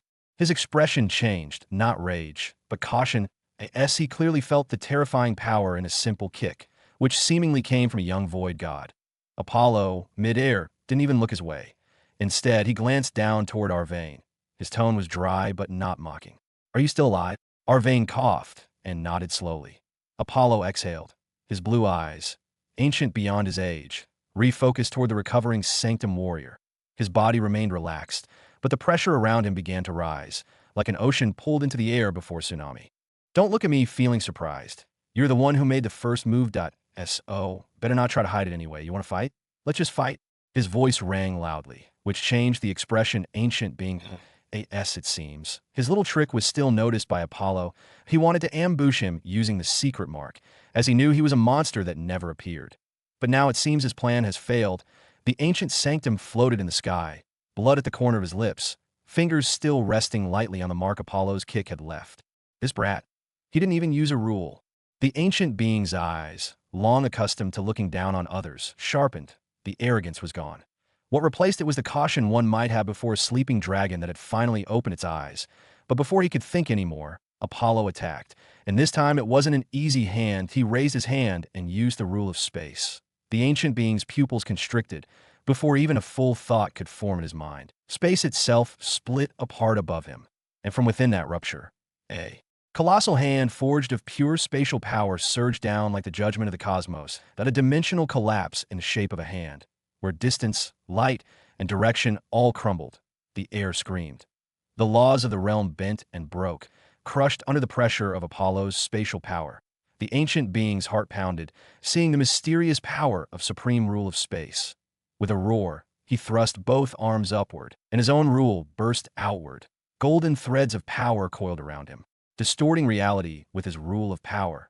The pressure exploded as his body surged with energy, attempting to stabilize the space around him and intercept the incoming hand. Boom! The sky shattered. The ancient being was thrown down like a meteor, his defenses crushed by the impossible force of Apollo's attack. Dimensional fissures ripped through the sky behind him like wounds that refused to close. He struck the ground with a shockwave that split the land in every direction, forcing even Arvane to retreat midair. The crater deeper than a canyon formed beneath the impact. The ancient being lay there, struggling to rise. His shoulder bent unnaturally, his body surrounded by flickering remnants of the shattered divine energy. Apollo calmly from above and says with a taunting voice, "Since you mark people around me, I thought you were confident in your strength, but now it looks like you were just a guy who didn't know his own place." His taunting yet cold voice angered the ancient being. Good, kid. You really deserve being the strongest genius. Since you want to die, I will show you the difference. Remember, my name is the strongest genius in eons. You should at least know who killed you. The name echoed through the air like a death knell. Vol. At that moment, the earth beneath him turned black. His aura changed completely as the strong and bold power aura around him turned sinister and desolate. Vale's figure stood, half-shadowed by tendrils of black energy that devoured the light around him. The golden glow of the rule of power was now laced with creeping void, turning everything it touched into a gray desolation. His aura, although similar to the demonic aura of Arvane, had a completely different power within it, making it more corruptible and evil. Haha, this is the taboo power those idiots from Hall of Hell are so afraid of, and throw me here.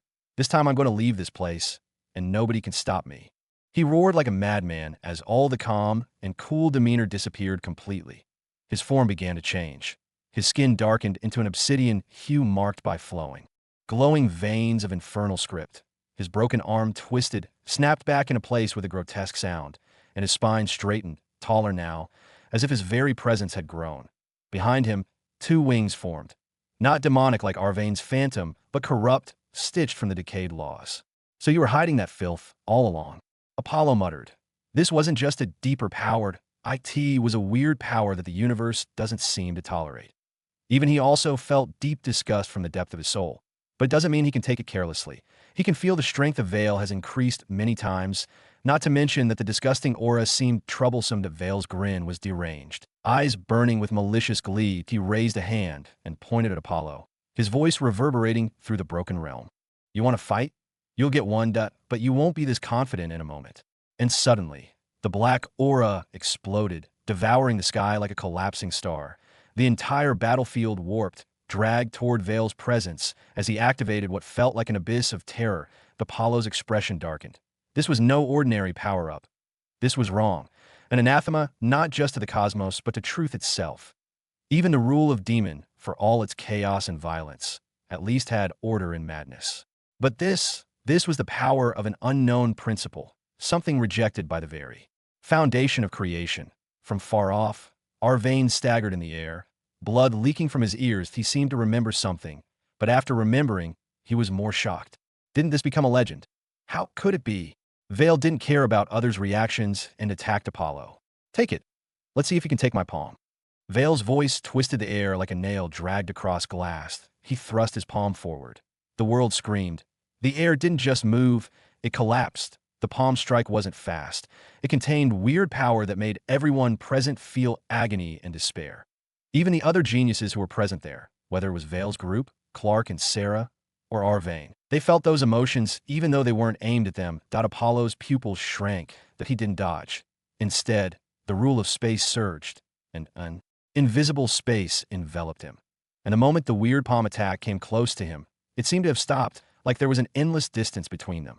That simple space contained countless spaces, creating endless spatial paths that made Vale's attack not reach him at all. And yet, even as the attack was halted, space itself began to corrode. Apollo's eyes narrowed dangerously. The black aura from Vale's palm didn't obey the laws of proximity or distance, even when separated by endless layers of spatial defense. The attack began gnawing at the threads of space, chewing on the folds like an infection that refused to respect logic.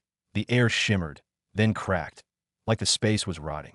"It's eating space," Apollo muttered in shock, but he didn't feel anxious as he continued to make numerous space layers within them. However, the weird power continues to corrode and even swallow the space, becoming even stronger. From below, Vale laughed. It was no longer human, but guttural and warped, filled with the madness of someone unbound by morality or mortality. "Do you see now? Even rules can be devoured, the power that neither heaven nor hell dares to name." Seeing this, Apollo stopped creating more space layers, and a part of Apollo's spatial shield ruptured. Just a thin crack, a moment of vulnerability. And just when it appeared the palm was going to land on him, Vale was laughing madly as he had one. I see. Boom. Instantly, the palm of weird dark energy split into two sections. What? Vale was shocked at how suddenly his attack was split apart. He didn't even feel anything. But as the dust settled, he saw Apollo standing calmly, holding a sword like an eternal, omnipresent king. The sword in Apollo's hand hummed with a presence that transcended the battlefield. Its form was ethereal yet sharp, forged from the silent convergence of space and timelessness.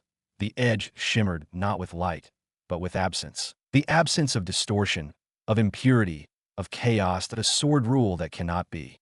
Tainted, Vale's laughter stopped, his expression freezing mid-madness. "What kind of rule is that?" Apollo calmly looked at the dispersed palm and nodded in his heart. "It seems my eternal sword rule can cut through it. Even this weird rule, swallowing power, cannot handle my sword rule." He felt good, as although even without drawing his sword, he knew he could have defeated Vale eventually. But not like this. Not with such overwhelming, absolute dominance, where the enemy's twisted attack hadn't just failed, but had been cleaved apart without resistance. No, it cannot be possible. There shouldn't be anything or any rule in the universe that could destroy it. This is impossible. Vale roared, as it seemed his intelligence and had deteriorated as he used this weird power. But he himself didn't seem to care or notice it. He attacked once again with his full might, filled with intense killing intent. He wanted to annihilate and devour everything about Apollo without even leaving a drop of blood.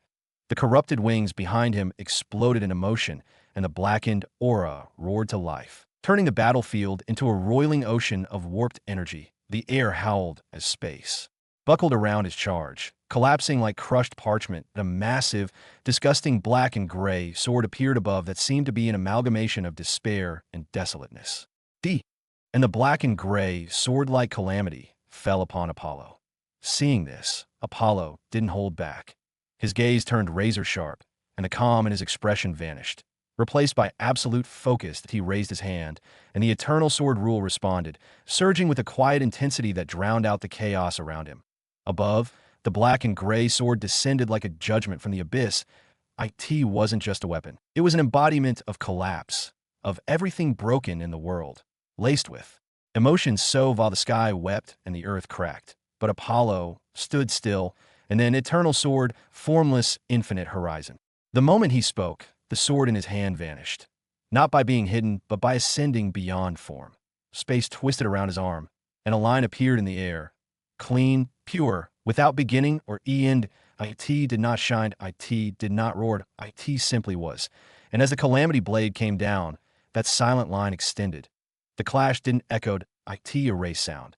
For a heartbeat, the world froze. Then, SHRRKK, the massive black sword, Once a monument of despair, split diagonally, its severed halves drifting, apart like dying shadows. The warped aura that had filled the heavens cracked, then shattered into nothingness. The gust of void wind swept the field. Below, Vale staggered midair, face slack with disbelief.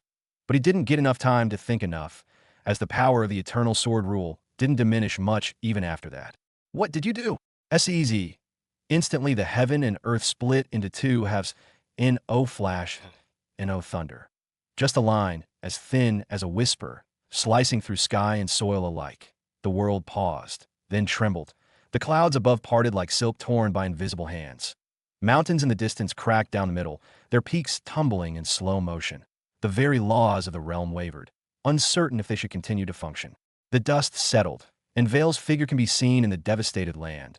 His once monstrous form flickered, the corrupted wings torn and fading, his aura dimming like the last breath of a dying fire. He took one staggering step, then another. How? The word came not as a shout, nor a whisper, but a low growl, ragged and bestial, like the death rattle of something that once dared to challenge the heavens. Then his body split, not with blood, but with silence. Down the center from skull to gut, a thin, perfect line glowed briefly, and then parted. One half of him collapsed to the right, the other to the left, and with that, Vale was no more. Even until his end, he cannot figure out how he could lose to someone in the void god realm. Even the taboo power for which he betrayed everyone cannot change his inevitable ending. Everything returned to silence, whether it was Clark, Sarah, or Arvane, and the group of geniuses submitted to Vale. All of them looked at the floating figure in the sky with awe. They cannot believe what they saw, especially the landsword that seems to be beyond their comprehension. Apollo, on the other hand, was calmer, but still the weird power that Vale used left some deep impression, as it was truly a very different kind of power and troublesome. It also let him remember it had the same properties as the law of Devour, which also wasn't an unusual law that he got from an unknown god in Ryan, making him think, can there be some connection between them? This also makes him interested in Hall of Hell, as it seems they have some connection with ITS. Oh, he glanced at Arvane, who was still in a bit of shock after seeing his strength. Arvane snapped out of his daze the moment he met Apollo's eyes. Instinctively, he straightened his posture and masked the fear that had briefly surfaced, but his heart pounded. After witnessing that battle, he understood, truly understood, why Apollo had reached the 9th floor. The gap between them wasn't just wide, that IT was unbridgeable. And so, he held his ground, face calm, posture respectful, but every fiber of him was alert. Because standing across from him wasn't just a fellow genius, that IT was something else entirely. Do you know what kind of weird power he used? Apollo didn't waste time and asked the important question, as it clearly had some connection with the Hall of Hell. Arvane hesitated, his gaze flickering to the ground, as if searching for words hidden in the rubble. His jaw clenched, the corners of his lips twitching with unease. He didn't have a proud demeanor, as he knew his strength. I don't know the full truth, he finally said, his voice lower than before. But I've heard rumors about it. In the deepest chambers of the Hall of Hell, there are forbidden texts, older than any known era, written in a language that twists even the soul of the reader. Apollo's eyes narrowed. Arvane continued, his voice dry. They say those texts aren't from the 3 universes but from beyond chaos, and has a shocking secret hidden in it that transcends the supreme rule of the universe. But even though it's said to contain unimaginable power, it also contained dangers. Oh, dangers? He listened to Arvane's words with interest and couldn't help but ask. Arvane gave a bitter chuckle, though there was no amusement in his eyes. If you understand a bit, you'll get the taboo power. The power that Vale used at IT appeared to contain despair, desolation, killing, and even devouring power within it, and continued to become stronger the more he killed and devoured life. But, sadly, the more they kill, the more dangerous it becomes, and the user started to lose his mind and lose control of their own power. Even in severe cases, they will completely lose their minds and turn into weird monsters that seem to be almost unkillable by most means. Apollo absorbed the words in silence, his gaze flickering like distant stars stirred by windless air. The implications were clear and unsettling. Power that grows with death and devours the user's mind. He muttered, he exhaled slowly. So Vale was already far along the path. Arvane nodded grimly. He must have stumbled on part of the texts, or something derived from it. I don't think he fully understood it, either. But that power, it's seductive. IT promises dominion over all things, even the supreme rule. But in the end, he gestured toward the broken land where Vale's remains had vanished to dust. It consumes everything. In fact, I have heard about him in the past because he lost control and went on a rampage. He was caught and suppressed here by elders. But who knows? Even after such a long time, he still wanted to try to leave this sanctum. But just as they were talking, something suddenly happened to the geniuses that followed Vale, and they were just feeling happy for their freedom. No, what's happening? Screams shattered the tense air, but Apollo's head snapped around as several of the geniuses who had followed Vale staggered, clutching their heads. Their bodies convulsed violently, eyes rolling back into their skulls.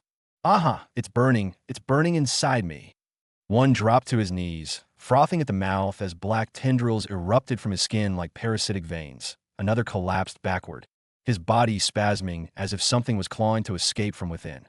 But before they could do anything, all of the geniuses wailing in agony and pain turned into mummies, and then the weird energy from them gushed out like something was pulling them. All the weird energy from the mummified body started to gather around the remains of Vale rapidly. The air twisted, space itself convulsed as if in protest, that black, writhing energy. The remnants of corruption from those who had once followed Vale poured into the shattered ground where his bisected remains had only moments ago turned to dust. The land trembled, cracked further, and then pulsed at Arvane's face paled. No, that power is still alive. Apollo's eyes sharpened, his hand already flexing as the eternal sword rule surged once again through his soul. No, not alive, but not dead either. The corrupted energy spiraled into a vortex, howling with despair and rage. From the center of the swirling dark mass, a shape began to form. Blurry at first, like a ghost torn between worlds, a half-human, half-nightmare silhouette slowly rose, in flesh, in bones. Just hate, just hunger. Its body was made entirely from the weird power, its form flickering like smoke over a dying fire. It was Vale. But not Vale. His face had no eyes, no features, only a stretched hollow of darkness where his mouth should be. Apollo frowned upon seeing this. As the aura of the entity was completely different from Vale, he didn't feel any life in it. Instead, he felt weird desolation and the end of everything that seems contrary to any life forms. Even the undead didn't give such a kind of feeling. He wasn't careless and held his sword tightly and was ready to face anything. The weird new revived Vale suddenly looked towards them. However, the moment it looked at them, they all felt their hair stand up in a chill run through their spines. Apollo narrowed his eyes. That thing. It didn't look at them with intent or hatred. There was no emotion, no will, no focus. And yet, the moment its gaze swept across them, it felt like they had been seen in their own grave. A soundless pressure settled over the battlefield. Clark fell to his knees, gasping for air, his hands clawing at his own throat. Sarah turned pale and staggered behind a boulder, trying to stabilize her prana flow, which had suddenly gone berserk. Even Arvane, who also had extraordinary strength, staggered backwards. Apollo stood firm. The eternal sword rule shimmered faintly around him like a protective halo, not bright, but resolute. The creature then opened its hollow mouth and a soundless scream tore across the land. Not noise, but absence, a devouring vacuum that stripped away color, sound, and hope itself. It then, like a ghost, came towards him with terrifying speed. That Apollo's aura also surged, and he immediately attacked as his eternal sword ruled like a supreme judgment. His figure flashed forward as he swung his sword, a thin arc cut through space itself, not bright or loud, but absolute. Time around the sword energy seemed to freeze. Light bent away. The moment the strike landed, a ripple ran across the battlefield. The ground groaned. The sky fluttered. But what shocked him, even after taking his sword strike head-on, it didn't seem to be injured and continued to move towards him. Apollo slashed again, twice, cleaving through layers of space and essence. But still, it pushed forward. The faint black mist pouring from its body started to spread, slowly eating away everything in its path. Seeing this, he quickly used his space rules and teleported, moving away from it. But it seems to only target him and didn't let him go. Continuing to chase after him, he slashed multiple times, but the results remained the same. Like this ghost didn't belong to the universe. Even his eternal sword rule, which had never failed before, seemed useless at the moment. Behind him, his sword danced. Multiple slashes, dozens of phantom lines streaking across the space in graceful arcs. Each stroke infused with rules, with sword intent capable of destroying sun and moon, and yet it seemed utterly ineffective in front of this ghostly creature. But Apollo's eyes darkened. For the first time he felt troubled, as an addition to his sword rule. He tried his other rules, even the rule of destruction, but it seemed to not do anything. But he didn't become anxious. He believed this thing could not be invincible, and there had to be some way. Maybe I've been using my eternal sword rule the wrong way. He believed his sword rule could not be ineffective. He just needed to use it properly to create a sword move to destroy this ghostly being.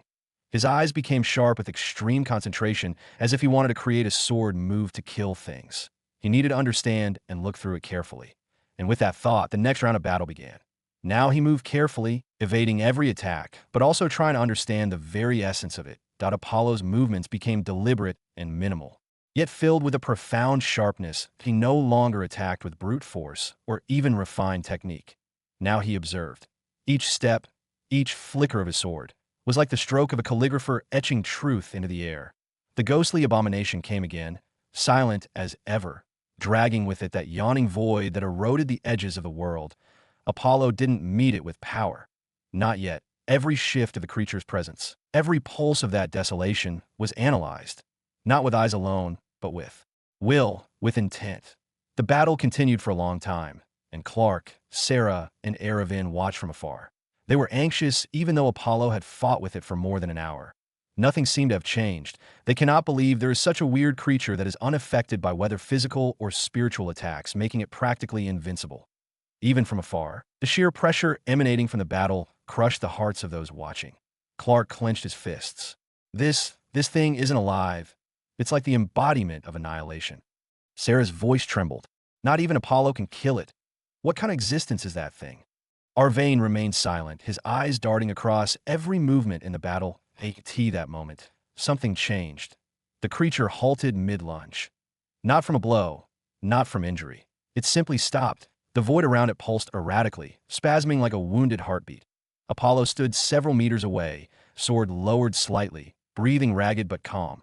His gaze was like a blade that had tasted truth, sharp and unwavering. Then, his pupils dilated. They're not away, he whispered, barely audible even to himself. He wasn't entirely sure what he saw. There were no threads to cut, no heart to pierce. But for a fleeting instant, the creature's form wavered unnaturally, not from his attacks, but from some internal contradiction, that a place where its existence buckled slightly against the laws of this universe. It didn't belong here. But maybe it wasn't complete, that a single imperfect fragment forced into a world it did not fit. His sword hand tightened. He felt something. His sword rule was eternal and never-ending. So he wanted to cut that which contained the embodiment of eternity, that a sword that cannot be reversed and will cut through everything or anything. Only his sword is eternal. His aura shifted from a powerful and sharp presence to one that was nearly imperceptible. He at that moment appeared to have become immortal without any strength. The entire dimension of the sanctum seemed to become calm. The restraints on the entire dimension seemed to begin to loosen, and every ancient entity within felt that. Far across the ruined sanctum, ancient statues cracked open slit-thin eyes. Deep beneath the surface, sealed remnants stirred restlessly in forgotten tombs. Even the winds, lifeless for countless eons, murmured in reverence, because at that moment, something eternal was waking. Apollo took a step forward. Not fast, not forceful, just a step, but the world responded. "Only my sword is eternal," Apollo murmured, not defiant, just certain. His sword, once radiant and terrifying, now looked plain, nearly invisible, as if the world refused to acknowledge it. But every step he took with it, reality shifted, like it was making room for something it could not comprehend. And in that silence, he slashed, no light, no shockwave, no power. Just a quiet line drawn through space that seems to cut nothing. And yet, it undid, the moment the sword's swing ended. The ghostly creature screamed. This time, not soundless, not vacuumed. It was a cry that split all things. Not from pain, from unbeing. Its body twisted, contorted violently, as the fracture in its presence became a rift, a rent in its very foundation. The aura of desolation, once unshakable, now was torn apart. Eternal sword, severance of the reality. The creature thrashed violently, parts of it folding into themselves, unraveling like failed concepts. Its arms became ideas of arms, then echoes of memories, then nothing at all. It tried to move, but found it impossible to stand, because Apollo's sword didn't just cut. It cut the right to exist, The entity let out one last whisper of distortion before it collapsed inward, not as a body, but as a broken thought exiled from the world. Apollo stood still, the sword lowered once more. The void surrounding him vanished. Only the sanctum remained, quiet and heavy. Behind him, Clark fell to his knees. Sarah covered her mouth. Without her knowing, Arvane swallowed hard, barely keeping his footing, and one spoke. Not even Apollo. His aura returned to normal. In fact, it became weaker, as it was clear this sword took almost everything he had. But he doesn't seem to care. He was lost in the experience that he just felt. The wonderful feeling that he felt was too hard to describe in words, as it was. Kind of an epiphany that let him understand more about his eternal sword rule and let him develop its usage to extreme degrees. That final slash hadn't been strength, it hadn't been technique, it had been understanding. For the first time, he saw his eternal sword rule not as a weapon meant to cut enemies, but as a mirror that reflected the truth, and then severed the falsehoods. The idea made his blood stir. He exhaled, and only then noticed that his hand trembled faintly. His reserves were drained. The backlash creeping through his bones like cold water, but he didn't mind. Somehow, it felt like the beginning. Clark and Sarah then quickly came to him. "Are you all right?" He turned slightly, giving a faint nod. "Just tired." Arvane also slowly walked towards him and thanked him. "Thanks for saving my life." Although his voice was still a bit cold and appeared menacing, he was really grateful. As he knew he might not have survived if not for him, he sighed and gave a low breath of awe, then glanced toward the scattered dust where the creature had vanished. To think there was this kind of swordsmanship in the universe. He then takes out a token from his storage ring. This is the token of Hall of Hell. If you someday needed help, this token can lead you to one of the branches in the universe. Apollo looked at the dark token Arvane extended toward him. The it pulsed faintly, as though it contained an ancient rhythm. Like the slow heartbeat, he didn't reach for it immediately.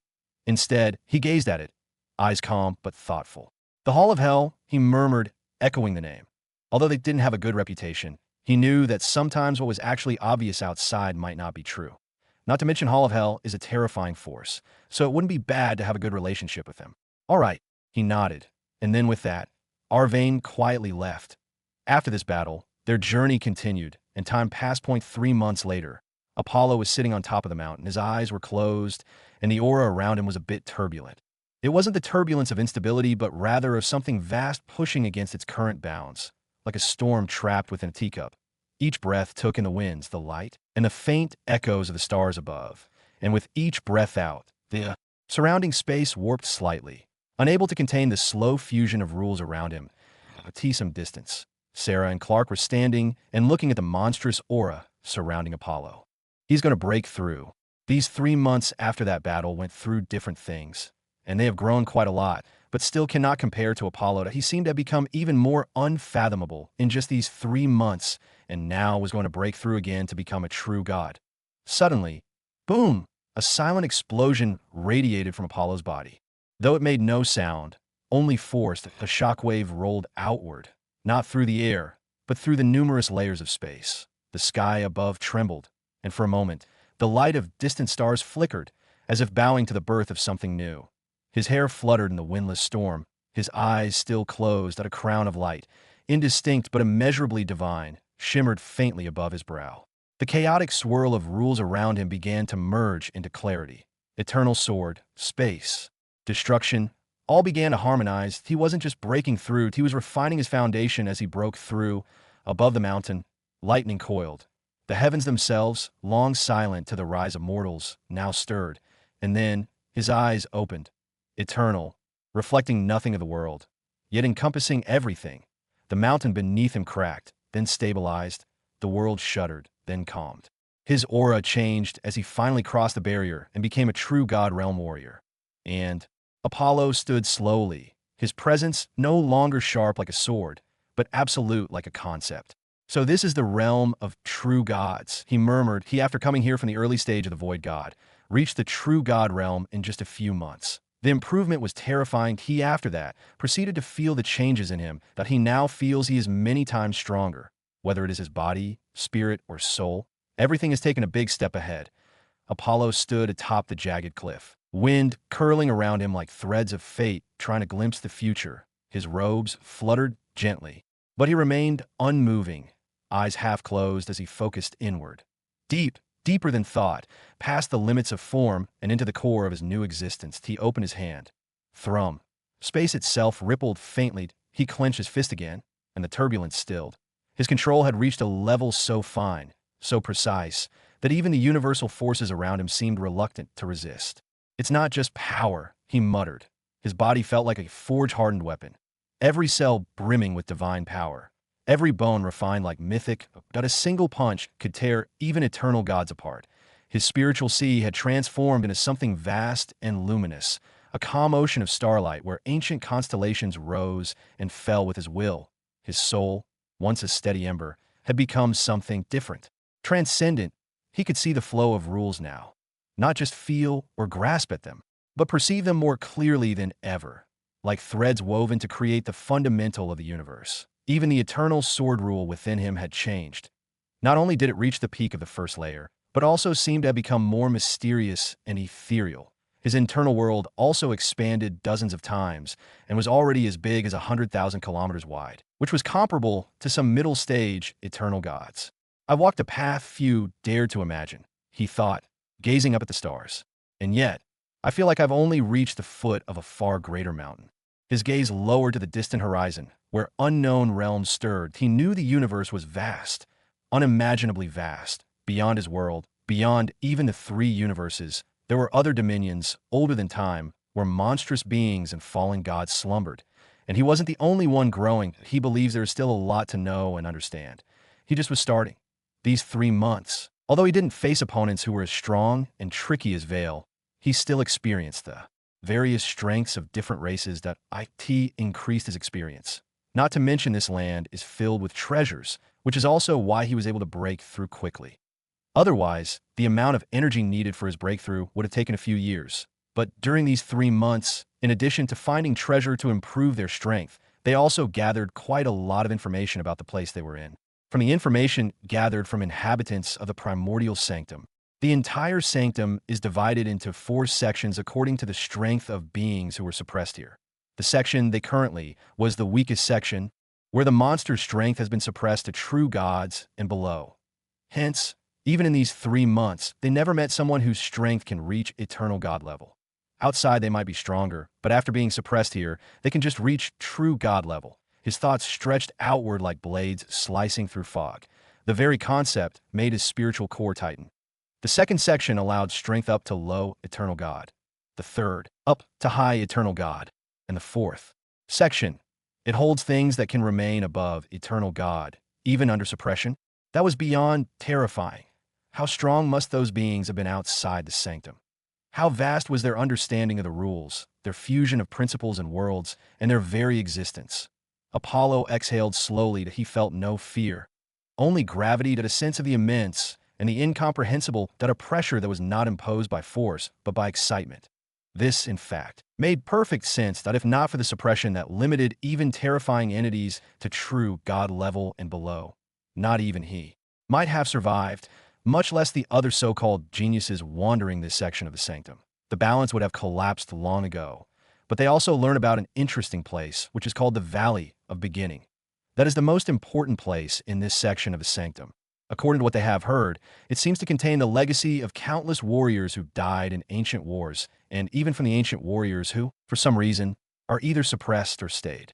Here, there were countless rumors about this place. Like some claim that even just walking into the valley triggered visions of ancient battles. Not illusions, but spiritual imprints powerful enough to test the will and soul of any who dare to stand up in front of it to receive their legacies. Others believe that if one's soul resonance aligned with a particular remnant, they could inherit a battle memory or even temporarily be possessed by a war spirit to relive an ancient confrontation. But the most compelling rumor, at the very center of the valley, there was an unnamed corpse bigger than a small mountain that had even been dead for countless years, whose heart is still beating. Many before believed it was alive.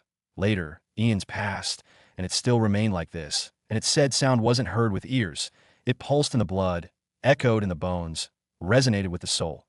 Some said it was an ancient sovereign, a being that had existed before the beginning of this universe. Others whispered it was a god of war, struck down in betrayal, refusing to let go of rage even in death. Some even still believed it wasn't a corpse at all, but an incubating will, preparing to rise again once the conditions were met. Many warriors from ancient times were enlightened by the mysterious heart, which seemed to have the ability to bring out the potential. After his breakthrough, they made their way towards the Valley of Beginning. The group then quickly arrived at their destination, and they quickly noticed a change, as this place wasn't desolate like before, but had quite a few people there, and thankfully nobody seemed to stop them. Strange formations and ancient statues dotted the cracked earth, half buried in moss and time. Whispered chants and low conversations drifted in the air, but no one raised a voice or caused a commotion. Sarah glanced around. So many people. Clark nodded. This isn't like the other places. They even noticed some geniuses from both the Void God list and the True God list that came here just like them. Apollo, calm as ever, walked forward. None stopped them, but a few cast glances in his direction. Some curious, others wary, but no one approached. The sheer pressure of his aura, even restrained, was enough to make people keep their distance. Before long, they reached the edge of the valley, where the sky seemed dimmer and the land felt ancient. They already started to feel the numerous auras scattered around the valley, waiting for an inheritor that can inherit their power. This place is different, Clark muttered beside him. His voice was subdued, unconsciously respectful. Sarah nodded. It feels like the whole valley is listening. They didn't waste time. The three of them stepped into the Valley of Beginning, and the world around them seemed to be changed. Immediately, countless tombs seemed to appear in front of them, each radiating a powerful and mysterious aura. Some were crude stone slabs, weathered and cracked by time. Others were grand structures carved with runes that shimmered faintly, resisting decay. Each tomb radiated a powerful and distinct aura, some noble and vast, others wild and violent, and a few so ancient their presence pressed down like the weight of vast history itself. None of the tombs were ordinary. Apollo's gaze swept across them. Every one of these resting places belonged to a warrior who once shook the stars with their blade, claw, or will. Even in death, their power hadn't entirely faded. He could feel the remnants, flickers of memory, battle intent, and perhaps something more. They didn't speak and quickly walked forward, pulled by an invisible thread that a wind rose from deeper within the valley, heavy with scents of ash, iron, and time. The tombs seemed to hum, softly, faintly, as if acknowledging the arrival of a new master. At first, it wasn't much different from a simple graveyard, but the moment Apollo entered, it seemed an invisible tension appeared in it. But it didn't break out, instead seemed to be waiting for an outburst. They, after entering, noticed the geniuses from outside, just like them, and naturally many of them noticed their group, especially Apollo, who was like the brightest star.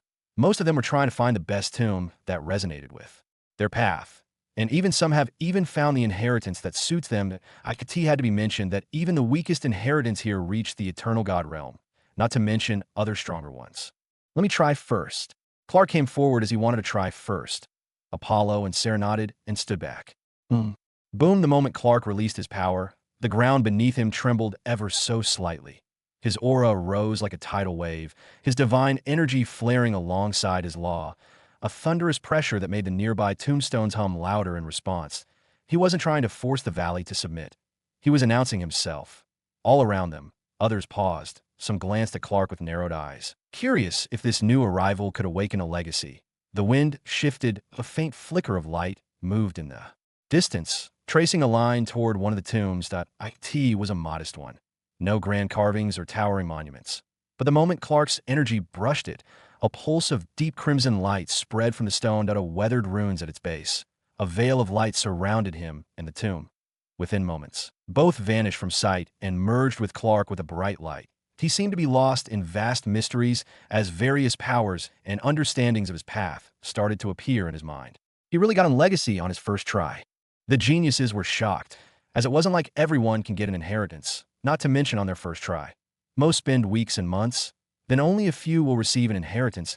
This display shocked them, as it shows his potential is quite extraordinary. That a few murmurs rippled through the crowd as the bright veil engulfed Clark in the tomb, marking his sudden resonance with the remnant inside.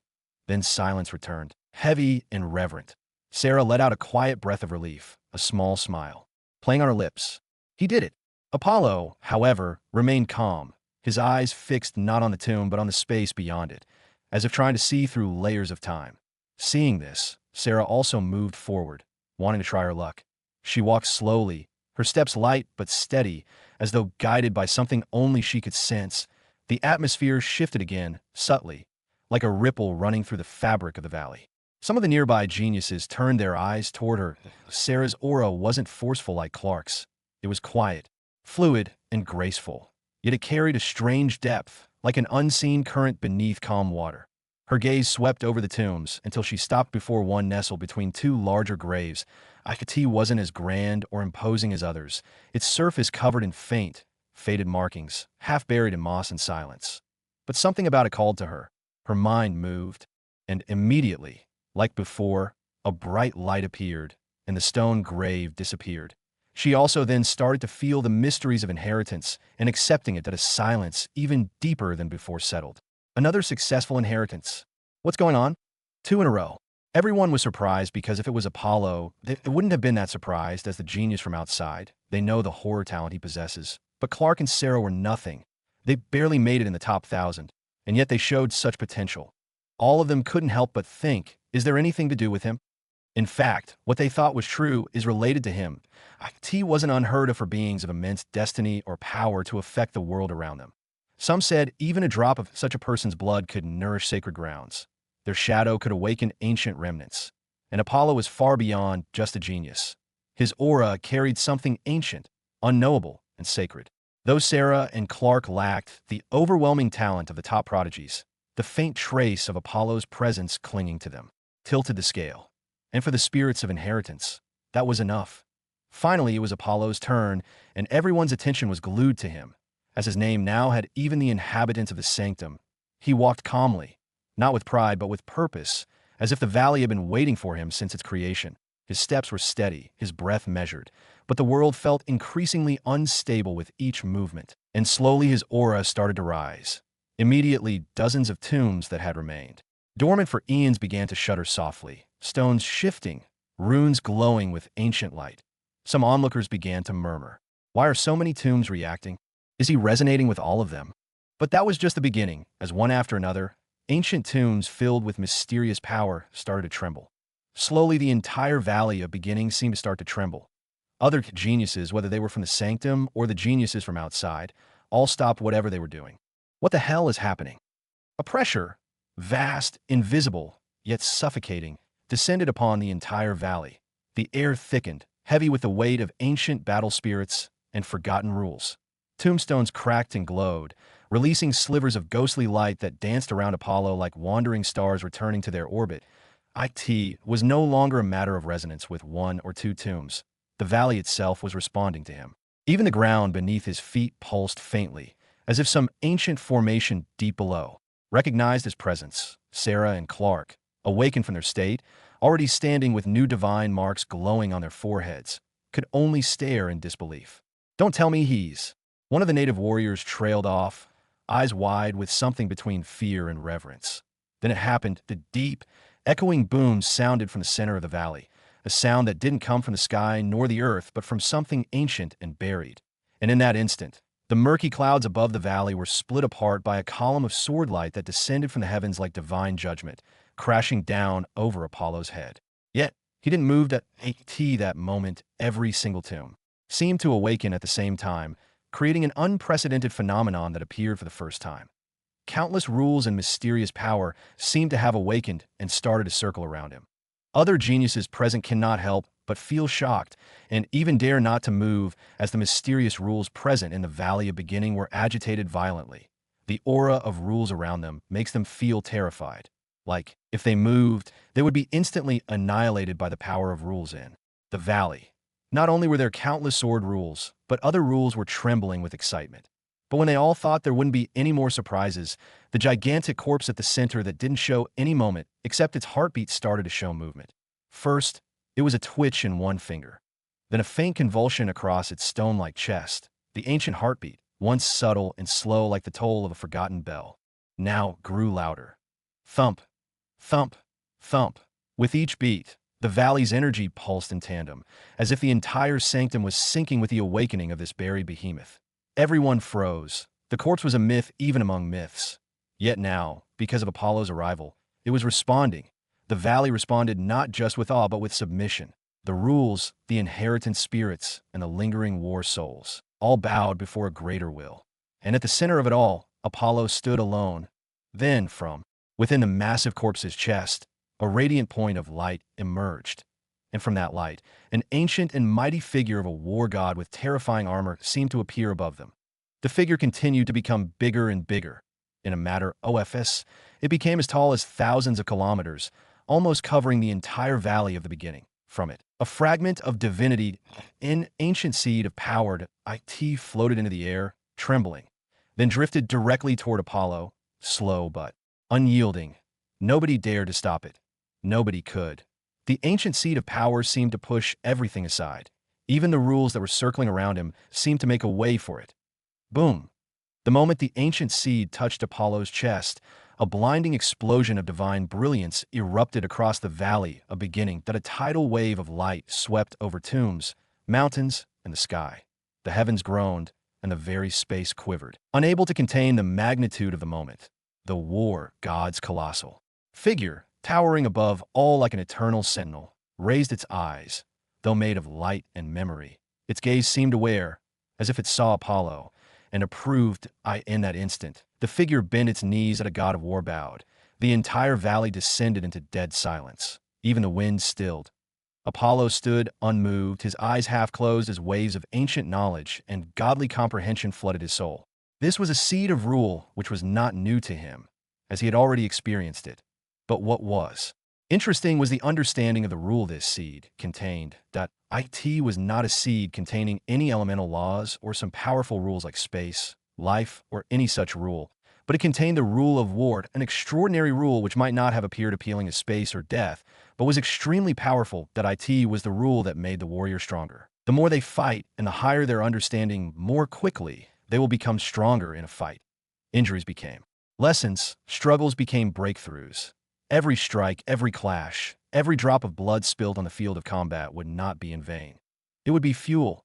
This was not a passive rule. That it was active, aggressive, and insatiable. That a rule made for those who did not retreat, who did not yield, who advanced through fire, steel, and pain. That Apollo's divine soul surged as the seed merged into him. The sensations were not violent, but deep, like molten iron being poured into the mold of a god. Images flashed through his mind. Armies colliding beneath shattered skies. Warriors fighting atop crumbling world. It was like he was actually in those world-shattering wars, and he experienced all of this. A sharp breath escaped his lips. His aura surged. Not wild, but sharp and condensed, and honed like a battle-hardened blade. His presence no longer felt simply powerful. It felt inevitable. Like the coming of war itself. That he quickly, with the help of Rule Seed, understood the law of war, and it rapidly started to increase 0.1%, 10%, 20%, 30%. Without any intention of stopping, it continued to rise and quickly reached 99% of the law of war. But it was far from over, as this seed of rule contained eons of experience and understanding, which brought him an unimaginable level of improvement. And in just half an hour, he made the further breakthrough, finally crossing the barrier and understanding the rule of war. His aura reached the next level, as he was like a heavenly general who fought countless battles. But the rule of war was still increasing, as the mysteries in the rule seed were too great to be stopped only at the early first layer. It continued to increase, and his aura continued to rise. That even the strong space in the valley, which is many times sturdier than outside, started to shatter like grass. Everyone in the valley started to feel difficult to breathe, and even some weren't able to remain standing. The comprehension broke past the early first layer, then the mid-layer, then higher still, and as it rose, so did the pressure. Thin lines formed in the air, cracks in space. They expanded like a web, and in the next moment, crack, it shattered.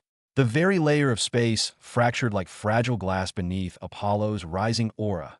Wind screamed, the earth groaned. The ancient tombs vibrated in response, their light dimming before flaring up again in fear or reverence. He's still growing. This isn't possible. The invisible weight pressing on them grew heavier with every passing second as quickly as the understanding of his rule continued to rise. In a matter of minutes, it rises to the peak of the first layer and then shatters the second layer barrier to reach the second layer of the rule of war. It continued to rise, while the others in the valley felt it difficult to remain standing as time passed. Some ancient monster sleeping for eons seemed to be awakened by such a shocking phenomenon and could only look within the valley. Someone finally awakened it. Another voice echoed in the deep void. Looks like the time has come. Apollo didn't know that at the moment dozens of terrifying beings were looking at him. He only cared about his improvement in the rule of war, which at that moment reached the peak of the second layer.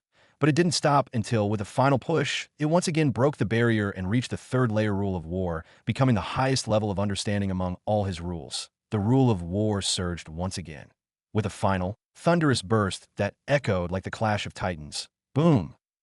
Third layer was broken.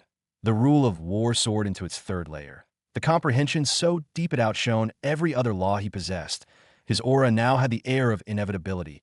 Undeniable and unrelenting, he seemed to have become a symbol, the incarnation of war itself. With that breakthrough, the power of Rule's seed disappeared, and slowly the entire valley of beginning calmed down. The howling laws quieted. The trembling tombs stilled. Space stopped shattering. The valley, which had nearly collapsed, under the weight of ancient power, began to breathe again. Above them, the colossal war god Shadow, majestic and divine, began to dissipate, its towering form fading like mist at dawn. As it faded, so too did the gigantic corpse at the center of the valley, the very heart of this mysterious place. The body crumbled into dust, leaving behind nothing. Nothing except one thing. The heart, still whole. Still beating. That it pulsed once, slow, thunderous, like a drumbeat in the depths of the world that it floated in. The sky like a sovereign for a moment, and then it flew straight to Apollo. Whoosh! The heart hovered in front of him, beating steadily for a moment, and then it directly merged with his heart. Apollo's own heart responded, its rhythm syncing with the ancient pulse. Then, without resistance or force, the ancient heart gently merged with his own, not tearing through, not forcing its way in, but merging as if it had always belonged there. What? He was surprised by such a turn, but he couldn't do anything. He wasn't sure if it was good or bad. However, he didn't get the time to think more as the transformation within him began. His heart thudded again, a strange dual rhythm pulsing through his veins. His body stiffened, not from pain, but from the overwhelming torrent of power erupting within him. That it was not just physical, it was spiritual, existential. His own heart was being rewritten, reshaped by something far older, far greater. The golden red light radiated from his chest, spreading through his veins like a divine forge had been lit inside him. Muscles tightened, bones resonated with strength, and his soul trembled. The echoes of ancient battles, of war cries from forgotten ages, surged into his mind. He could see visions. A god of war standing atop a mountain of corpses. His breath turned hot like fire, his gaze sharper than blades. The divine rhythm in his chest synchronized with the rule of war he had just comprehended from the smallest atomic level. His body started to transform and evolve as the red golden energy rushed through him. It started to reach a higher level that even he himself cannot comprehend. This transformation naturally didn't remain unnoticed, but this time it was different. Instead of mysterious and ethereal, it was simply just strong, that they felt their blood churn because of his aura. His bones resonated like divine metal being reforged in the forge of gods. His flesh shimmered faintly, containing layers of compressed energy, denser and tougher than any natural material. His blood flowed like molten gold, not burning him, but empowering every vessel it passed through. The transformation continued for some time before it finally ended. Slowly he opened his eyes, and the aura around him disappeared, and once again he seemed to become an ordinary, true, god-level warrior. But only he knows what kind of terrifying power is hidden within his tiny body. The feeling he gets from the strength of his current body was many times stronger than before. He felt he could kill middle-stage eternal gods in just a single punch with just his physical strength. Not to mention, he felt his quality of the divine essence also seemed to have transformed, becoming more pure. So, now he wasn't sure how strong he currently is if he goes all out. Apollo calmed down and looked around as everyone was now looking at him like they seemed to have seen a ghost and were terrified. Anyway, he wasn't going to stay here, as he needed to find a place to cultivate for some time, to consolidate his current strength and fully control his new power. I need a place quiet. With that single murmur, his figure blurred, and in the next breath, he was gone. The air where he once stood twisted gently before settling, leaving behind only the echo of power and the memory of what had just unfolded.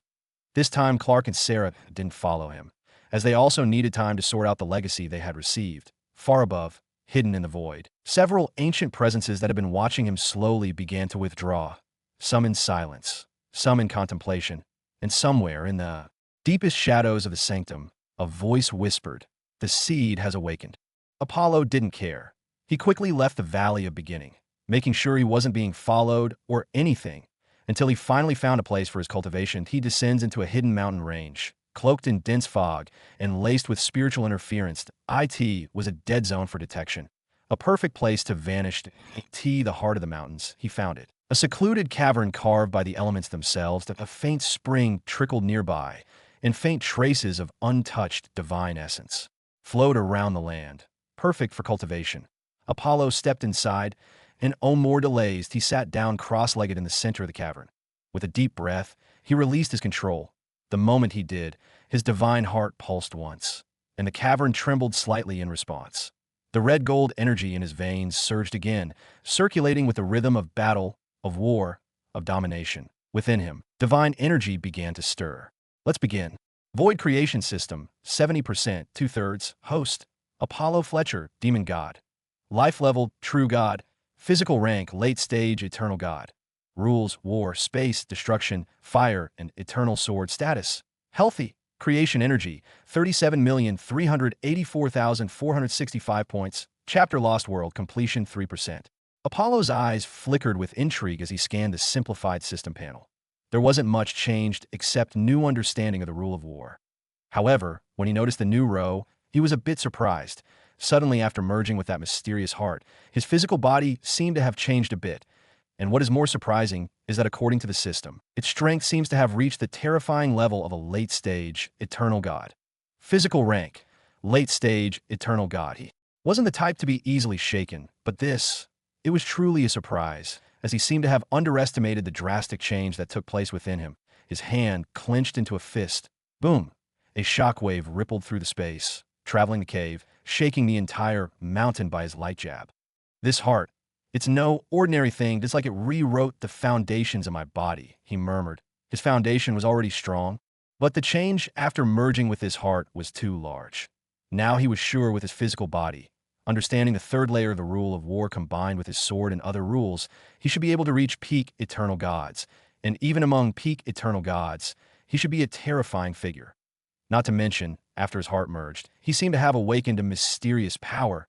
Every time his heart beat, it would purify his blood and release energy that flowed through his veins slowly, strengthening his body beyond limits. He, after feeling this, continued to understand his strength and then consolidate his strength. They can stay here for a year, and there is still more than 8 months left. But it doesn't matter to him anymore, as he got the best opportunity here and was going to remain in closed-door training until the end. That he sat down again, this time fully immersing himself in closed-door training.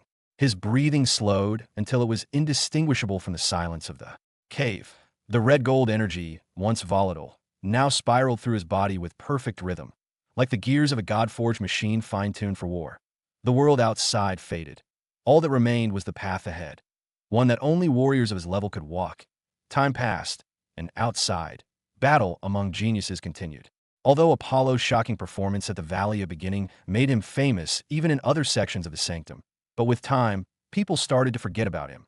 And like that, 8 months passed, and the day of leaving came close. That boom, a thunderous explosion echoed through the sanctum like the roar of a god awakening. That a massive mountain, untouched for months, shook violently, then shattered like fragile glass, exploding outward as if rejecting the very idea of containing what lay within. From the settling dust and molten debris, a figure walked out, calm, unhurried. His black robes fluttered in the aftermath, untouched by the destruction behind him. His eyes, deep and sharp, glowed faintly with an ancient light. That it was none other than Apollo. 8 months of silence had ended. The red gold energy flickered faintly under his skin, and every step he took made the air hum with hidden power. It's time, he murmured. The heavens listened. The earth trembled. He calmly walked toward the far horizon. Other geniuses also now seemed to have either awakened or left what they were doing, as today was the day the entrance would be opened, and a new terrifying battle would begin to leave this sanctum. Unlike before, they cannot directly leave the sanctum. They can leave this place from the designated portal that will open at the end of the year, but it won't be easy, as the inhabitants wouldn't let them go. as it was the only chance for them to leave this place. By inhabitants, it doesn't refer to the ancient monsters who were cast into the primordial sanctum for their crimes, but rather their descendants, those who were born and raised within its depths. Sometime later, the entire primordial sanctum trembled as it seemed the sky was torn apart. Boom! Instantly, everyone quickly noticed this and felt the direction from where this phenomenon took place. Finally, the time had come. This time, I will definitely leave this place. Nobody can stop me. Numerous voices and roars filled with excitement can be heard throughout the sanctum. The atmosphere twisted with anticipation that a final war was about to begin.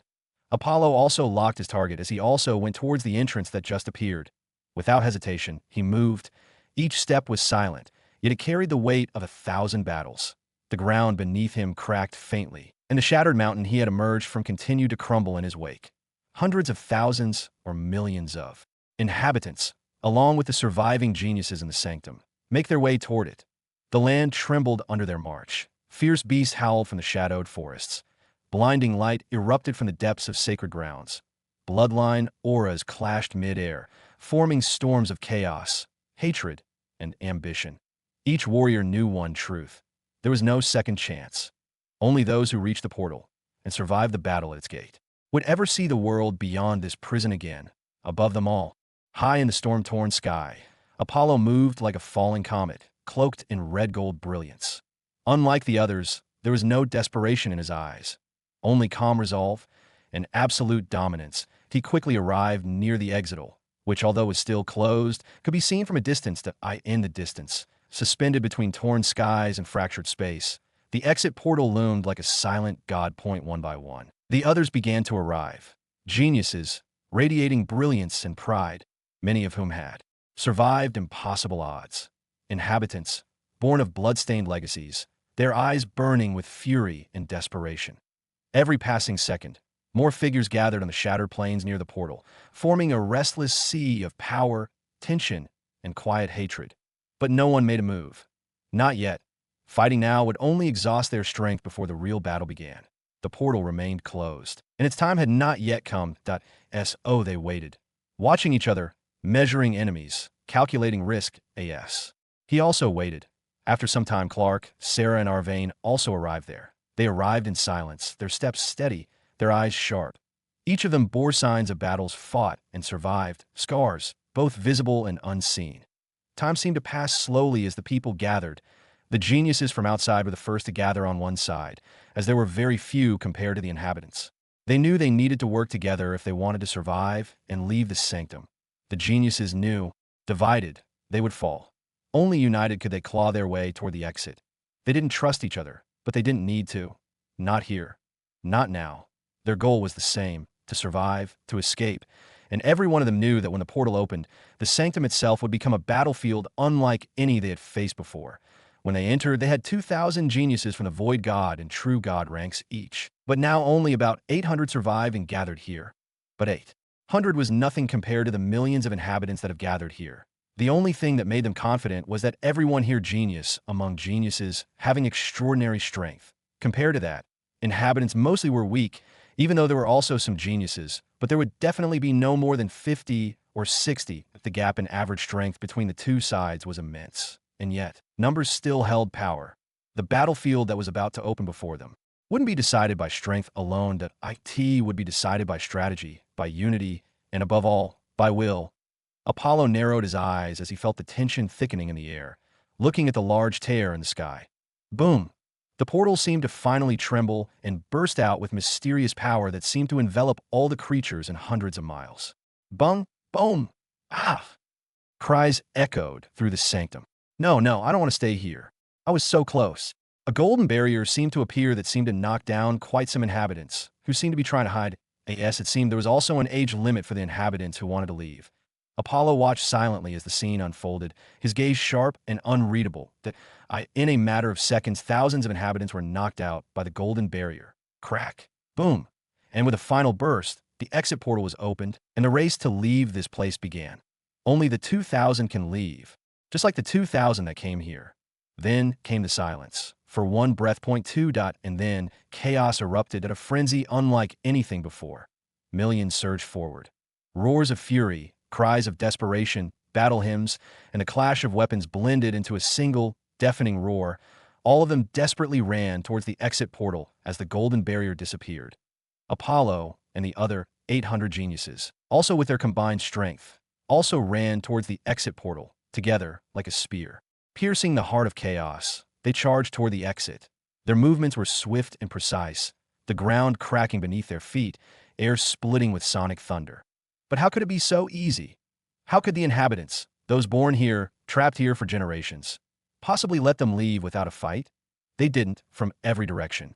Hundreds of thousands of inhabitants descended like a raging tempest. The sky darkened beneath the sheer number of attacks. Screams, battle cries, and explosions tore through the AI. It was not a battle, it was a war, a clash of desperation of bloodlines born in confinement with geniuses from the three universes. Fire erupted. Beams of light carved through the battlefield. Laws clashed, space torn, blades shattered. Bodies fell. The very sanctum seemed to weep under the chaos. Mountains crumbling and rivers boiling. Apollo was at the front, his sword drawn, his eyes cold, his aura blazing with the rule of war at the third layer. It was the perfect place to use and understand the deeper meaning of war. The sword in his hand moved on instinct, slicing through waves of attackers. His feet carried him forward, not toward the exit, but into the thickest part of the chaos. Around him, laws shattered. Bodies screamed and fell. Time itself seemed to blur. Thousands of attacks from different levels came to him, but they could not hurt him at all, as his current physique was many times stronger than many high-ranking divine weapons.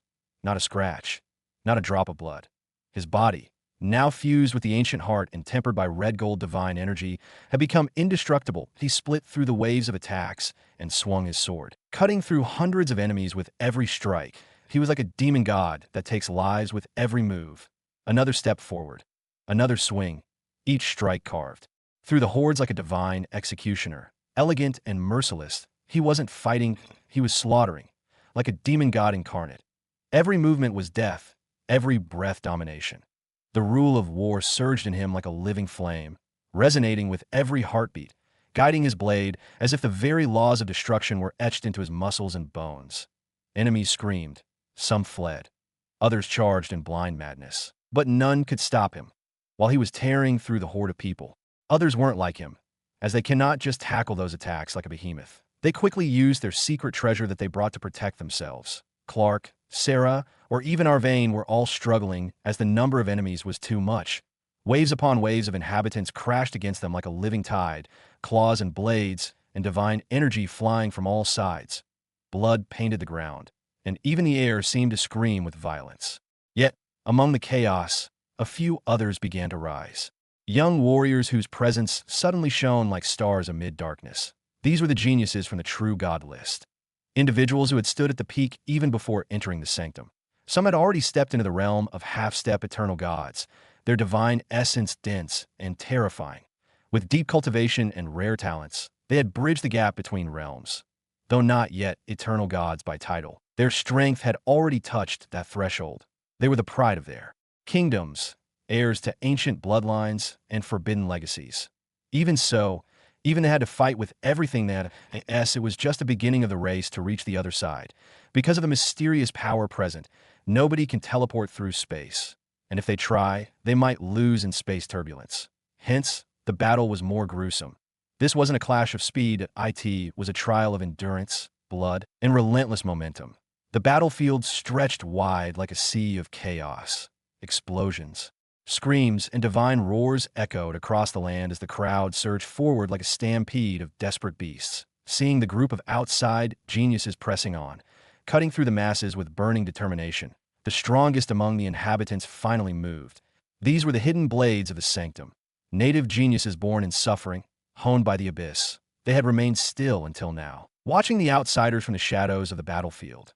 But now, with the portal drawing closer, with every second, they erupted into action. Power flared. Dozens of figures shot forward like comets, cloaked in strange, ancient auras. Their aura was extraordinary, not at all weaker than half-step eternal gods. These were the true elites of the sanctum, the native prodigies, and they didn't wait for introductions. They dived into the fray, their attacks cutting through the battlefield like scythes through grain. Blades hummed with void energy. Spears radiated cursed flames. Their fists tore through the laws of the world as if they were made of paper. They didn't come to slow the geniuses down. They came to kill. They quickly attacked the group, and some of them even targeted Apollo. They had felt it from the start. His aura was different, towering, dangerous. And so, they came for him. Point five figures lunged toward Apollo with terrifying speed, forming a loose circle around him mid-charge. Each of them wielded powers honed through the crucible of suffering. Bone-chilling flames, gravity-warping strikes, and space-disrupting weapons. But Apollo stood unmoved. His golden-red aura surged around him like a rising sun of war. His divine body pulsed with unstoppable rhythm. And in his hand, the sword burnt with divine energy with quiet, devastating purpose. His lips curled into a faint, calm smile. Finally, he whispered. Point five of them attacked at the same time, and different kinds of rules appeared above him, turning it into a cataclysmic attack. Each of them was an eternal god in power, but what made this even more terrifying was the rhythm in their movements. They had trained together and seemed to have a combined attack. Yes, the five channeled their respective rules. Their powers didn't clash. They merged. The sky above Apollo darkened. Their rules interwove, forming a single, massive, cataclysmic attack, a fusion of elemental destruction and spiritual suppression. The energy it released didn't just roar. It screamed, twisted, and collapsed in on itself like a star about to go supernova. It was no longer five attacks. It was one god-killing strike. The power of this is so strong that even an early-stage Eternal God will be obliterated instantly. Even a middle-stage Eternal God would be injured if he faced it head-on. There weren't more than a few geniuses present here who could survive such an attack. But sadly, their target was Apollo. His sword hummed, a deep, resonant vibration that echoed through the battlefield like a war drum. His eyes narrowed, cold and unwavering. Boom! The rule of war erupted from his body, not as a ripple, but as a tidal wave of pure dominance. His aura surged, stacking layers of divine strength upon his already monstrous physique. In that instant, his power multiplied several-fold, war itself responding to his will. He stepped forward. Point one slash there was no flourish, no technique, only overwhelming might. Boom! The battlefield trembled violently as Apollo's simple, direct slash collided with the combined cataclysm of the five sanctum geniuses. For a heartbeat, the world fell silent. Then, detonation de carve, a storm of energy exploded outward, ripping the air apart with a deafening roar. The sky itself seemed to crack, and space distorted into swirling chaos. The combined attack, filled with intricate techniques, ancient rules, and overwhelming power, shattered, not blocked, not deflected, obliterated. Apollo's slash tore through everything in its path like divine judgment descending from the heavens. The five native geniuses had no time to scream. Their protective artifacts shattered, their bodies were thrown backward like broken dolls. Blood sprayed through the air as their forms slammed into the ground, torn and mangled beyond recognition. Their combined might, destroyed by one man's sword, he remained standing in the sky with a calm expression. But his single attack seems to have horrified countless geniuses, whether geniuses from Sanctum or geniuses from three universes. They all were equally shocked. For a moment, the battlefield seemed to be silenced, as the power shown by Apollo was unbelievable. How could an early-stage, true god show such strength? Is he really a true god? No, that's not something a mere true god can do. But there were many who had heard about him as the only being to clear all 9 floors of the Tower of Epic and could finally understand why nobody was ever able to clear it. It all made sense. Why no one had ever conquered the tower before.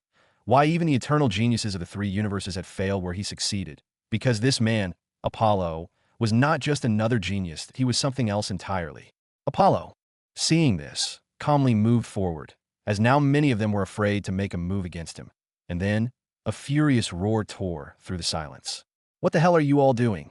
A figure burst out from among the sanctum inhabitants. A tall, muscular youth with wild eyes and blood-soaked fists. He was strong enough that space wavered around him.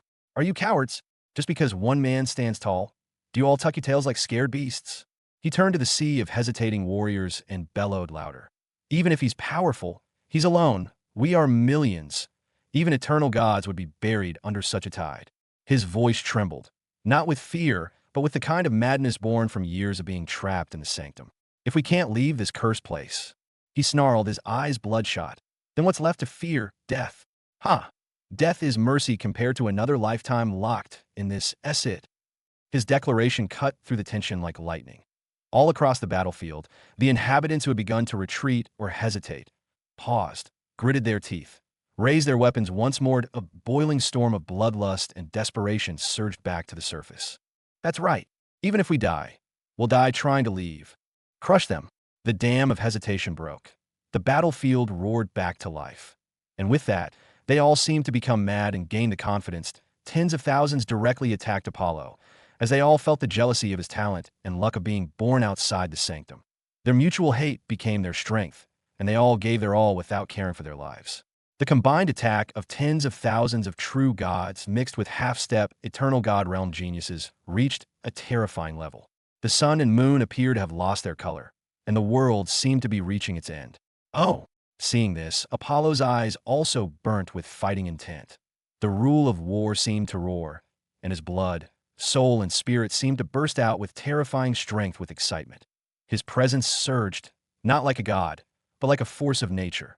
The rule roared in response, as if the heavens themselves bowed before his battle lust. A golden red aura coiled around him like a living dragon. His heart thundered with the rhythm of war. His spirit cried out not with fear, but joy. Come then. His voice echoed across the battlefield like a war drum, resonating in the souls of all who heard it. Boom! Bang! SCH. The attacks came like a cosmic flood, blades of divine light, searing meteors of flame, chains forged from laws themselves. Thousands upon thousands of techniques rained down in a storm of annihilation. But he moved without hesitation. With a roar, the rule of war surged from his body like a tidal wave of primordial force. It wasn't elegant. It wasn't refined. It was raw, brutal, and absolute. He swung his sword, not with grace, but with unstoppable momentum. A single cleave point, one overwhelming slash forged from blood, soul, and unshakable will, and the battlefield answered. Boom! The very sky bent inward as his sword split the heavens. Thousands of attacks clashed with his strike, and were swallowed, disintegrated. The explosion that followed didn't just shake the sanctum. It ripped a hole through the very sky, a swirling vortex of energy tearing through the air. Thousands of inhabitants from sanctum died instantly. But he didn't stop. That he jumped forward with unimaginable speed and started to destroy everything in his path. Attack! Don't be afraid. Don't give him any time to think. Countless sanctum warriors roared, and then the battle between them reached its peak. Boom! Boom! Boom! In the middle, suddenly, the most horrifying battles begin as Apollo single-handedly faces countless enemies. Every swing of his sword would tear the space and cut through hundreds of enemies. He was like a supreme war god in the middle of the battlefield, and yet the sanctum warriors didn't hesitate, even knowing they would die. The battle reached its most horrifying stage. Blood rained from the skies. Screams echoed across the void. Bodies littered the battlefield. But still the fighting didn't stop. That Apollo's expression remained calm, but his aura blazed brighter than ever. Unstoppable, untouchable, and deep within that storm of blood and carnage, he kept walking, step by step, toward the portal. Just because of Apollo, as he single-handedly was fighting tens of thousands or more, the pressure on the other geniuses from the three universes seemed to decrease, and they could finally breathe in this gruesome war. That he was their shield and their sword, cleaving a path through the endless tide of enemies with divine fury, giving the others space to survive, to regroup, and to strike back. Yet even with that reprieve, the battlefield showed no mercy. The war was too vast, the enemies too many. Screams still echoed through the chaos as one genius after another fell, each one a once promising future, extinguished in a heartbeat. Glorious destinies were buried beneath blood and rubble, snatched away by sheer numbers and relentless assaults. They had talent, they had strength, but they were not Apollo. Out of 800 geniuses, now only a little more than 500 geniuses remained, but on the other side, sanctum inhabitants, even when they had lost tens or hundreds of times more, still didn't show any sign of decline. Their numbers seemed infinite, their rage undying. The more they died, the fiercer they became. Apollo, on the other hand, continued to march forward, cutting anything in his path. His aura burnt violently, thick with killing intent, a storm of power that seemed to howl with every heartbeat. His heart pulsed in rhythm with the rule of war, each thrum in. His chest like a drumbeat of slaughter, steady, unstoppable, divine. The rule of war seemed to have reached its peak, and his strength reached an unimaginable level. Ha ha! I've enjoyed every moment of this, he said, voice like thunder rolling across a battlefield. But it's time to end it.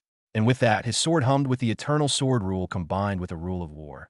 He swung his sword for one last time. SEZH. A blinding arc of light tore through the battlefield. IT cut through space, through air, through time. Did IT cut through shields, divine defenses, and even the hope of resistance. This strike was like none ever seen.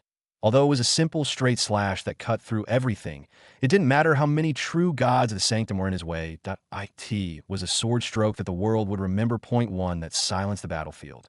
His sword strike had carved a path of silence through the storm. A corridor of shattered corpses, broken weapons, and drifting ash. And through it, Apollo walked calm, unhurried. Each step echoed like a war drum in the stunned silence. This time, no one dared to stop him. Not a single sanctum warrior moved. Not a single blade rose. The thousands that remained, no matter how crazed or desperate before, now stood frozen, held captive by the awe and fear his presence commanded. He then calmly reached the exit portal, becoming the first to reach here. Nobody stopped or tried anymore because they understood stopping him was impossible. The ground behind him was soaked in blood and silence. The battlefield, once a storm of chaos and screams, now held its breath. Even the portal itself, radiant and humming with ancient power, seemed to acknowledge his arrival. He stood before the portal like a sovereign before his throne. Come. Apollo's voice was calm, steady, almost gentle, but it echoed across the battlefield like a divine decree. His gaze didn't waver, his back straight as he stood before the radiant exit portal. He didn't look back, yet his words were clearly meant for them, Clark and Sarah, and perhaps for all those who still stood, bloodied but breathing, among the ashes of a brutal war. The two froze. Clark's blade trembled slightly in his hand. His body was bruised, his armor dented, and blood streaked his face. Not all of it his own. Sarah's eyes widened, her breath hitched in her throat. Follow me. Apollo's voice rang again. Both of them looked at each other and then at the battlefield that had suddenly silenced by his presence. They hesitated for a moment, but they quickly made up their mind. Sarah took a breath and slowly stepped forward. Clark clenched his jaw and followed. Both slowly and steadily walked towards the exit portal, but nobody dared to stop them as they were supported by none other than Apollo. Quickly they came behind him and then nodded. All right, let's leave. He then entered the exit portal without looking back. Clark and Sarah also followed him, but before leaving, they took a last glance at the battlefield, sighing with different emotions, and then they also left the sanctum. Together, they stepped forward and vanished into the portal. For a moment, the battlefield was frozen. Thousands watched the light flicker and fade as the trio disappeared. Silence gripped the land. And then, the spell broke. Roars erupted once more. Blades clashed. The storm resumed. But something was different now. They had witnessed a man carve through 10,000 foes alone, and that memory would linger far longer than any roar of battle. Outside, the strongest of the three universes, along with elders from the void Ganges continent, who seemed to be watching the ongoing war within the sanctum through a divine mirror. The mirror shimmered like the surface of a celestial lake, revealing the blood-drenched chaos raging within the sanctum. This time it seems it's going to be difficult for the geniuses to come out. An elder muttered, his voice low and grim. The number of enemies is overwhelming. Another added, stroking his beard. All were discussing their thoughts, but just after the battle began, their expressions changed when they all noticed Apollo. The battlefield changed. Swords of light and storms of destruction gave way to something else. A single figure, advancing like a god of war. Apollo. The expressions of those watching shifted. First confusion, then disbelief, and finally, stunned silence. They watched in awe as Apollo tore through enemy lines, his every swing collapsing formations, his aura drowning entire sectors of the battlefield. The rule of war blazed around him like a crown of fury, and his sword seemed to drink light itself. He's only an early-stage, true god, someone said incredulously. And yet, an elder from the void Ganges continent narrowed his glowing eyes. He fights like an eternal god. And that's the end of today's chapter from the Dimensional Diary. If you enjoyed wandering these worlds with me, don't forget to like the video, share it with fellow adventurers, and subscribe so you never miss the next story that unfolds.